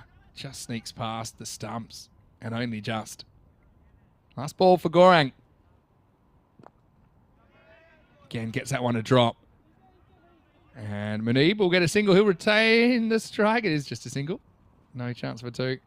Even on the misfield. 91 for 6 after 8. So, yeah, I mean, look, it's just one of the practicalities now with the ECN schedule just growing beyond what anyone ever imagined. Remember, it was just meant to be 1 week a year, maybe 2 weeks a year. It's now 49 weeks a year, and we're doing more matches. So when we've gone from 4 matches a day to 5 matches a day for the bulk of the season, that's another 25% extra, if you like. So it just gives us a bit more flexibility doing it from the studio. So, you know, you'll hear me doing it on occasion. You'll hear Corey doing it on occasion. You hear Rico doing it on occasion. I think the main difference is, you know, we've been to all these venues. I've spent a lot of time there. So you get the feel for it anyway. As this is over number 9. It's a good question, though. I don't think everyone would be able to do it. But I think if you've spent enough time around the player group and in these conditions and in these grounds, then you can still do it. I don't think anyone could kind of walk in and do it. I think it would be difficult. But obviously now I've done, I don't know, 3,100 games or something like that. So I'm pretty comfortable. McGowl elicits a mishit. It's up in the air, blowing around. Good luck. Well, lucky to keep his head there, wasn't he? Well, this will be an interesting replay. I think this is timer down there. It is. It was we just talked about the breeze a second ago, didn't we? A bit like the old Nutbush city limits here, the way he's to the right, to the left, and bang.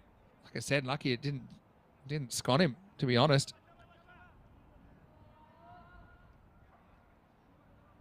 So, yeah, it's just something you'll see on occasion. If I'm doing a good job, then you probably shouldn't be noticing too much.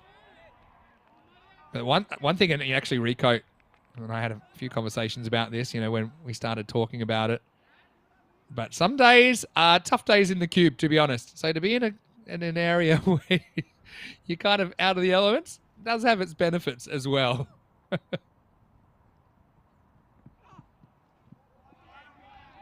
Swing and a miss. Clever slow ball that time from Uma Magal. Yeah, for example, if it's a rain delay, it's a great chance for me to try and catch up on some of the stuff behind the scenes to keep European cricket ticking. But often if the rain's coming in sideways, you have to really prioritise that. Hello to Wayne. Good to have you with us. Wayne loves his ECN. We love Wayne.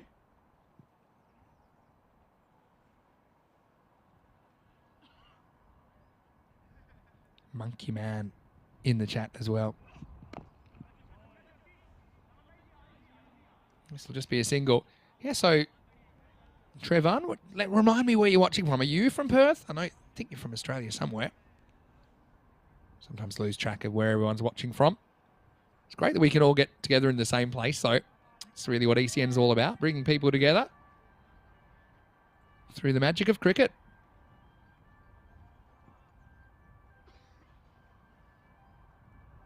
Last ball of the ninth. Big swing and a miss this time, and unnecessary throw. I think Aktadar wants him to throw in case they can get an overthrow, but he'll have to stay at the non-strikers end, at least for the start of the 10th, because it's 96 for 6 after 9.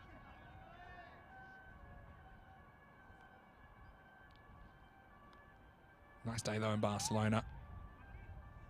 Weather slowly getting up there. How good was the T10? 1 for 12. Got the big wicket of Demand. Let's not forget that.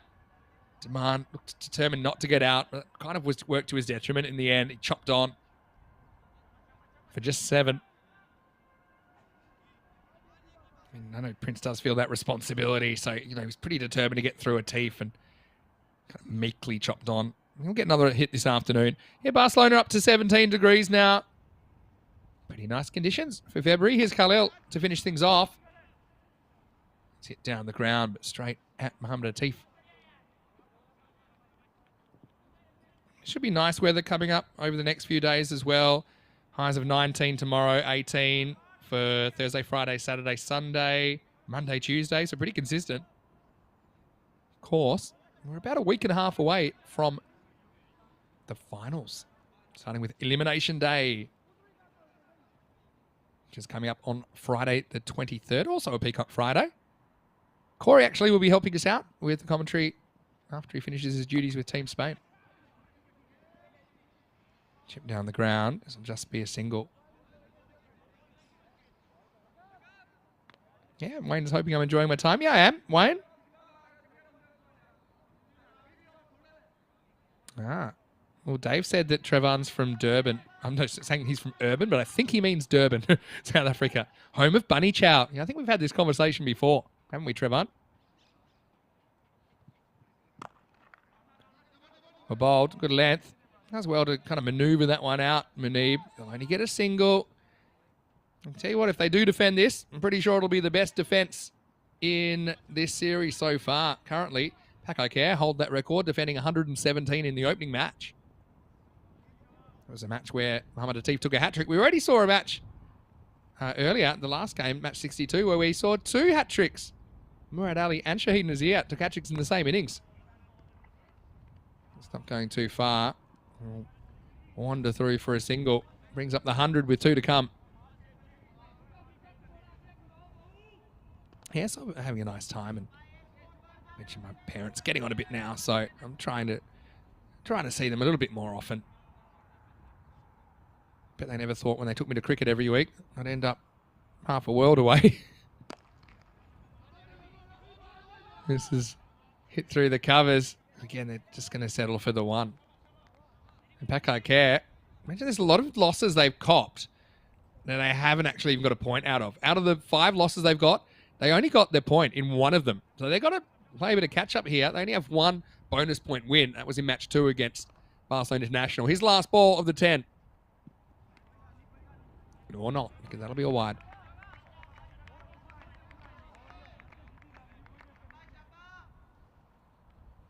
So, actually, that makes me think of something, Dave. And here's something for you to think about during the break. Think of your worst ever autocorrect mistakes, or funniest, if you have any to share. Let's try the last ball. Not going anywhere. You don't even have to throw here. Trying to protect his... Well, that's really unnecessary. I know they're not on that many. But it's the last ball. And if he holds on to it, there's definitely no runs. But he's greedy for the stats, is Khalil. And we've got to have a look at this again. Because even if he makes it, they haven't taken a run. Khalil panics, fumbles, and then, yeah, I think it probably would have been out. And because of that, they will get one. They should have got none. Look, not to take the gloss off what was a pretty good last over. Just 6 singles and a wide in there. And, yeah, the boundaries really dried up, didn't they? Towards the end of that innings. As we look back at the highlights.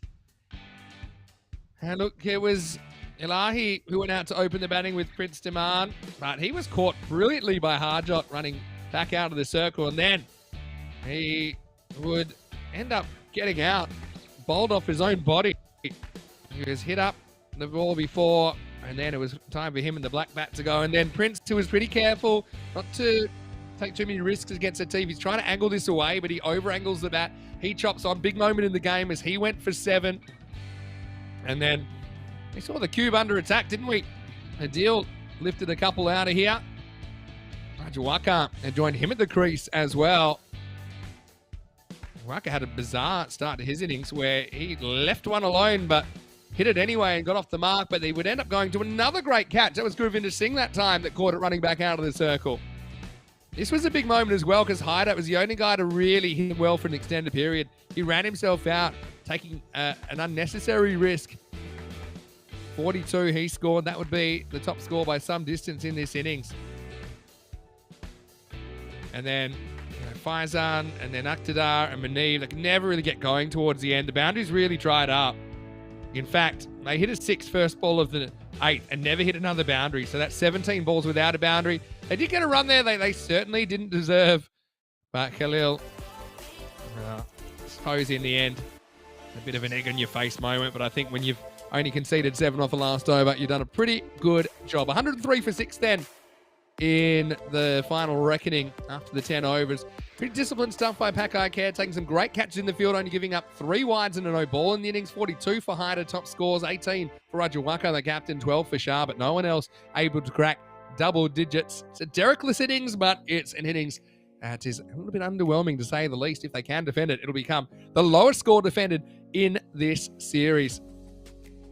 And as far as the bowling went, Jafar Raza, he'll take the figures 2 for 30, but might have had a couple of more had everyone held their catches. 1 wicket apiece for Muhammad Atif, and then Goreng Vanchi on his entry to the series. He was pretty good. Khalil Ahmed, pretty tight as well, although he did miss that run out at the end, but a pretty good team effort, I'll say, by Pakai Badalona. No one really going the journey in that 10 overs. All 5 bowlers can hold their head high. They all went for 30 or less. So we'll take a break. Back pretty shortly. 104. I suppose what that means as well, if you can go about 130 pace, you might even be able to do it in the 7 overs. So I suppose that's another thing we'll be keeping an eye on. Maybe around, let's say, yeah, maybe around that pace, 130, 140 pace. They could get all the points. Dragons, well, they'll be hoping to make a little bit of mini history here as well and defend this 103 and make it the lowest score defended in the series. Vinny Sando here, Mr. Maximo for ECN. Hope you're enjoying yourself.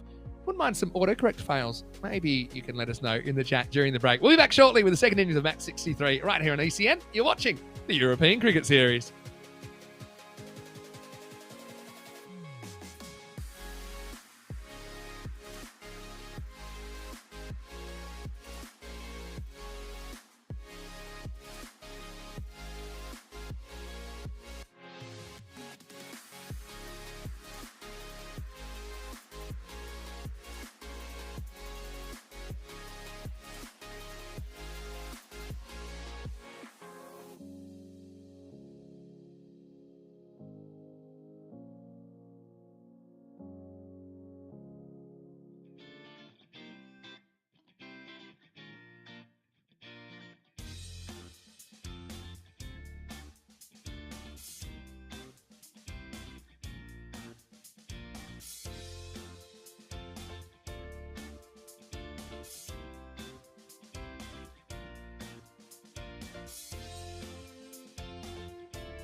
This European Cricket Network event is proudly brought to you by HCL Software, Paramatch, and Local Lifestyle.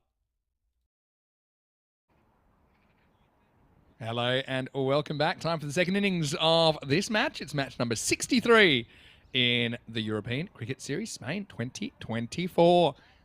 Before the break, we saw the Dragons being sent in by Pakar Badalona skipper Mohamed Ihsan. They've made 103 off their 10 overs.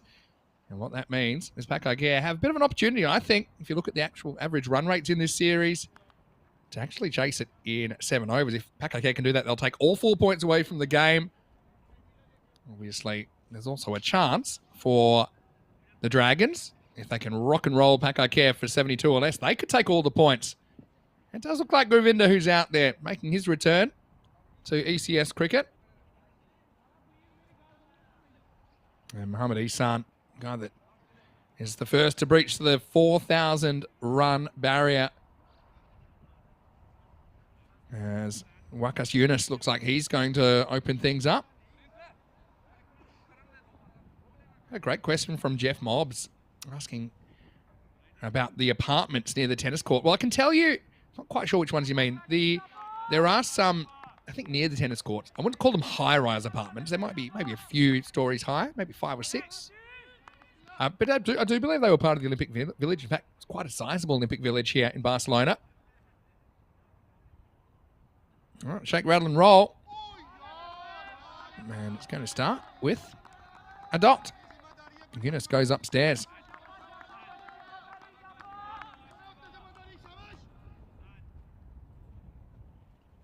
Pakar calling for the reinforcements today.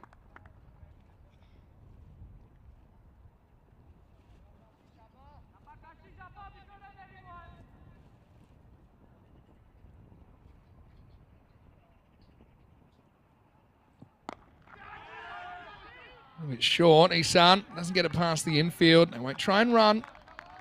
2 dots to start. Winning the early battle here. A very early battle, Yunus.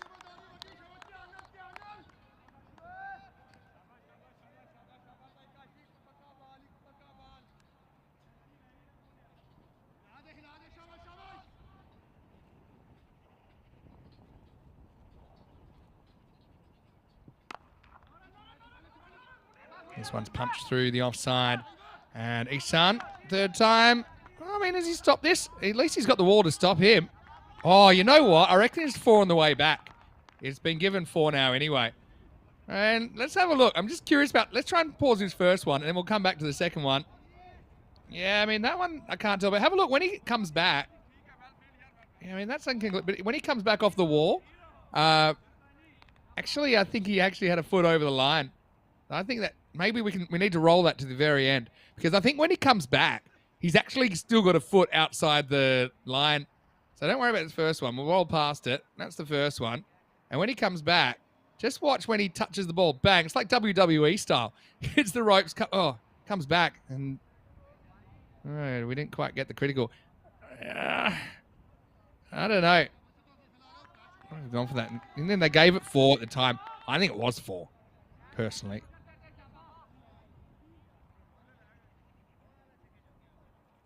Bit of an interesting one. And now pitched up, and Ihsan goes downtown, baby. Maximo. And just lifted up and out of here.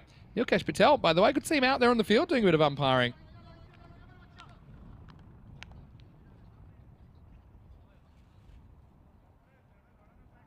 But anyway, yeah, was given 4, and I think that was the correct call. So, dot, followed by 4-6 to get us going here. Now, this is going to be another boundary. Just gets a bit too close to Mohamed Ihsan. And yeah, the result is 4.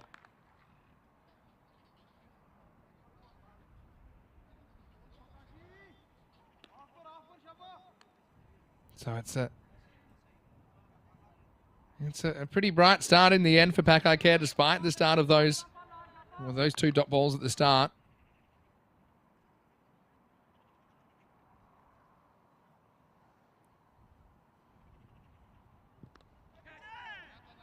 Oh, now this is just the luck factor. That'll be 4, but Mohamed Isan tries to hit this leg side. We actually saw him bring up his 50 the other day where he never scored 1 run on the offside.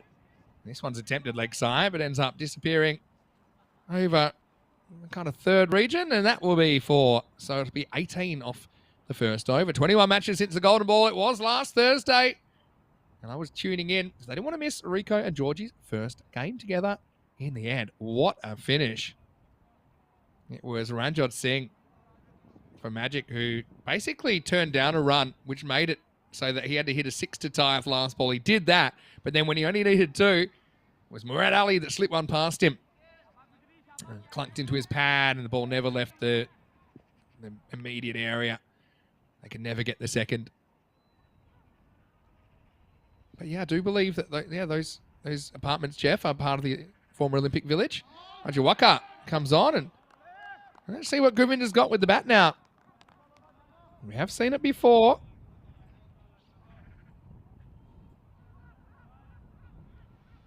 Yeah, so he's a player, like I said.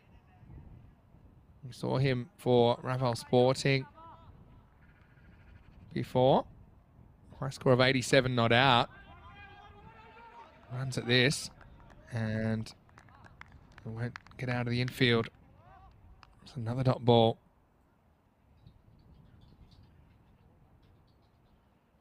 There's such a large player pool there in Barcelona. The fact that these squads, I don't even know how many players are registered in this tournament now. You've got 10 teams. On average, they've got about 30 players registered. So you've probably got 300 players just registered for this tournament alone.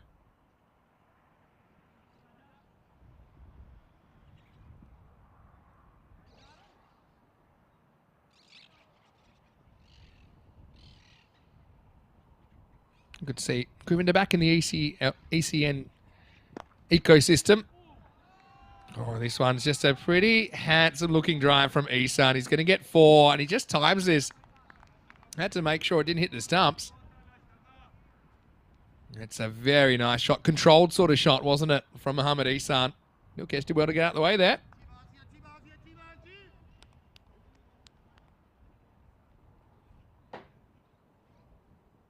I know we were talking a little bit about autocorrect fails, weren't we, before the break? I just gave some suggestions about where you can find some that you might enjoy. Slightly slower ball from Waka, but Isan is all over him like a rash. Maximo! And it'll be 17 off the second. They're going at the kind of pace that I think could see them get the 4 points here. Pakai Care, something they haven't done since the opening morning of the tournament.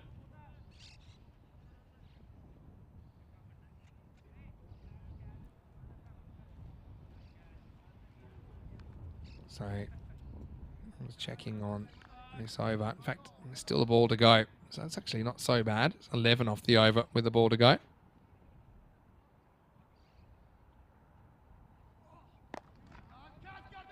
Well, guess what? Might be 17 off the over after all, because this one is slapped to the leg side. Maximo, and it is 17 off the over. 35 without loss after 2. Check the height. Yeah, he's fine for height. Bowler, but he's not fine with the result. Dave checked out what I suggested he look up. He doesn't believe they're all true, but I mean, I'll let you be the judge. I don't know. Dragons. Well, they'll be disappointed for sure with how things went in that first innings. Do know that they've been sent in again in the second game, the last game of the day. Some early toss news for you there. But with these 2 and 7 and 8, okay, they've got some games to make up for sure. But yeah, they're going to have to start performing sooner rather than later. I care. I'm hoping they can make a run late. And also, it depends on their player availability. I talked about the fact that they'll play in the ECL, which does affect their players' ability to get out of work and things like that. It's a long way across, but I felt there was a little bit of bat in this. There's not. It's a pretty good shout. Maybe we can check this on the replay. I thought there was a bit of bat, but he gets a long way across. Oh, I'll tell you what, if he hasn't hit that, I reckon that's out. If he hasn't hit it high, not really. In line, yeah. Going on a hit, yeah. Anyway, Govinda hasn't really hurt them yet. He's 34 off 9. That's even missing out the first 2 balls.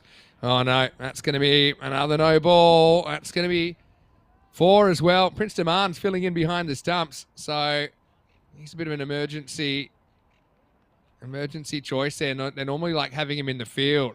But I thought maybe you got a little touch on that. Maybe not. But that's wasteful, isn't it? Isan, I'll just be disappointed he couldn't catch up with it. So 5 unnecessaries. There'll be a warning as well for a high full pitch delivery, waist or above. You get a first warning, then a final warning. If you do it a 3rd time, then you're not allowed to bowl for the rest of the game.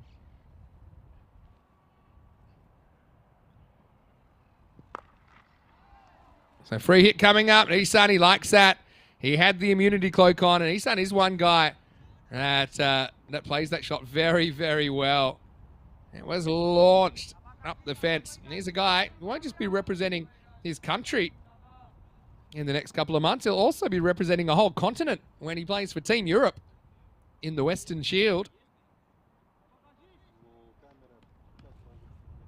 That's slammed out of the ground. Wakas Yunus having a bit of a rough time. Oh, edge. He's annoyed with himself. Still get the 4, but they're rocketing away potentially to a 4-point win here, Pakai Care. That's the only thing I worry with Isan if he's getting too leg side conscious with the ECL coming up. You know, he'll have the internationals this weekend against Czechia, but Czechia, if I'm honest, they're ranked a fair bit below Spain. I just don't want to see him getting in bad habits. I know he had a disappointing ECL last year. I don't think he'll open actually in the ECL because they'll have Daniel Dorkaye and Babar to open, and I think he'll probably end up coming in around 5. It's just something I'm just worried about, some bad habits creeping in. Having said that, he does have 2 centuries in the series, but cricket's about levels, right? This one's asking for trouble, and he's going to find trouble there. Yunus goes short, and he gets hit for 4. 50's come up during the over as well. Isan on the verge of another half century. But yeah, sometimes you can get away with things at a lower level of cricket, and then when you go up, you don't. And he'll know exactly what I'm talking about there. I'd just like to see him maybe also looking to hit through the offside. Just to also make him a bit more difficult to set a field to. Because at the moment, I kind of put the deep mid-wicket back to him, put a deep 3rd back, and I know there's a good chance of an edge flying in that direction. And sometimes he might have a good day and he might make you pay anyway, but just something to think about with some higher level tournaments coming up. Now he charges and he's going to have to go. So it won't be another half century for Mohammad Isan. Pretty nice catch taken there by Sufyan Elahi. Check it out in the replay thanks to Spring Media. Went on the charge searching for the 50, but Elahi was in the way. But still, he's put them in a pretty good position to get the point. He's held apart 55 for 1. Still a ball to go in this 3rd over. Atif's going to come in at 3, and he's had a pretty good series with the bat as well. And you see here, pretty good position. Decided he was going to commit to going kind of to his knees and try and catch it that way.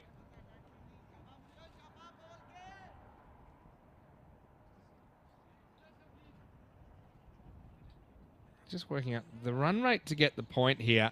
They need only 11.8 and over. Having said that, with Isan back in the shed, maybe you can open this up a little bit. Govinda hasn't really hit his traps yet.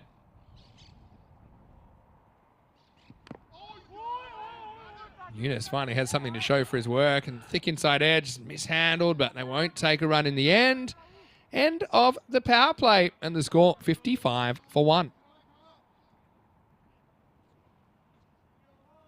Yeah, so 49 required off 4 overs. That's to get the 4 points. And to be honest, the way things are going, Pakai Care could use the extra point. And the Dragons, to be honest, they can't really afford to give it up at this point either. Yeah, they're a team that find themselves in 8th position. Okay, they are on...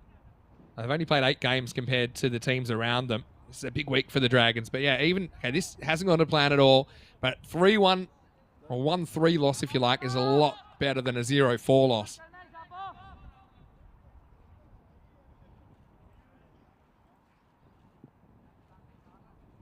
We've got a slight problem at the ground with one of the cameras, so I know that's getting sorted out. So apologies if it's not everything it should be for the next little bit. And the crew are so good at kind of fixing up these things, and if there's any chance we can continue, we always do. And just like that, I've heard that the issue should be fixed. And that is quick work. Waka comes back on, and Atif this time will get off the mark. I know, and yeah, Dave brought up something that Georgie was saying the other day, calling Elahi the Duracell bunny. He's got a lot of energy. Of course, the original Duracell bunny is Zach Simpson in Gibraltar. You can see here Govinda wants to get going. He's just trying to swing his way out of trouble. Prince Taman couldn't handle that in the second bounce. It was a slower ball, I think.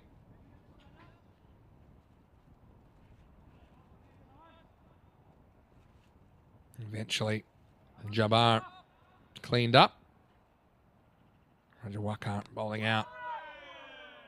Oh, wow. It's almost been chopped on, but not quite. Good work again by Hamid.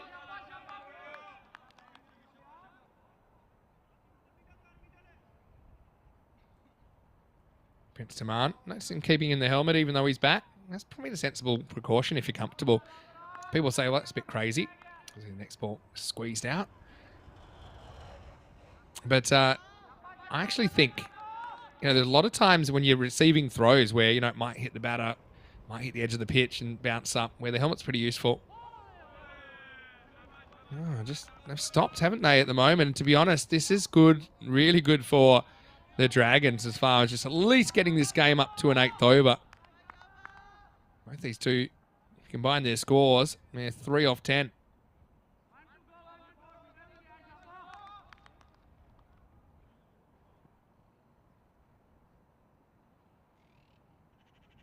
Last ball, the 4th. It's not a bad shot by Atif, but it won't have the legs to get to the rope. It will give him a single and the strike back at the end of 4 overs. It's 59 for 1. And that's a fantastic over. Just the 3 singles and a bye off that over. So Raja Wakar, well played. So went for 17 in his first over. Isan got him for 3 boundaries at the back end of it. But with Isan gone, he comes back straight away. And it turned out to be a good decision with just 4 off that one. Just the one magical over in the first innings for the Dragons. That was in the 5th. 57 in the first half, 46 in the second.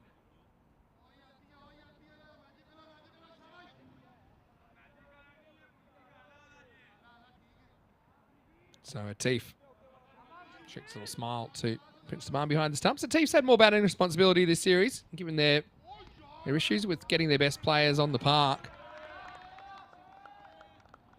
So I know that Pakai Care in the ECL, they'll have Babar back. They'll have Daniel Dorkaye and they'll have Sebastian Brutt in the lineup. So I think if I just pick out what their ECL batting order would look like, I think it looks something like this. Because they've got some very good players in there. Goes and fetches this one, Atif. Again, he's only going to get a single. So looking at their squad, you've got probably Babar up the top with Daniel Dorkaye. That's good. Govinda gives himself room. Oh, he's just got the handbrake on at the moment. I've given him the opportunity at the top of the order, but it just hasn't happened. 2 off 7 now.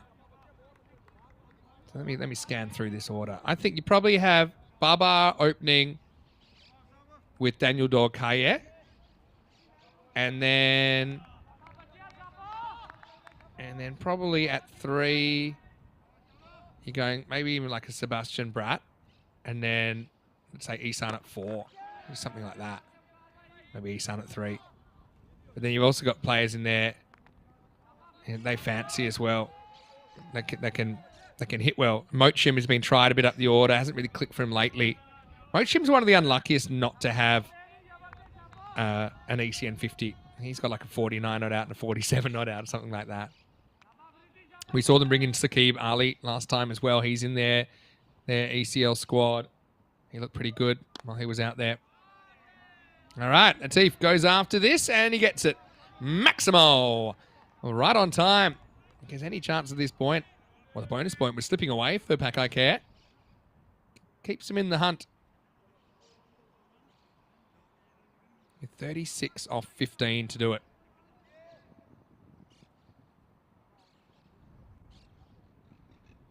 Jeffrey said that he hopes that perhaps some of the experience that Georgie has here might get her a gig in Australia when she goes back. One of the commentary panels. Yeah, she's certainly good enough. This is short, and again, it's smacked. This is into the gap this time. And so Atif wakes up right on cue. Just can't afford to bang the ball in on this surface. Elahi. Again, learns a tough lesson. And umpire. Time to get him up in the air. Manos Arriba. It is Nilkesh Patel, our very own. He just goes after this on the pull. This was too full to pull.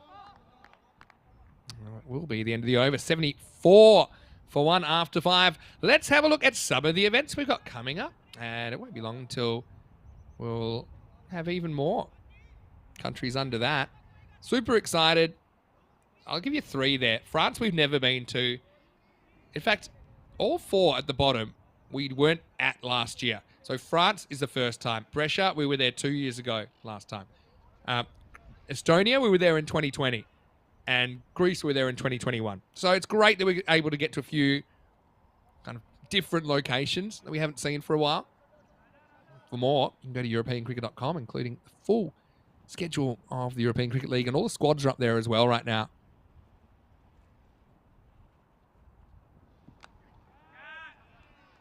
This is sliced away. It's kind of a thick edge that time, but it will bring 4. And yeah, Govinda, I suppose they've got the luxury of leaving him out there. If the total was higher they were chasing, I think he would have gotten the old hook, which isn't great for the confidence. Yeah, a lot of people wishing Georgie well, and yeah, I certainly think she's also, I think, just been a lot more comfortable. I suppose she knows her cricket very well, but obviously didn't play it at the highest level. Actually, didn't really play it too many levels at all, but she did play it kind of socially and follows it. But I think it comes through that she's got that background in commentary. I know she'll be commentating the Olympics. She'll be commentating hockey during the Paris Olympics. I know she's really looking forward to that. Now, well, just took him 1 to get going, but now he'll have to get going another way because this one was hit pretty confidently down the ground, almost dead straight by Govinda. And he'll go 4 and out. Well caught by Akhtar Khan to his non-preferred side as well. Yeah, very, very good catch. And Govinda, this one was maybe going to go the distance. We'll never know because Akhtar intercepted it. And so, unfortunately for Govinda, doesn't have a lot to celebrate in his return to the ECS. He'll go for 7 off 10 balls with just that 1 boundary. The ball before this. So it's 78 for 2.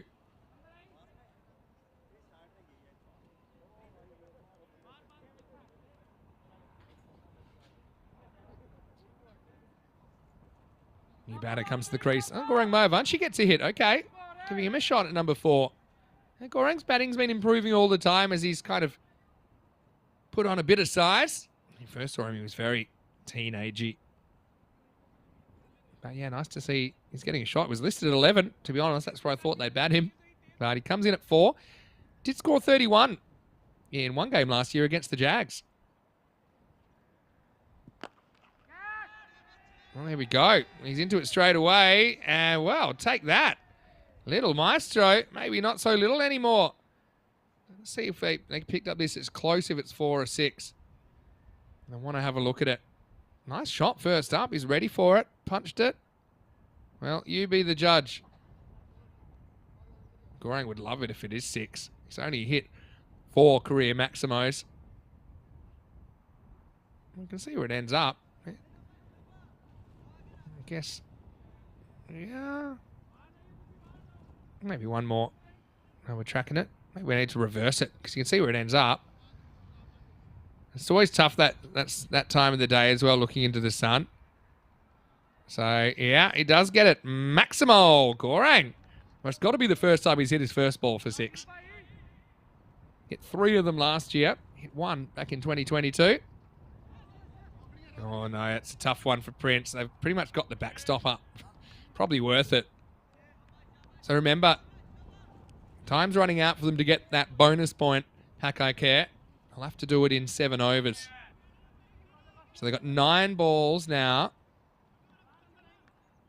9 balls. And they still need 18. So probably in the box seat here. Nice shot by Atif, but he's picked out the field. Oh, well, looking into the sun. It's done pretty well to stop that. Sidil Shah out there. It'll just be a long single, but I mean, if you can't see it, do the next best thing. Put your body in the line of fire. Have a look at the shadows here. This time of day, it is really tough. But I like the way at least he made an effort to block that ball. Doesn't let it get past him. Good fielding.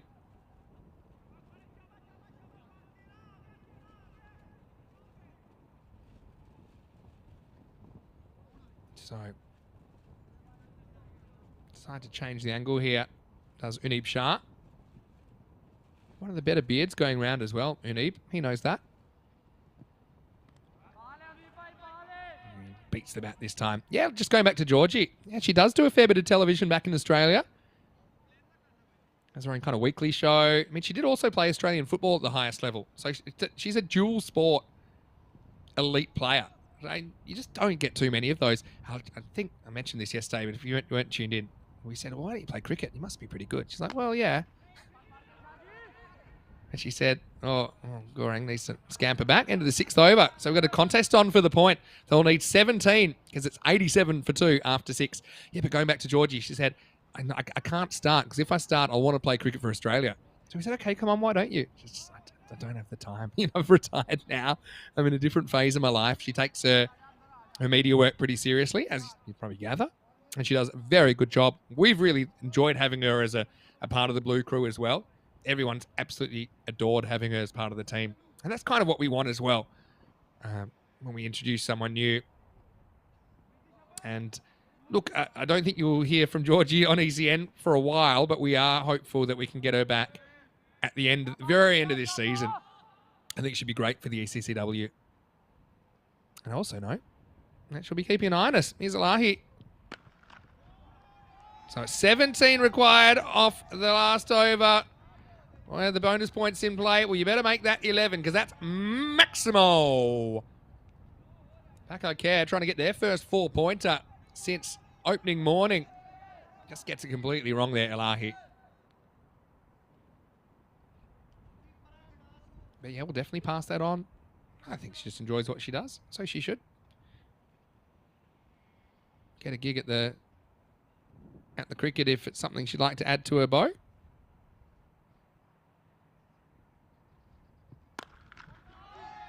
It goes again. Uncorks on it. And it's another one for Atif now. It's looking pretty good, isn't it? Maximo. Just 5 off 4 now, Atif. It was a bit slow to start today, but he's come good at the right time. Hakai Care hovering towards a bonus point win. It's pretty simple for the Dragons. They just need to not lose by the end of the 7th over. They need to take the game into an 8th over. If they can do that, at least they get a point out of this. Got to get him off strike here. Can you take a 1 here? Maybe you can dot up Gorang. Yeah, okay. So here we go. This is where I love the strategy of this bonus point as well. Otherwise, this game... Oh, ouch. Otherwise, this game really is It's a game that's petering out, but it's got a second life here, doesn't it? It's fixed pie principle as well. So there's a certain amount of points on offer. There's 4 points on offer. If you win, you get 3. Opponent gets 0. If you win by enough, you can take their point. So Gorang's got one job. I'd even bring the field in here, to be honest. I wouldn't want them getting an easy single. 100's up for Pakai Care. 4 to win. Gorang wants to finish things off, and he will. Maximo. Well, never mind the 1. Take 6, and Gorang double Maximo in his innings, and he hits the winning runs for Pakai Care on his debut for the former European champions. Have a look at this shot. Jumps across, and he was pretty confident. He had the journey using the pace. Eunice down there could only helplessly watch, and Atif, well, he's happy. You can see that win just feels a bit better now for Pakai Care. They might be checking if Gorang's bat's regulation, if he's coming out and hitting a couple of 6s. But yeah, nice kind of instinct-based captaincy from Mohamed Ihsan. Obviously, he's played a bit with Gorang for Spain. And Gorang, he's not really a kid anymore, but still sometimes gets that treatment, gets a knock on the head for his trouble. But these two teams didn't go too well. Maybe we can have a look at what's coming up in the second leg. Dragons certainly want to bat better, but they've been sent in again by Pakai Care skipper Mohamed Ihsan. So Prince Daman, a chance for him to fire after he misfired in the previous game. Let's see if he has a different approach to Mohamed Atif. Also, Haider, I think, was pretty good. Martin Haider in that one. But Pakai Care Badalona, I wonder if they'll make a change at the top of the order. Have a feeling they might. They could probably stick Atif up opening, and then the middle order, so they can shuffle things around a little bit. Maybe even give Jafaraza a hit a bit higher. Anyway, that's coming up. We've got about half an hour before we'll rejoin you for that one, starting at the top of the hour, or the half hour if you're watching in India. Let's have a look at some Ihsan shots. That's the way it started, 48 of 14. But the two kind of big name bats, both going for less than they would have liked. Ihsan did at least get them up to a decent score when he departed at 55. He'd scored 48 runs. Ultimately, he'd miss out on his half century as he was able to flat bat a one to Elahi, searching to bring up the 50.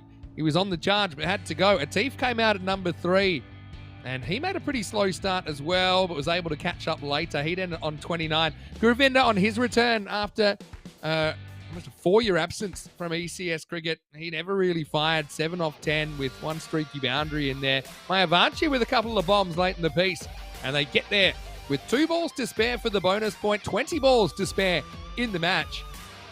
But it could have been a different story if they were chasing maybe a more regular kind of target, maybe something in the 140s. 48 for Ihsan was the top scorer. Hit 4 6s and 6 4s in there. Apart from that, Gurvinder with just 7. Never really clicked. Atif with 29 not out finished things off in style. Mayavanchi put the cherry on the top of the cake. They get all 4 points out of this one. Pakai Care Badalona bringing in a few different players for this game. I'm going to call on some of the members of the squad. They probably didn't plan to get a hit at some point in this tournament. As far as the bowlers went, couldn't really keep him quiet, although I did like the work of Raju Waka. Only conceded 20 in his 2-over spell. Wickets for Waka Yunus and also Manib Shah took 1 for 13. So we'll take a break. Back in about half an hour. It'll be the last match of the day. Maybe some random questions if you like. And we'll also find out who will win match number 64. If any sound of here, Mr. Maximo, I'll be back very, very shortly. But enjoy the break until then. This is ECN. You're watching the European Cricket Series.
This European Cricket Network event is proudly brought to you by HCL Software, Paramatch, and Local Lifestyle. Hello, welcome back. After a little bit of a break, we are back, and it's going to be match number 64 in this European Cricket Series Spain coming up. Pack Badalona, the ECL 24 team, and reigning all Spanish T10 champions taking on Catalonia Dragons, playing in their first European Cricket Series. A little bit earlier, Stefan Gooch had the two captains, and let's see what happened at the coin toss. Dragons to call. Head. Heads is the call. Tails. We are going to ball first. All the best. Have a good game. All the best. Okay, I've won the toss and they're bowling. Thank you very much to our very own Stefan Gooch. Great to see him as part of the action in the second half of this series. And it was Atif that was standing in at the toss, but he provides another loss to the Dragons at the toss, and that means the Dragons have been inserted. We saw what happened last game. They were able to get Prince Demand fairly early, and they were able to keep the Dragons to 103. And in the end, Pack chased it down in the 7th over, which meant they took all 4 points away from that game. Pack now actually 6-5 with that last win. Catalonia Dragons, well, they're going to have to play well to knock over Pack who have a slightly different looking side today. We've touched on that a few times. And Pack from memory, they started 56% favourites last time. This time, it is going to be 59% according to that predictor, which is pretty useful. I mean, a lot of people enjoying that. There's a bit of chat about the fact we don't get as many kind of what you call, I suppose, spam texts in the YouTube chat anymore, because a lot of them were regarding who will win, who's favourite. Well, now we just give you the best information we've got. So there is Prince Demand. We saw him keeping in the last game, but Raju Wakant is going to do the keeping for the Dragons in this one. But right now, it's Prince to open up with Sufyan Ilahi, and it's Atif who won the battle earlier on and ultimately ended up with Demand going for 7 off 8. And Demand, I talked about it earlier, just seemed a bit too cautious to Muhammad Atif. Here we go, match 64. Grab some of the pad on the way through, or did it? Yeah, that way. And look at this signal. I need this on the replay. Funny thing, the umpires give a little signal to say when the ball is edged for an LBW, and it's just like how they rub their fingers. But this time he gives the signal of if he's hit it. But what he really means is it's hit him, because obviously he hasn't hit it, because if he hit it, he was caught behind. That was actually a little bit of a funny one. But anyway, they make the right decision, I think, in the end. Dot ball to start.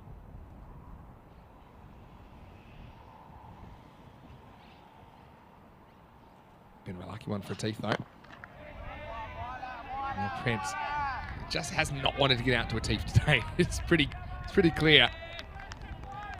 A question about Stefan in the chat. And of course, it is random question time, so I mean, whatever's on your mind, just let us know in the chat. ECN, European Cricket Network.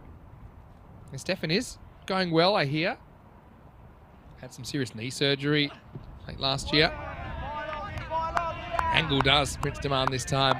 Shows how quickly things can change. He was dominant yesterday, pulling off a 172 chase for the Dragons.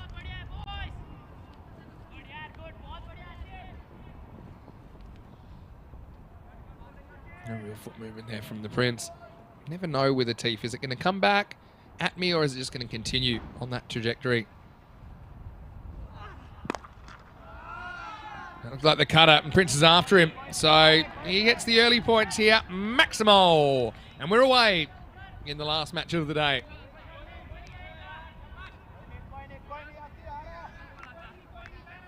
This was the one. Look at the fingers there. It's not a ball that's designed to swing back from left to right. It's just meant to angle across, maybe even grip off the pitch a little bit. Keep him in the background, just enjoying the afternoon sun. Why wouldn't you? Now, genuine leg glance, and he's going to get 4 more. So, Prince Demand catches in on a couple of little kind of mini errors. I suppose that one was asking for it. But we see a lot of these balls kind of end up beating the bat and clunking into the pad this time. Prince executes that leg glance shot very nicely. Yeah, so Gucci is someone that qualifies to play for Estonia. That's where he's living now and has that Estonian citizenship. So it's likely we might see him during the year in some international cricket for Estonia. Last ball of the over. Oh, might have hit it. Interesting. This will be an interesting replay from straight on. Where does it pitch? It was pretty full. This probably won't help us too much. Yeah. I think there's an element of doubt about where it pitches if he hasn't hit it with the bat. Anyway, that'll be the end of the over. It's 10 without loss after 1. Dave saying he almost dozed off during the break. Well, luckily I didn't, Dave. I'm back here. There's 13 days to go till the ECL. And I suppose a bit of news today was that we will go into the ECL having broadcast 4,997 matches. So match 3 of that series, which I believe is Ginebrescia versus Zagreb Assassins. So the champions of Italy and Croatia doing battle. That will be our 5,000th match ever broadcast.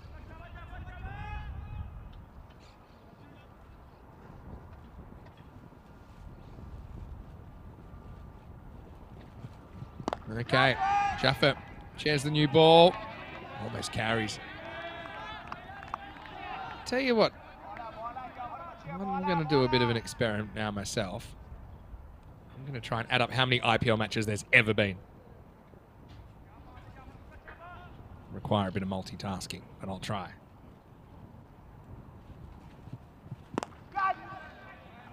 Pitched up, hit straight back past Raza and beats the fielder. That's going to be 4. Nice batting. Pitched up. Ilahi, I'd love him to click as well.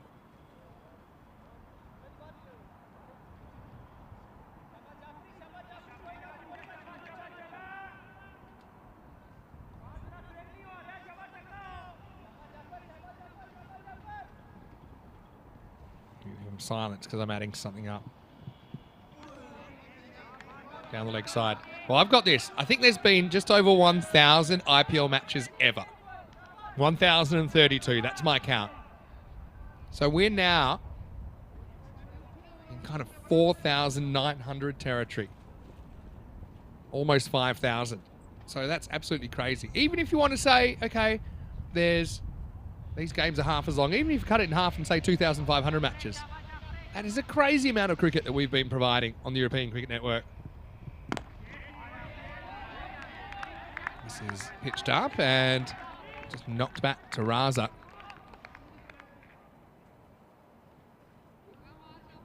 Dave's saying, is Gucci the player of the match? Last match he played. Not sure which series you're referring to. Maybe the ECS Hungary last year where he plays for the Budapest Blinders. Hello to Karoom. Good to see you popping in. Goes after this. Elahi. And he's dropped. Oh, hung up in the air for a second. Chet Patel hasn't had a particularly good day in the field and brought into the side. Player we have seen playing for Raval Sporting before. So doesn't get over the fielder. Gets 2 hands to it, can't hold on. So remember that moment. Because Elahi is dropped on 4.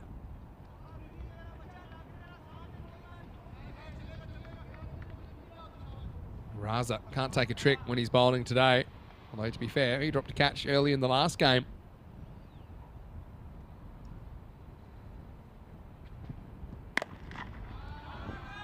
This one's on length and Prince turns on it. That's a confident-looking shot. Tortugas over the blue crew. And 6 runs. Maximo to Prince Thiman, who's already scored over double what he scored in the entire last innings. Yeah, that's a tough one to field. Nice ball the over.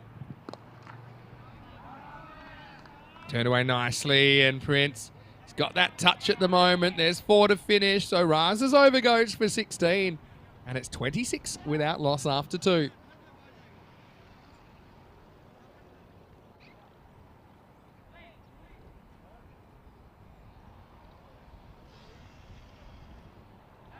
So, yeah, I think they're going to go back to Atif. Atif got Prince last time. Atif, you've got the option. You can bowl him 1 and like 9, or you can bowl him 1 and 3. You can even maybe bowl him 1 and 4. But he's a top bowler, no doubt about it. At the table, Paco Care took all 4 points out of that last game. Getting your Dragons. Didn't get anything. Tony Sohalan, international below the Dragons. Oh, pretty close. He's gone. Wow. I think he's trying to say an inside edge, but I don't think you can do too much about this. And now you just got to kind of walk off.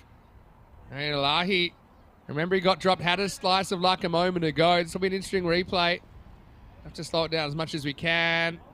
I mean, it's not a huge inside edge if there is one. My biggest concern is it going to hit the stumps? Maybe we'll see it from straight on again, but I mean, you won't be able to tell if there's a little scratch on it. So, I mean, if the umpire sees that or he doesn't. So let's look at the actual trajectory of the ball. It's hard. I mean, I think, you know, you're giving out. You just have to wear it. And yeah, to making sure the new batter goes to the correct end.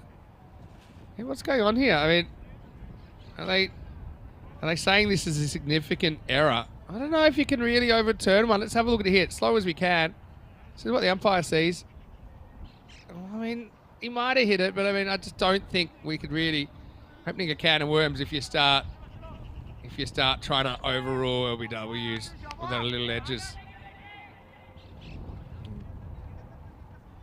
So I think they've got no option but to let the decision stand.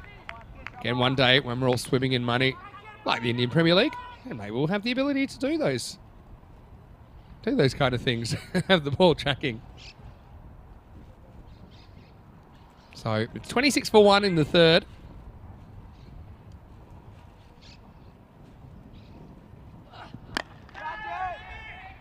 All right, well, this one's a miss hit as well. Hanging in the air and gone. So it's 2 in a row. And a golden duck. So, yeah, interesting. Well, okay, hold on. I'm getting told what happened here. Elahi has been called back. The captain said, look, I do think that was inside edge, and he withdrew the appeal. So Elahi goes the very next ball. I was going to say, it looked a lot like Elahi. But, yeah, maybe a bit of natural justice. I don't know. That's a strange one. So he's not on a hat trick. He's on like a fake hat trick. So yeah, withdrew the appeal on the LBW. So yeah, I mean, it's very sporting.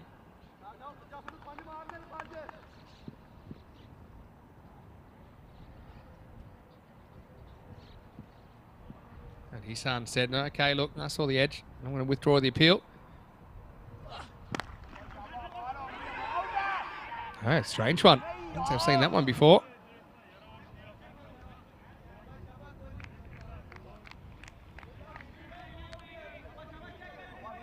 Yeah. Interesting turn of events.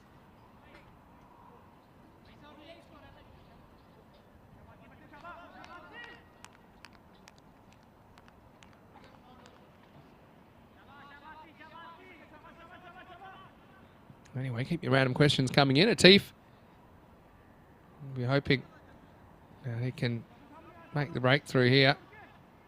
Well, this one they want to have a look at as well. Well, what happened? Not much. This is the real contest I want to see, though. Atif versus Prince Demand. 3 to come. Just pushes. Prince doesn't get a run.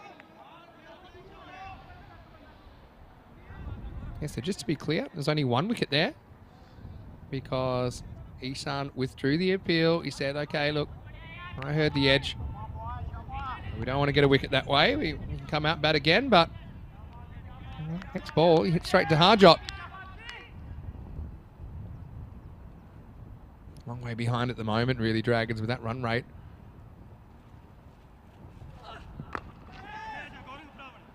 Oh, end of the bat, and this could be Prince going again. Can it be caught? It is.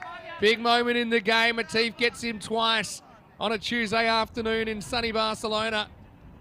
But Demand isn't smiling. He goes for 20 and 2 in the over, or 2.5 maybe. The Dragons 27 for 2. Tries to go down the ground. First real sign of attack, and he knows straight away he's in trouble. Having said that, there was a lot of work still to do, wasn't there? And the catch was taken. And Prince goes for 20. And that's one appeal I don't think will be withdrawn. Khalil Ahmed did well to come in and turn that into a catch in the first place. Hey, speaking of appeals, has everyone had a chance to look at that Australia versus West Indies one where one of the West Indies batters was run out, but the umpire said there was no appeal? And I've got to say, I'm bitten my tongue on social media because a lot of people quoting the laws of cricket. Yes, there must be an appeal. There must be an appeal. It's in the laws. Yes, I know that. And the umpire didn't think there was an appeal. That's Australians were determined that at least one of them did appeal. It comes out at 4. I reckon that hurt him. Pitched outside leg stump. Ouch. End of Atif. Gives him a pat on the back and says, oh, well, at least you're still there. And at the end of 2, it's 2 for 11 for Atif. And the score is 27 for 2. Pads only go so high. That one kind of went around the top of the pad, didn't it? Yeah, so with that, the laws of the game and the appeal law, you can see just one off that over from Atif. It's a brilliant over. But yeah, the thing is, you're allowed to appeal up until the start of the next ball. So even then, when they were remonstrating, the umpire say, well, okay, we're appealing then. How's that? And the umpire say, no, you didn't appeal. See, that for me is incorrect. They have every right to appeal up until the start of the next ball. And people are saying, oh, but they only appealed because it went on the big screen. Doesn't matter. There's not, if you really want to quote the laws of cricket, they don't mention the big screen. This is different to trying to get a review, which is where you've got that 15-second timer. But it's different. This isn't a review situation. The umpire is saying in the first place that there was no appeal, so he doesn't have to make a decision. So they're just asking him to make a decision. So that wasn't correct as far as I'm concerned. Oh, Mayavanchi's on. Deal Shark kind of gets locked up here. Each of the first balls of overs so far have pretty much gone for a dot, so that's been handy. This time it's hit up in the air. Oh, he's dropped it. Oh, he seemed to have that covered, didn't he? Mayavanchi can't believe it. He's had a good start to his tournament, Gorang. Yeah, so that's something that a lot of people are quoting the laws of cricket. You know, they don't appeal, it's bad luck. But you know, I think that was incorrect. And actually, it's a fairly basic law. I think if you're umpiring at that level, you should know that. They have every right to appeal until the ball comes back into play again. Anyway, this is lifted up, and it's going to get spanked. Rakar's off the mark. Maximo! Badly needed for the Dragons. They've been breathing more steam than fire this afternoon. Nice pickup shot. Good blow from Raja Wakar. Yeah, so there's a funny story. There's a reason I know that appeal law. That even if they're called over, if they haven't started the run-up for the next ball, you could still appeal. So there's a funny story. It used to be you just said you could appeal until the start of the next ball. But there's a funny story that I've heard from, I think, the late 1800s. I wasn't there. Push and run. Got to hustle. And they get there. So apparently there was a batter hit on the pads at the end of the day. And the umpire was in the bar with the fielding captain and said to him, you know, if you'd appealed last ball of the day, I would have given that out over a beverage. It's an English cricket story, I think. The captain logged it and walked on the field the next day. The umpire said, play, and he said, how's that? The umpire said, that's out. And this was the next day. Good story. I hope it's true. Goes after this, doesn't really get it. And he's gone. Atif guards the boundary, and Adil didn't really know how to deal with Gorang Mayavanshi, did he? Had to make all the pace and couldn't quite get it over Ati. And so nice fielding and a good over from Gorang. It's a classic Gorang over. Does get whacked once, but you look at the whole over, he only goes for 8 and he picks up a wicket. So after 4, it's 35 for 3.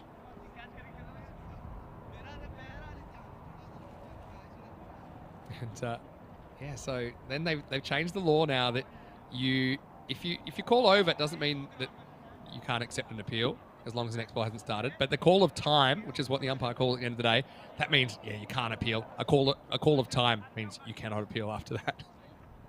Imagine getting your pads on to go out to bat and then walking out and being told straight away you're out before you'd even had a ball bowled in the day. Yeah, so Cosmic Nana, good to see you. Watching from Texas.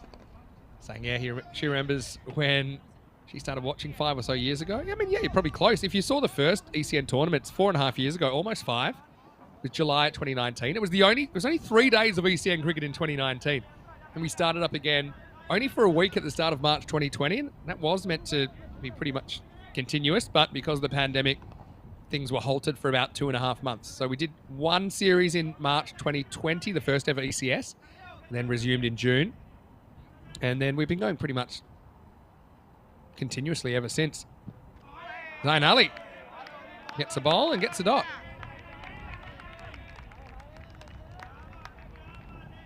Zain's into the side. He bowls mostly wrong-uns. Don't we slow down how he bowls it, but he does kind of a little bit of magic with his wrist. He bowls it out of the back of the hand, and so it looks a bit like a wrist spinner that you expect to spin right to left. Because the back of the hand, though, goes left to right. So, yeah, just keep an eye on Zain Ali.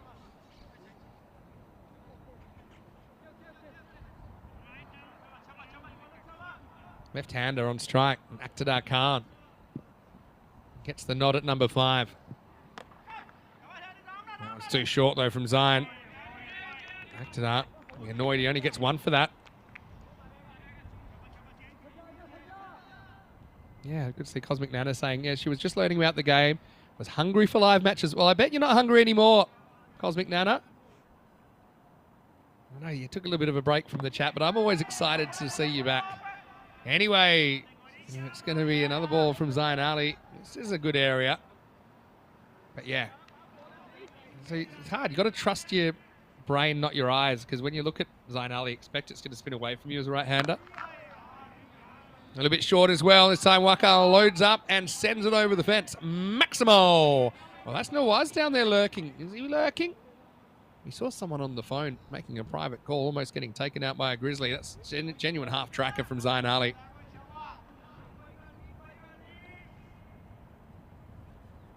Into the side for Umar Magal in this game.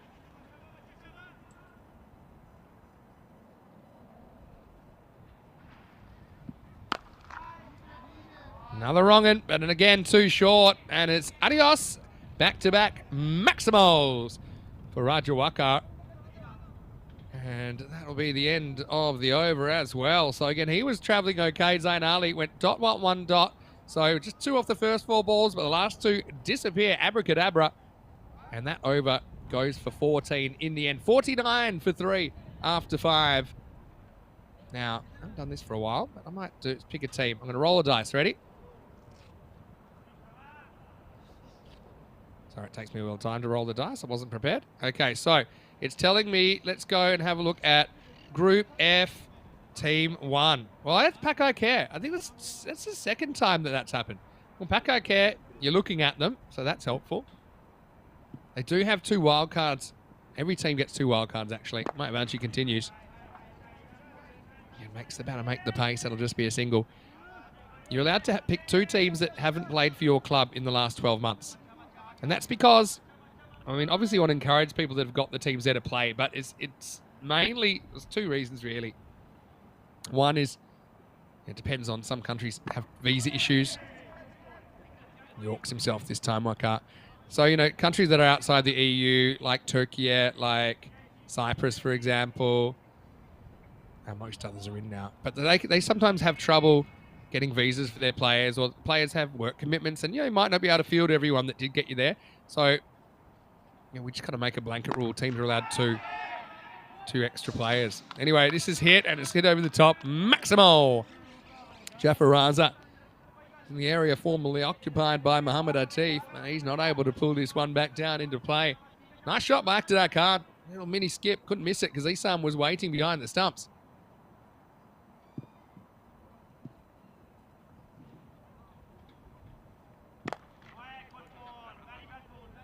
And the next one just worked away for one. Yeah, so, yeah, because all teams get this ability to have two players. We call them wildcard players, sometimes marquee players.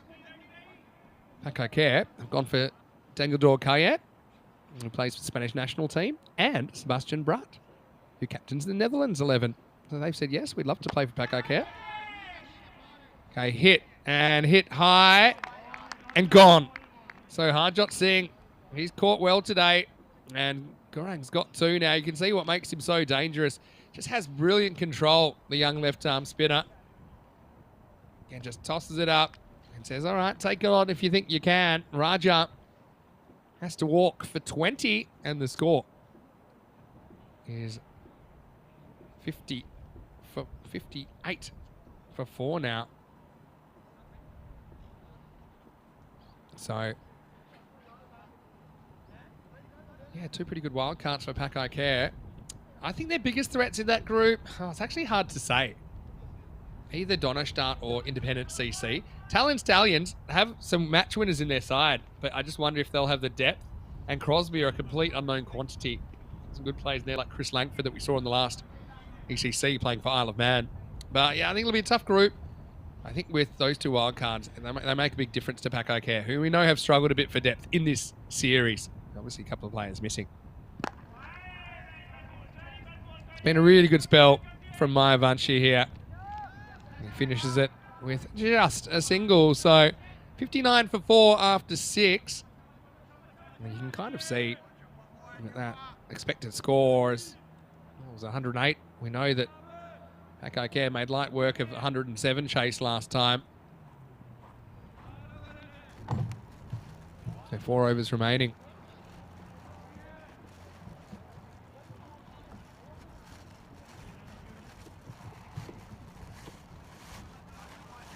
Yeah, I know some discussion. I think Rehan Ahmed had some issues with his visa getting back into India. I think it has been sorted now. That's good to hear.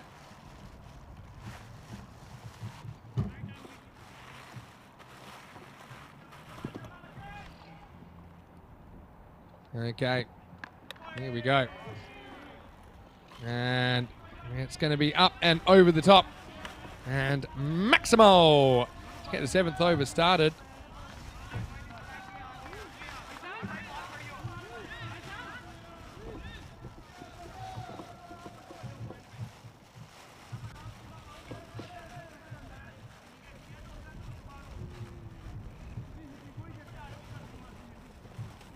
John getting a bowl for the first time today. First one disappears. This is going to be hit, and it's going to be hit for 4. So it's not a great start for Harjot at all.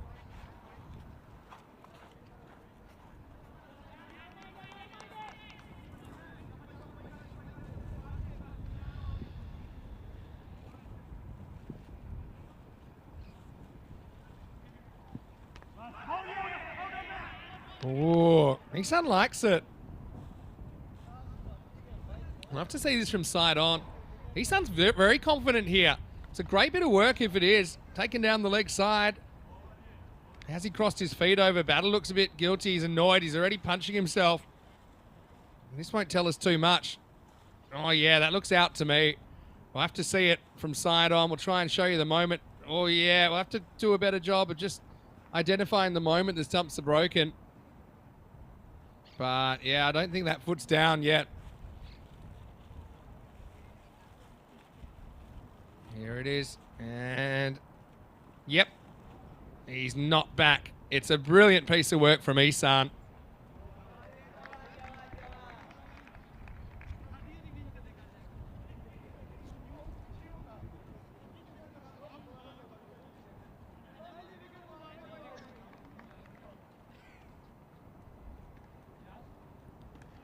And so great wicket keeping down the leg side by Isan.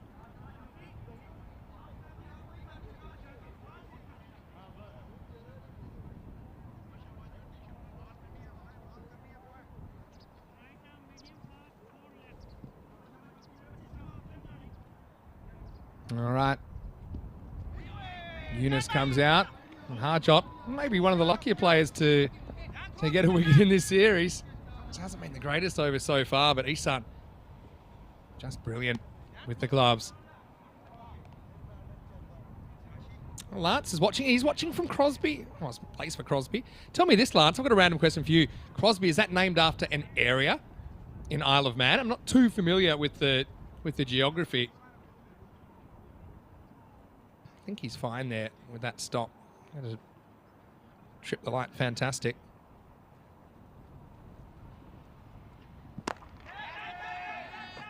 Goes after this, doesn't really get it. Oh, it's been dropped. Aren't you down there? Let it get too low on him in the end.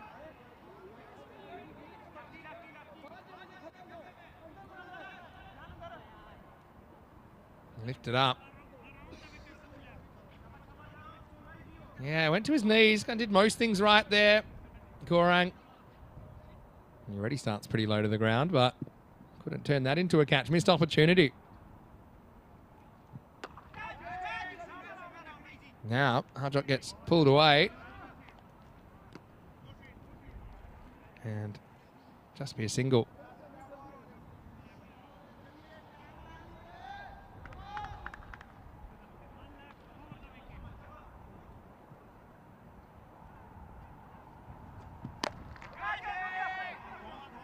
Misses up, it's in the air. And, well, gets away from the bowler. I think of a second, but yeah, it's a missed opportunity. The bowler had to go after that Harjot. He's caught really well today. But, yeah, lets that one get away. End of the over. 75 for 5. And well, give us a chance to let you know what's coming up tomorrow on the network. As the Dragons kind of coughing and spluttering their way.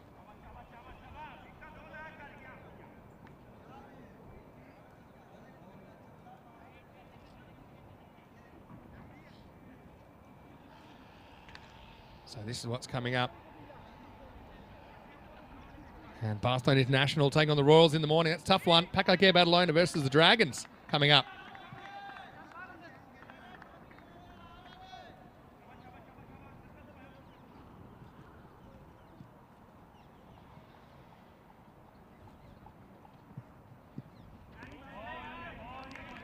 Swing and a miss.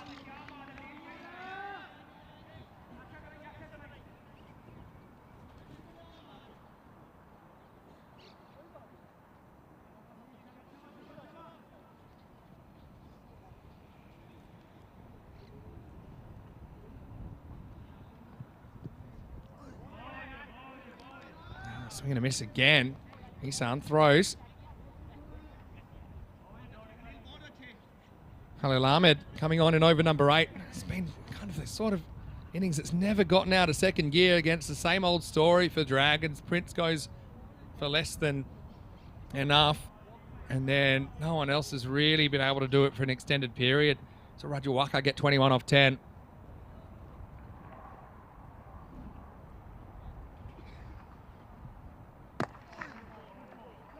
Oh, bowled by Khalil. It's been a good over so far.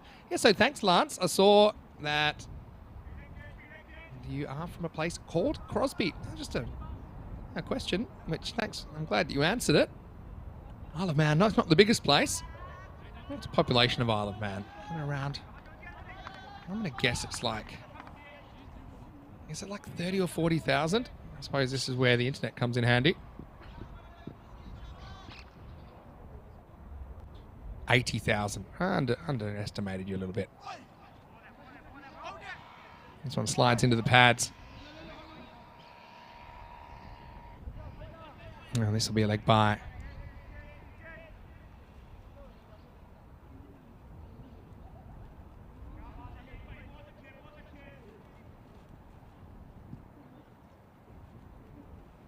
It would have been out.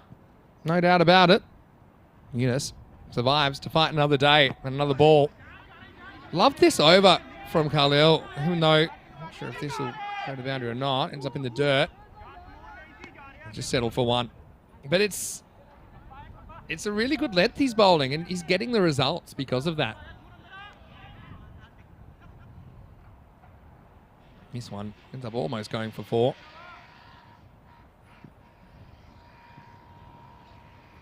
Last ball of the 8th.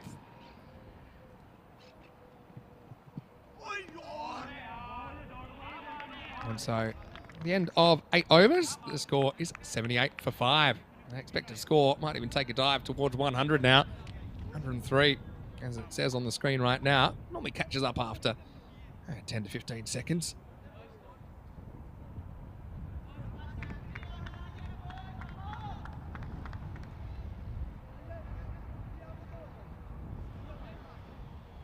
So, 2 overs to go.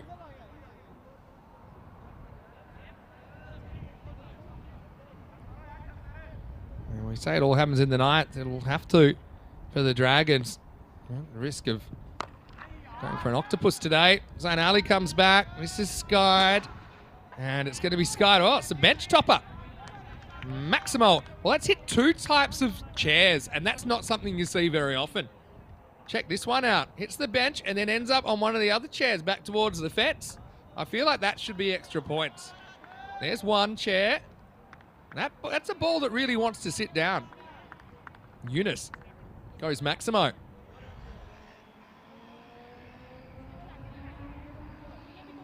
Yeah, not saying 90K. Yeah, that sounds about right. I said 84 a couple of years ago. I'd love to go visit, actually. One of those places I'd love to go. Maybe I could go visit the trophy, Lance, if you guys win it. Oh, watch this one. And from side on, we'll see this hits the very end of the bat of Eunice.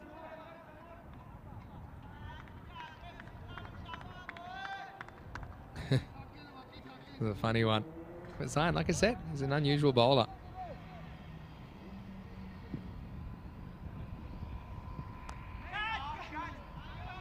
But now I think Akhtar knows which way it's turning.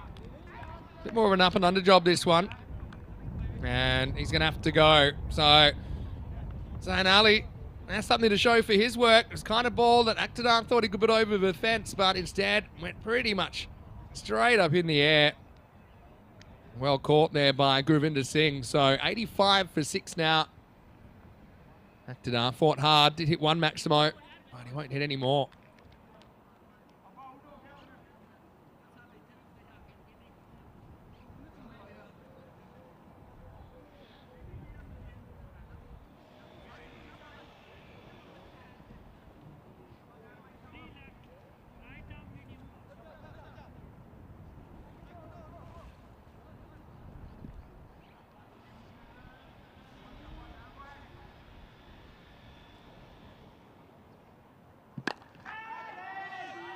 Well, this is up in the air.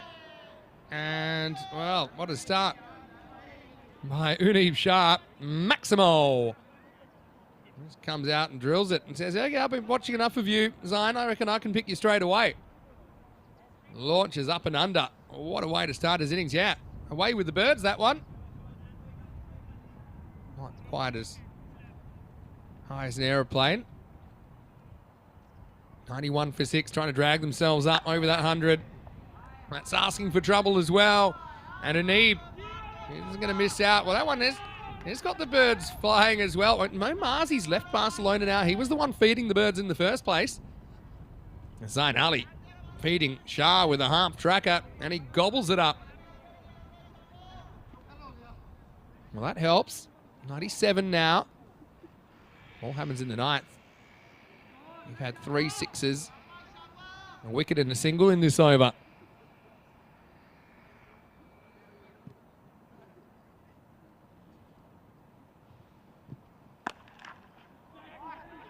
This is turned away leg side, and that's going to be 3 on the spin. So it does all happen in the 9th, particularly for the Dragons.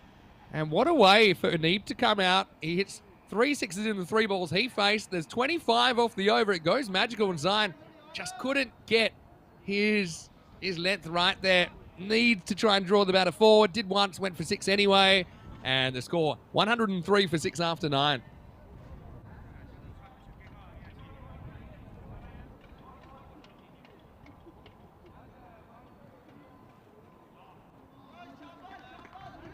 Having a look at this.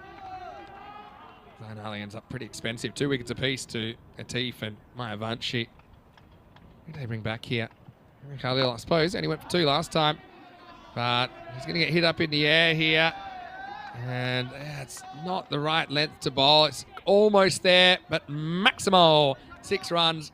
Yeah, this is the thing. When we saw Khalil have success earlier in the innings, he was really hitting that block hole. This is an almost. See, it's an almost there. It's about a metre short of where he wanted it.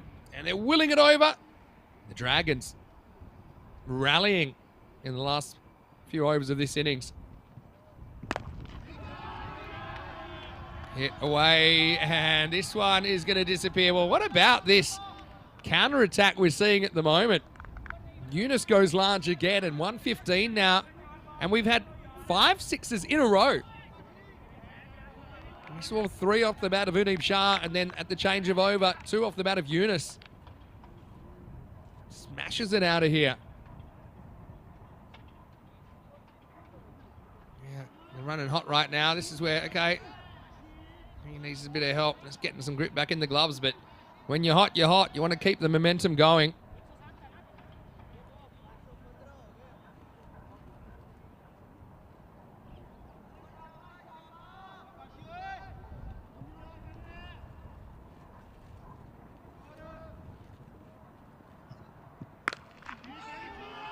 Oh, yeah. That made a good sound as well, and that's going to be another one. Well, how about that? 6 sixes in a row. Maximo. 1, 2, 3, 4, 5, 6. How about that? 36 off the last 6 balls. This is crazy, this finish. And so, Rakas Yunus says, well, Uni, whatever you can do, I can do. In fact, he might even go better here. 6 sixes in a row. And Khalil, remember his over only went for 2 last time. He's gone for 18 in half the last. He's so hot right now. Yunus will be trying again. Oh, better. That's where you've been. They might think it too, because Yunus is hot and then they get a fumble. In fact, it's more than 2. It's going to be 4.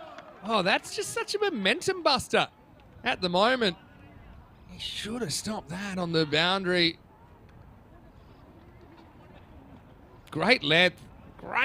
Finally, Khalil gets it right, but his teammate gets it wrong. And then they couldn't believe their eyes. The fumble turned into a super fumble. And Isan, I'd love to be inside his head. Again, gets it right. They might want 2 here. Might as well go, because you're winning the contest. Atif's going to go the long way. No, he doesn't. Oh, and he's fumbled by the bowler. That's one I think Atif, he's experienced enough. He has to fire that to Isan and try and get the guy out that's doing the damage. So this over has gone 6-6-6-4-2.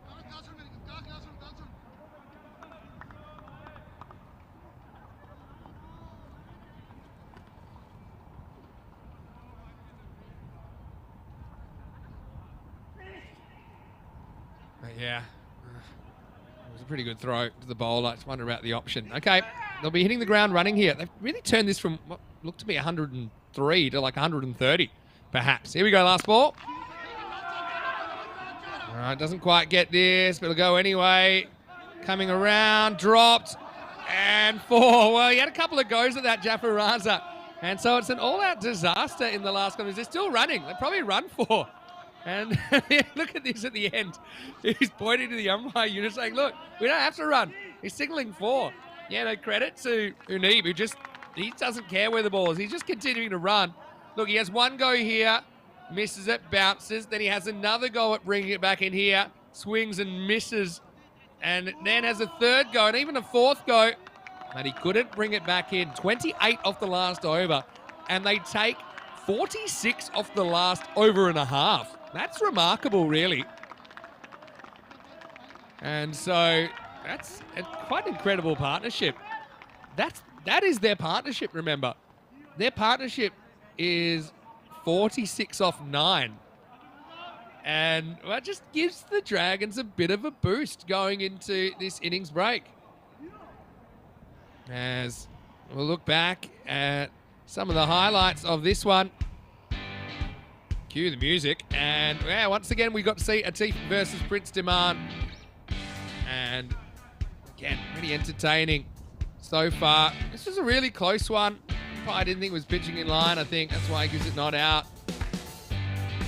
The Prince just wasn't his day with the bat, was it? That one was an interesting one. It was actually given out. Ilahi was given his marching orders, but Isan called him back saying, no, look, you're right. There was an inside edge there. Spirit of cricket will withdraw our appeal. But then he would only bat for another 30 seconds because it was a catch very next ball. Harjot, it was the end of him. Atif's caught well on the boundary. That black bat, hopefully it's throw proof, because they weren't too happy, were they, the Dragons? It was just dragging along, no pun intended. Maybe slightly intended. Harjot, he's caught pretty well today. Only really missed one. That was off his own bowling. That was a bit of magic from Isan down the leg side.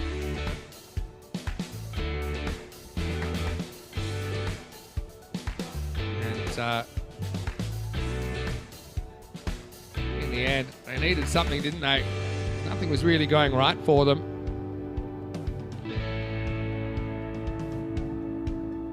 And late in the piece, very late in the piece, in fact, Jaffa missed out on that one, had plenty of goes at it, and dragged themselves from nowhere from 85 with an over and a half to go up to 131. So pretty crazy stuff, really. 131 for 6 after the 10. Looking at the scorecard, well, Yunus top scores 41 of 15, but you can't beat the strike rate of 600. Unim Shah, who only faces 3 in the ninth. It all happened in the ninth, and it even spilled over into the 10th there. 20 for Daman early, Rajawaka with 21, but yeah, almost a par score. Probably a dozen short of a par score in the end, the Dragons. Can they turn that into something more? Can they keep that momentum going at the start of this second innings? 2 for 11, Atif was brilliant. So was Mayavanshi, 2 for 18. Zain Ali took a wicket, but also went completely wrong after that. Got hit for 3 Maximos. Harjot and over for 16 in there as well. Khalil bowled well in patches. And also in patches, it went completely wrong, like that 10th over. We'll have a break then. Quick turnover. See you in a few minutes. We'll be back with more action. Vinny Sandhu here, Mr. Maximo. 132 the target for Pakai Care to make it back to over the Dragons. See you shortly for the final innings of day 16 in this Euro series.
This European Cricket Network event is proudly brought to you by HCL Software, Paramatch, and Local Lifestyle.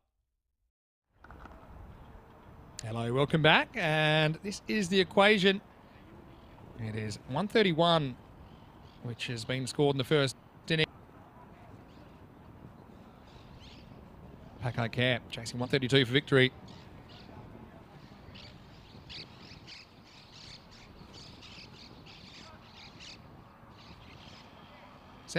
No, is that on? I need to go about 19 and over or so. Well,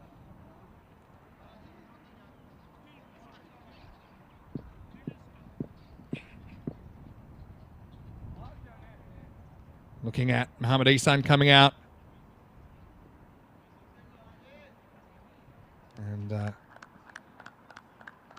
And I know that a lot of people pretty interested to see how they go about this. Harjot Singh gets an opportunity at the other end. And so, yeah, 132 is the target for Pakai Care series. It's been a pretty high-scoring series, as you'd expect here in Barcelona. In fact, it's even more high-scoring than last year. I think it was 13 points here. The run rate is 14.3 during this series so far.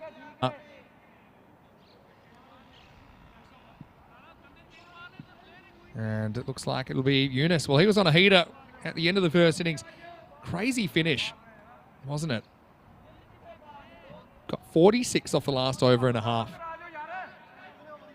which is supersonic pace, really. Ihsan and Harjot to open the innings. 92, the secondary target for Pakai Care. That'll guarantee him a point, but I think they want the whole lot here. And they're the kind of team that can do it, especially if Ihsan gets going. Ihsan's after him straight away, and this is a nice shot.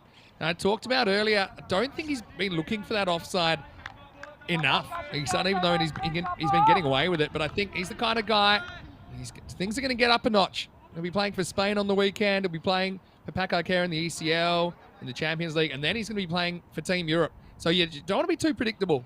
And I think as the bowling goes up, you need to be able to hit through that point region. Nice start. 4 runs to get things going.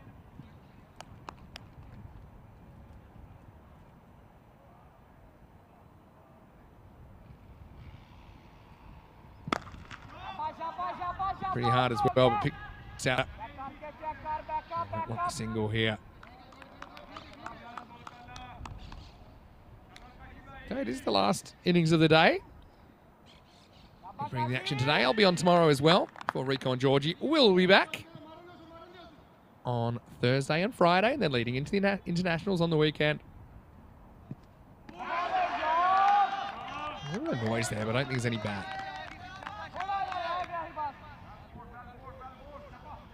Lalita Nirmal, hello to you.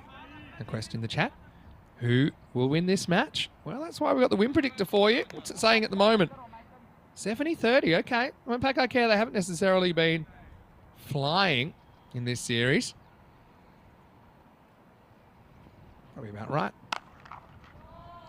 Well, now, Ihsan goes the uppercut, and I think he's made a conscious choice to try and look for this area a little bit. Maximo. He's the one I've been getting into trouble when he's been trying to pull them from outside the line of his body. So it just shows you how many tactics he's got. And that one almost bounced over with us for now.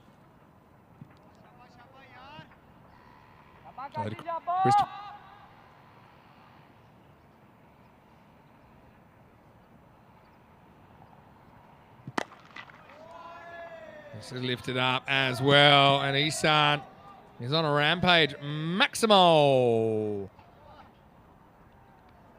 Oh, well, could be trouble if Ihsan sticks around.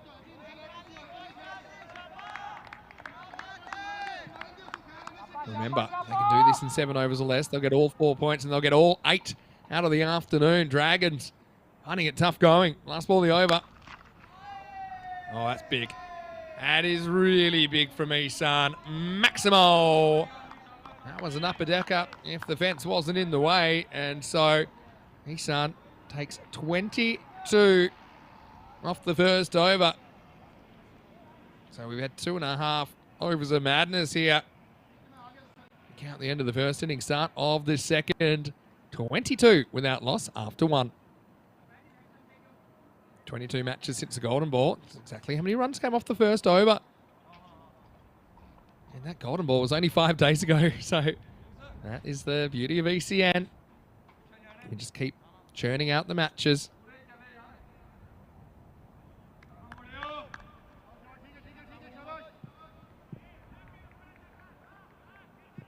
Back to Darkhan. Comes on for a bowl. Sprays the first one. Pretty good keeping. Rajuwaka has taken over with the gloves. I've got to say, surprised we didn't see Aktadar bowl in the first game. Only used 4 bowlers actually in the first game. Paco Care got the target so quickly.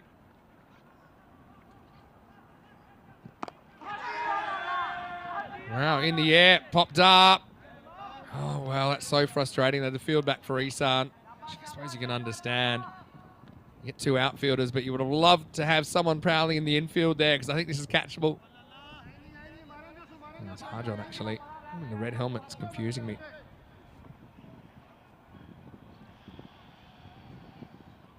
Now we got Isan back. Yeah, it's very Isan. He crunches this one. It's going to race the ropes, 4 runs. Aktadar, maybe just a fraction short. Isan's one that he likes to kind of go back if he can. Obviously, he's a very, very good player. He's probably heard me talking about the fact that he's been a bit too leg side conscious and he's making a real effort to go that way until now, because he can also still drag it from outside the off stump, and that one is halfway up the hill. Maximo! Well, could be an early dinner the way things are going. Mohamed Isan has been brutal in this power play. Paco Care, by the way, last year scored a record 94 in the power play. It was incredible hitting.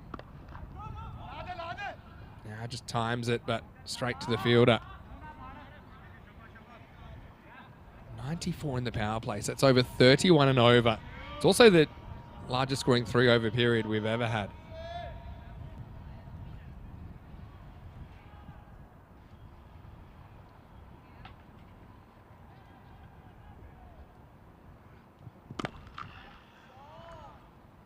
Drives this one down to the long off.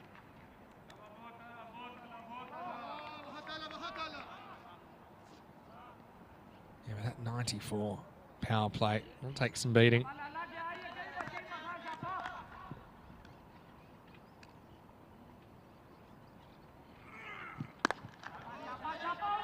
Effort ball from Aktadar. No, he's not the worst over. Goes for 14. Pretty much par for this game as it is. It is 36 without loss after 2.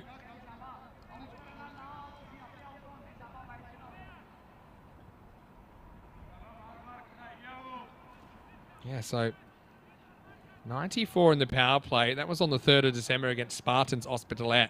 And these were the 3 overs. 29 off the first, 28 off the second, and 37 off the third. There wasn't no ball in there, so there were 19 deliveries all up. And of those 19 deliveries, there were 11 sixes and 6 fours, so 17 of them were hit to the boundary or over. And that was the highest run rate in the completed innings as well, 31.33 and over. How about that for some hitting?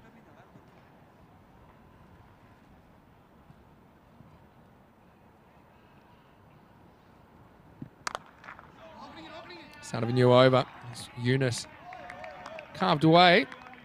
And, well, gets past the fielder in the end. That'll be 4. Nice shot by Harjot. They've given him an opportunity at the top of the order. We saw Govinda batting earlier. Haven't seen him too much on ECN, Harjot. By the way, the record, before it became 94 for a power play, was held jointly on 82. And Paco Care were one of the teams that did that.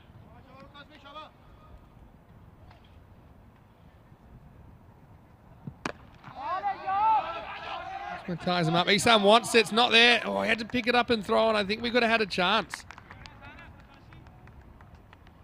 Oh, wow. But, I mean, ECN's unpredictable. 114 Sohail Ospitalet got in the first 5 overs. That was a record as well in ECS cricket, at least. I think Spain got 115 in an ECC match. And then they lost the game.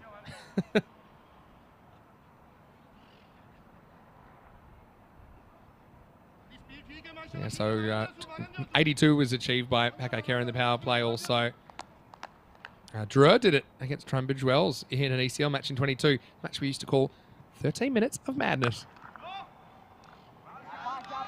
That's how long the second innings took. It's well fielded in the circle. They won't get a run here. Chris saying, is 37 the most off and over? Definitely not. In fact, it's not even in this series. We had a 40 run over Naresh Kumar, hypersonic. We've had about 6 of those overs ever that are 40 plus. And the record, I can tell you what it is. So no. All right, well, this is a false shot. Hanging in the air. And he's dropped him. Oh, boy, that was such an opportunity. Isan, we've seen this happen a couple of times today. Looking for the leg side, leading edge, flies down to deep third. And it gets spilled. Oh, huge moment. This is why I think it is a catching position. He's starting to walk. He thinks, oh, it's definitely getting caught, isn't it? But out it pops. Oh, to left thumb. Martin Hyder down there.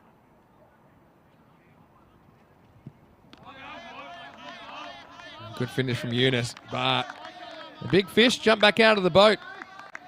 I don't think he's going to get another crack at him. So the highest we've had on over is actually 45. And that was in a game late 2022. It was Men in Blue scoring that against Badalona Shaheen. And that was in a game that had a 229 innings in it. But here's the kicker. Wait for this. Chopped down. Harjot won't get a run. Isan doesn't want one. He wants to strike. He'll be lucky to be there. End of the power play, and it's 42 without loss. Okay, so I said that 45 run over came in a match where 229 was scored. But it didn't come in that innings. It came at the hands of the Badalona Shaheen bowlers after they'd made 229. Men in Blue, they were 129 with an over to go. It went completely wrong. We had a bowler barred from the attack. And then we had a fair few sixes hit, a few 7-ups. 45 came off that over. I think we had a 43 this year already. In fact, Mohammed Waris was actually late last year. He had figures of none for 73. His first over went for 30. His second went for 43. So, things you wouldn't expect to see. Thanks for the question, though. I loved the question, Chris. Put mine a couple more questions before the night's done. Hope Rico and George are enjoying their days off as well. That's why I'll be here tomorrow, but they'll be back on Thursday. Munib Shah didn't do too much wrong with the bat in this game. 3 balls, 3 sixes. What can he do with the ball? Gets hit straight down the ground, and Isan, well, you give him a life, you pay the price. This is down towards the bottom of the bat, but I like that he hits this straight. There's no fielder guarding that part of the boundary. I mean, they'd have to go at, what's that? It'd be about 22 and over to get them the 4 points. So that's not going to be easy, but hey, you never know. Something like Isan there, they could do that. Respects this and now takes off for a run. That's good batting. Knew he hit it slow enough that he could get through comfortably enough. Maybe back of his mind he's thinking, do I really want this or do I want the strike? I think you got to trust your partner though, Harjot. He hasn't been brought out there just to watch. They want to see what he can do.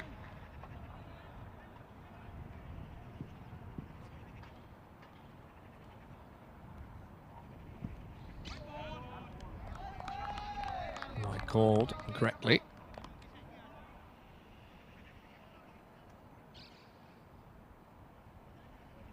Not a bad spot to miss. You can see if it was just brought over a little bit. Harjot reaching at that. Not able to do too much with it.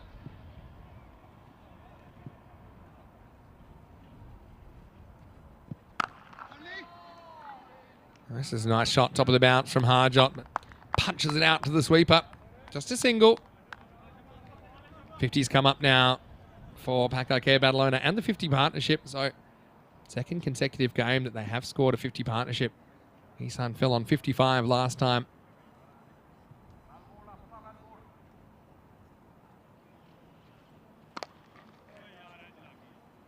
This is an attempted Yorker. Turns into a low full toss and sliced away. Isan to 45. We saw him go out for 48 earlier today. This time we'll want to make sure that he can bring up the 50 and perhaps a few more.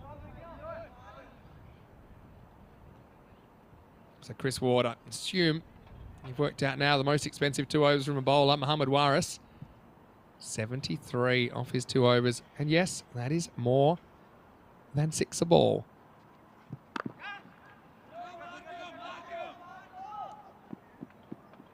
Push and run. He'll get a single. Chris Smith saying it's raining cats and dogs. Well, obviously you're not in Barcelona. Assume you must be in the UK, Chris.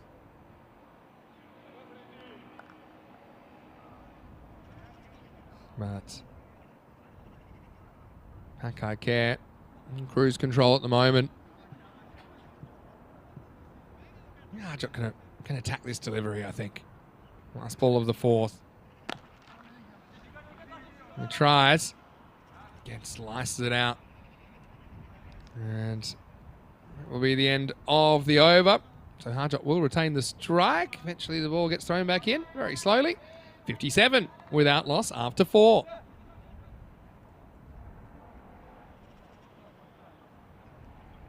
Dave was talking about the century that didn't win the game last year. I mean, we've had a few of those, to be honest. We've had some centuries in each inning. So a few people have scored a century in a losing cause. In fact, just look at yesterday. We saw a big ton early in the day. In fact, Wasim Abbas scored his 3rd century of the series, but it wasn't enough. It was countered by a ton from Prince Diman. And the Dragons dragged themselves over the line. Equal 5th highest chase ever on ECN. But Dragons today not really breathing the fire we saw yesterday. I mean, they went up to lose that second game as well in a high-scoring affair. Prince Diman out from behind the stumps. He's going to bowl. Looks like he's going to start with some spin here. And Prince is such a talented cricketer. He was behind the stumps. That's not really his natural position. But they just decided that he was the best option for that first game. But he can genuinely bowl spin or pace. And I think he realises sometimes to the top order batters, the spin, if you can bowl it just as well as your pace, probably a better option. But Isan, he doesn't care too much for it. He puts it over the fence. Maximo! And 50 to Mohammad Isan. This time he does bring up the milestone. It's 100 runs in the day for Mohammad Isan, who marches towards 5,000. You'd be a brave man to bet against him being the first player to reach the 5,000 milestone. In fact, he might even bring it up in the next couple of months with the amount of cricket he'll play on ECN. That's a good ball, though, from Prince. I just think that most good players, they're more comfortable against pace than spin, unless that pace is something crazy fast. Isan plays for a bit of turn that's not there, but the back foot always stayed down. Called a wide. Prince doesn't love it. Let's see this on the replay. Hello to Trip, by the way, who's watching from the USA. Always great to see you. I felt like this probably did get a bit of the line, you know. Yeah, it's wide. Prince was hoping there was a little feather on it, but there wasn't.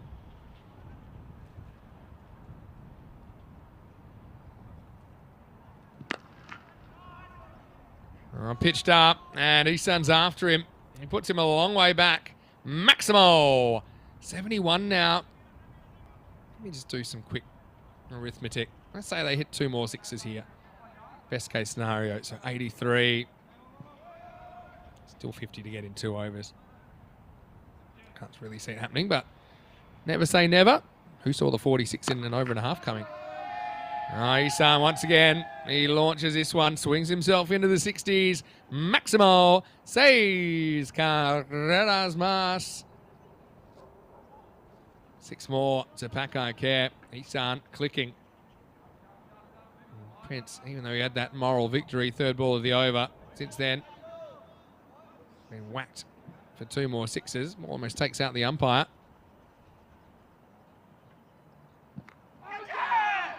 Oh, there's the edge.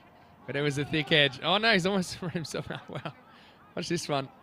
Because occasionally these days you see keepers keeping back to spinners. Isan remonstrating, why didn't we go for the single? But the keeper can't actually react. It's past him before he throws the gloves up. Rajawaka, again, he himself is a bit of a kind of stand-in keeper. Anyway, it'll be the end of 5 and it's 77 without loss. Walking sticks. Yeah, so Isan will play a lot of cricket over the next few weeks on ECN because, yeah, he's playing here in the ECS. He'll play in the Spanish internationals this weekend, so 5 games there potentially. The ECL will play for Pakai Care. Who knows? They might even make it through to Championship Week. They'd probably be the favourites to do that. Then in Portugal, he'll even be playing in the Western Shield Team Europe side. So I think it worked out. You know, he might even get about 20 more hits. Maybe 28 more hits by March. So who's to say if he gets like 35, 40 in innings on average, maybe he could bring up the 5,000. Unib comes back to bowl out in the 6th. The first one misses the mark. Yeah, so Chris watching from Shropshire. Thanks for letting us know. Corey, by the way, he's been tuning in. He's looking forward to joining us after he finishes with his duties. The Spain coach. Rajat Bush is just kind of playing the role, getting the 1.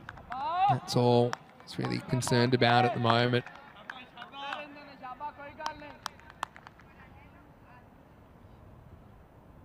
That's the Prince down there. Very good pair of hands in the outfield. So it looks like the Dragons learned the point here at least. But they don't have too much chance in the game, according to the win predictor. Pitched up, and Isan loves it there. That's just another one sent into orbit. Maximo! Into 70. Scored 70 runs out of the 85. And I'll give you a stat. Hamza Salim Dar, the only ECN cricketer to score 4 centuries in a series. Muslim Abbas has 3 in this series. Isan has 2. To become the only this 3rd player to score 3+ centuries. We'll find out right now. He's flying. That's going to be 4 more. Full toss on leg stump, turned away. Mohamed Isan really should have been caught by Hyder early in the innings. They'll know that.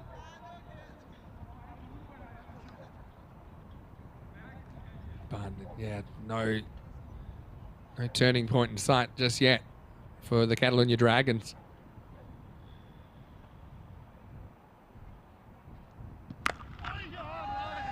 All right, picks this up off a length, and he just so quick at turning on these. That's onto the roof of the Forbidden Cube. That sends everybody scrambling. Maximo! Didn't spend too long in the 70s, did he? He's up to 80, just like that.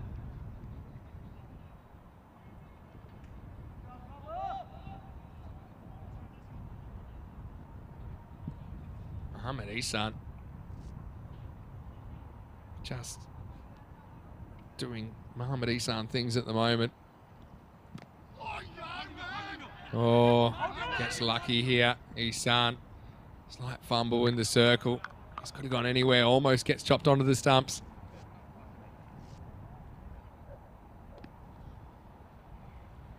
Yeah, it was a nervous little head turn from Isan, but he does survive.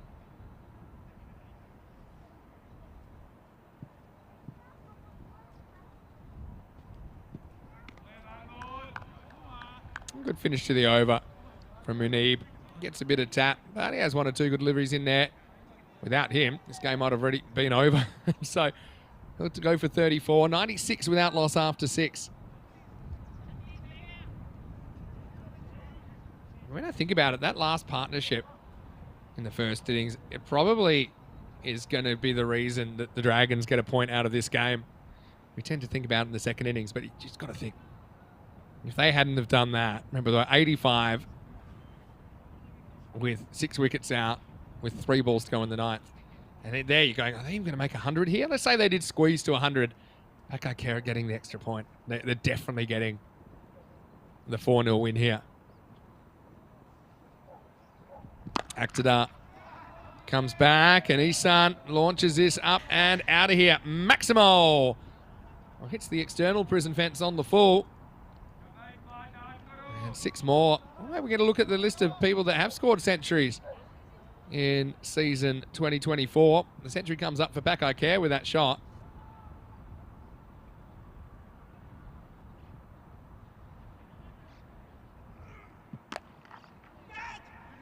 Raz throws the hands at this and going to get past the infield. Isan looking for a way to get back on strike. He won't be able to as yet.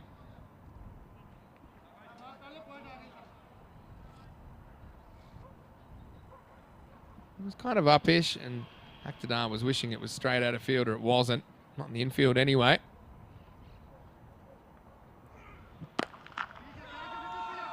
Lifted up, and Harjot finally gets the shot in anger away. Maximo. He'll be feeling a lot better after that one, no doubt about it. Harjot is a player we have seen before in the European Cricket Series, but not for a while.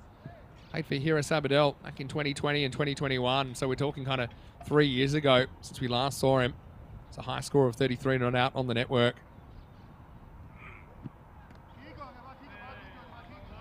Yes, good areas from Akhtar.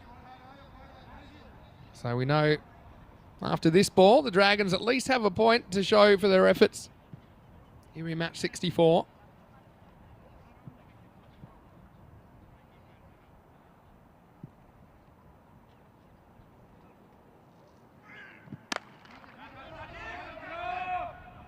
Raja gets sent back by Isan.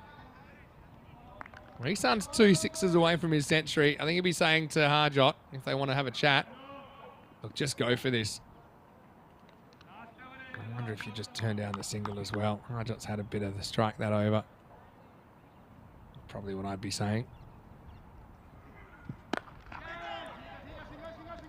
Harjot, this has been the story of his innings so far. Plenty of singles. He'll keep the strike with that one. So at the end of 7, the score is 110 without loss. No wickets as yet for the Dragons. And he took 2 wickets in that previous match as well. So tough afternoon with the ball for the Drags. And we will see Catalunya Dragons again tomorrow. I mentioned it's a big week for them. They play 4 out of the 5 match days in this ECS. Barcelona International taking on Royal Barcelona in the morning. Oh, hold on a second. That looks like today's matches. I think we might have to look at that one again. Maybe we'll get that one up again. I don't think I noticed the first time.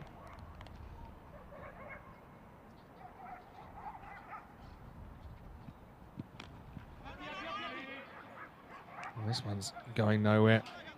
I can't tell you what's actually coming up tomorrow. It is the same time, though. Yeah, Magic versus the Dragons in the morning. And Pakai Care Badalona and the Jaguar. Oh, rematch of last year's final in the afternoon. And that's going to be a pretty interesting spectacle. And he's gone. So Harjot, he kind of read the room and said, look, I'm not really motoring here. Now I've hit my 6. I'm going to try and get going or get going, if you know what I mean. Yeah, it's pretty well bowled by Jabbar Hamid. Pretty nice keeping as well by Rajawaka behind the stumps.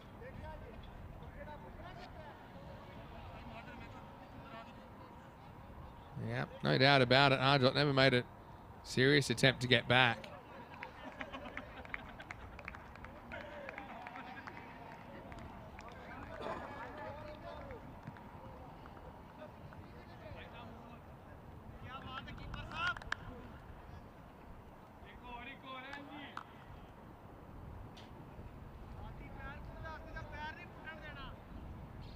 Okay, New batter comes out. It's Atif. He's been good in the 3 spot.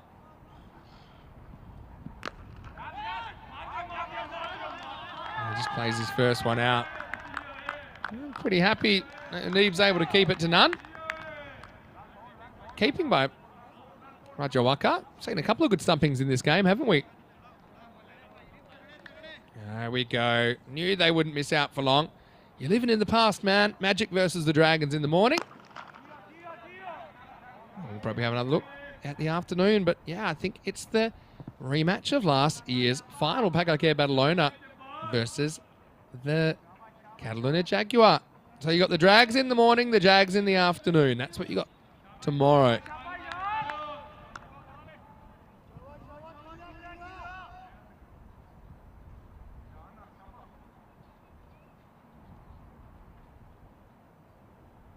Isan on 88. Oh, missed out on that one. He fell just short of a milestone earlier in the day, out for 48. He finds himself 88. Well, whoever scores the next century is going to start page 2. That's page 1 of a century's honour board. And we've brought it up in the first month of the season. That's un poco loco. It's a little bit crazy. Can Isan head up page 2 with his 3rd century of the year? Wants it, likes it, got it. Maximo in under attack. The officials today. Isan in the 90s. He might only spend 1 ball in the 90s, you know. Yeah, no one was in real danger. That one flew over the top. Isan to 94. Into the over, 117 for 1. Atif will face up. Hamid bowled a pretty good over there. Dot, wicket, dot, 1.6. So, yeah, I suppose it got ruined in their last ball, but still only 7 come off it. Oh, look, I suppose 15 off 12. They take a couple of wickets here, manufacture a couple of dots. It's not impossible for the Dragons to sneak a win here. It's like Prince is coming back in over number 9. I just think with these two at the crease, though, they're both so confident. Find it hard. It'll be any other result. But a Pakakare win. Here's the 9th. And Atif does the righty. Isan to 94 and the strike. Here we go. What a player. Trying to make it from 4,000 to 5,000. Increments of 100. Be pretty handy, but it hasn't been his most convincing innings. Remember, he was put down earlier. Had a few swings and misses. I think he's kind of gone away from the offside a bit since the end of the power play. Looked good through the offside early. A bit 2-leg side conscious again. 94 for Isan. Doesn't quite get it. All cut off. Just a single. I suppose now, I mean, if Ati is only looking for a 1, then that's kind of playing into the hands of the Dragons in a way. All right, he's looking for more than that. In fact, it's going to be 100 for Isan. And he's batted so well in this series. A 3rd 100 for Mohamed Isan. He brings this up off 32 balls, and Pakakare Badalona within reach of the victory. Isan just takes a moment. I like that wagon wheel. Look at that. That's a lot more balanced to me. He's shown he can cut. He's shown he can go offside. Sprinkled the leg side as well, but he's kind of got all the spokes of the wheel. That bicycle is going to ride pretty nicely. Well batted, EC. I think he just loves me commentating him because it always seems to crack up a ton when I've been in charge of a session. And this is the way he did it. Lifted up and out of here. And yeah, gives a bit of thanks too. Just 8 to win then, 8 balls remain. And Prince tries something different, but not too much different from Isan. And he gets them closer this time. It's 4 runs. All happening in the 9th. Isan brings up another century. And he's just having a great time of it.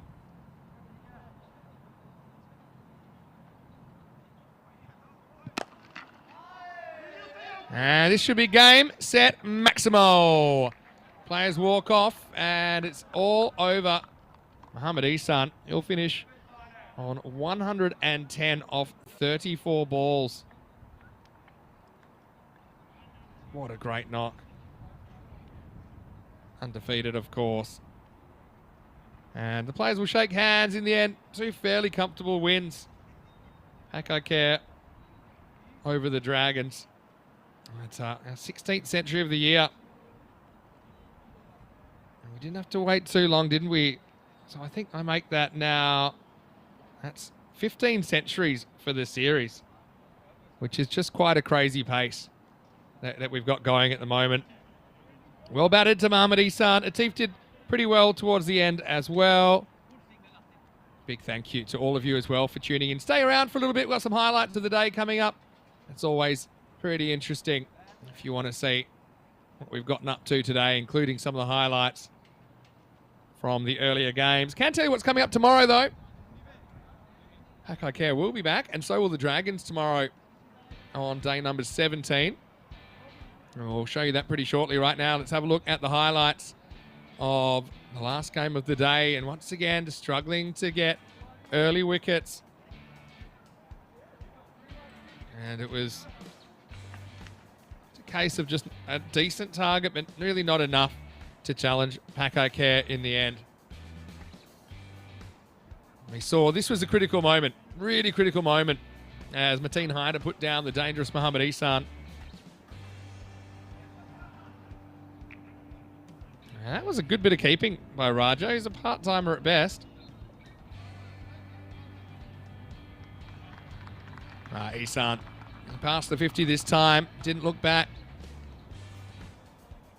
Never really gave another serious chance in his innings.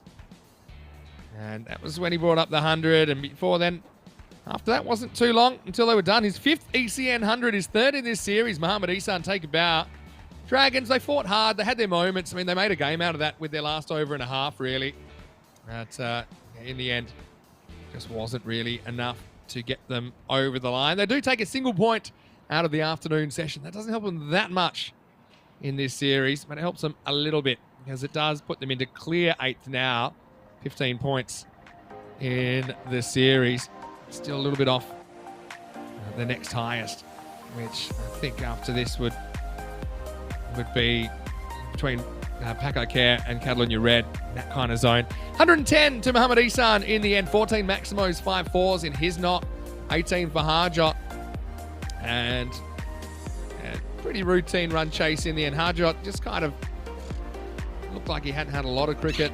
Did hit one nice Maximo in there. Hit one boundary in his 17 balls. Atif was there to help Isan bring up his century late in the piece. As far as the bowling went, well, Jabbar bowled a pretty good over. Fortunately, they couldn't get back to him in the last because Prince Daman was the man that bowled the 9th. And that ball, last ball the 9th, was where the winning runs were brought up. They bring it up in 9 in the end. So there's the match summary. Maybe just quickly we can show you what's coming up tomorrow. Starting at that same time, 9 o'clock AM GMT, which is 10 o'clock in Central Europe, and it's 2:30 p.m. in India. Magic versus the Dragons first up. Now, Magic and Dragons, to be honest, if you look at their totals, so Catalonia Dragons have played 10, they got 15 points, and Magic played 12, got 25. I mean, they have a good morning over the Magic. They could really kind of rocket into contention. Magic will be trying to push higher up than the 5th they are currently.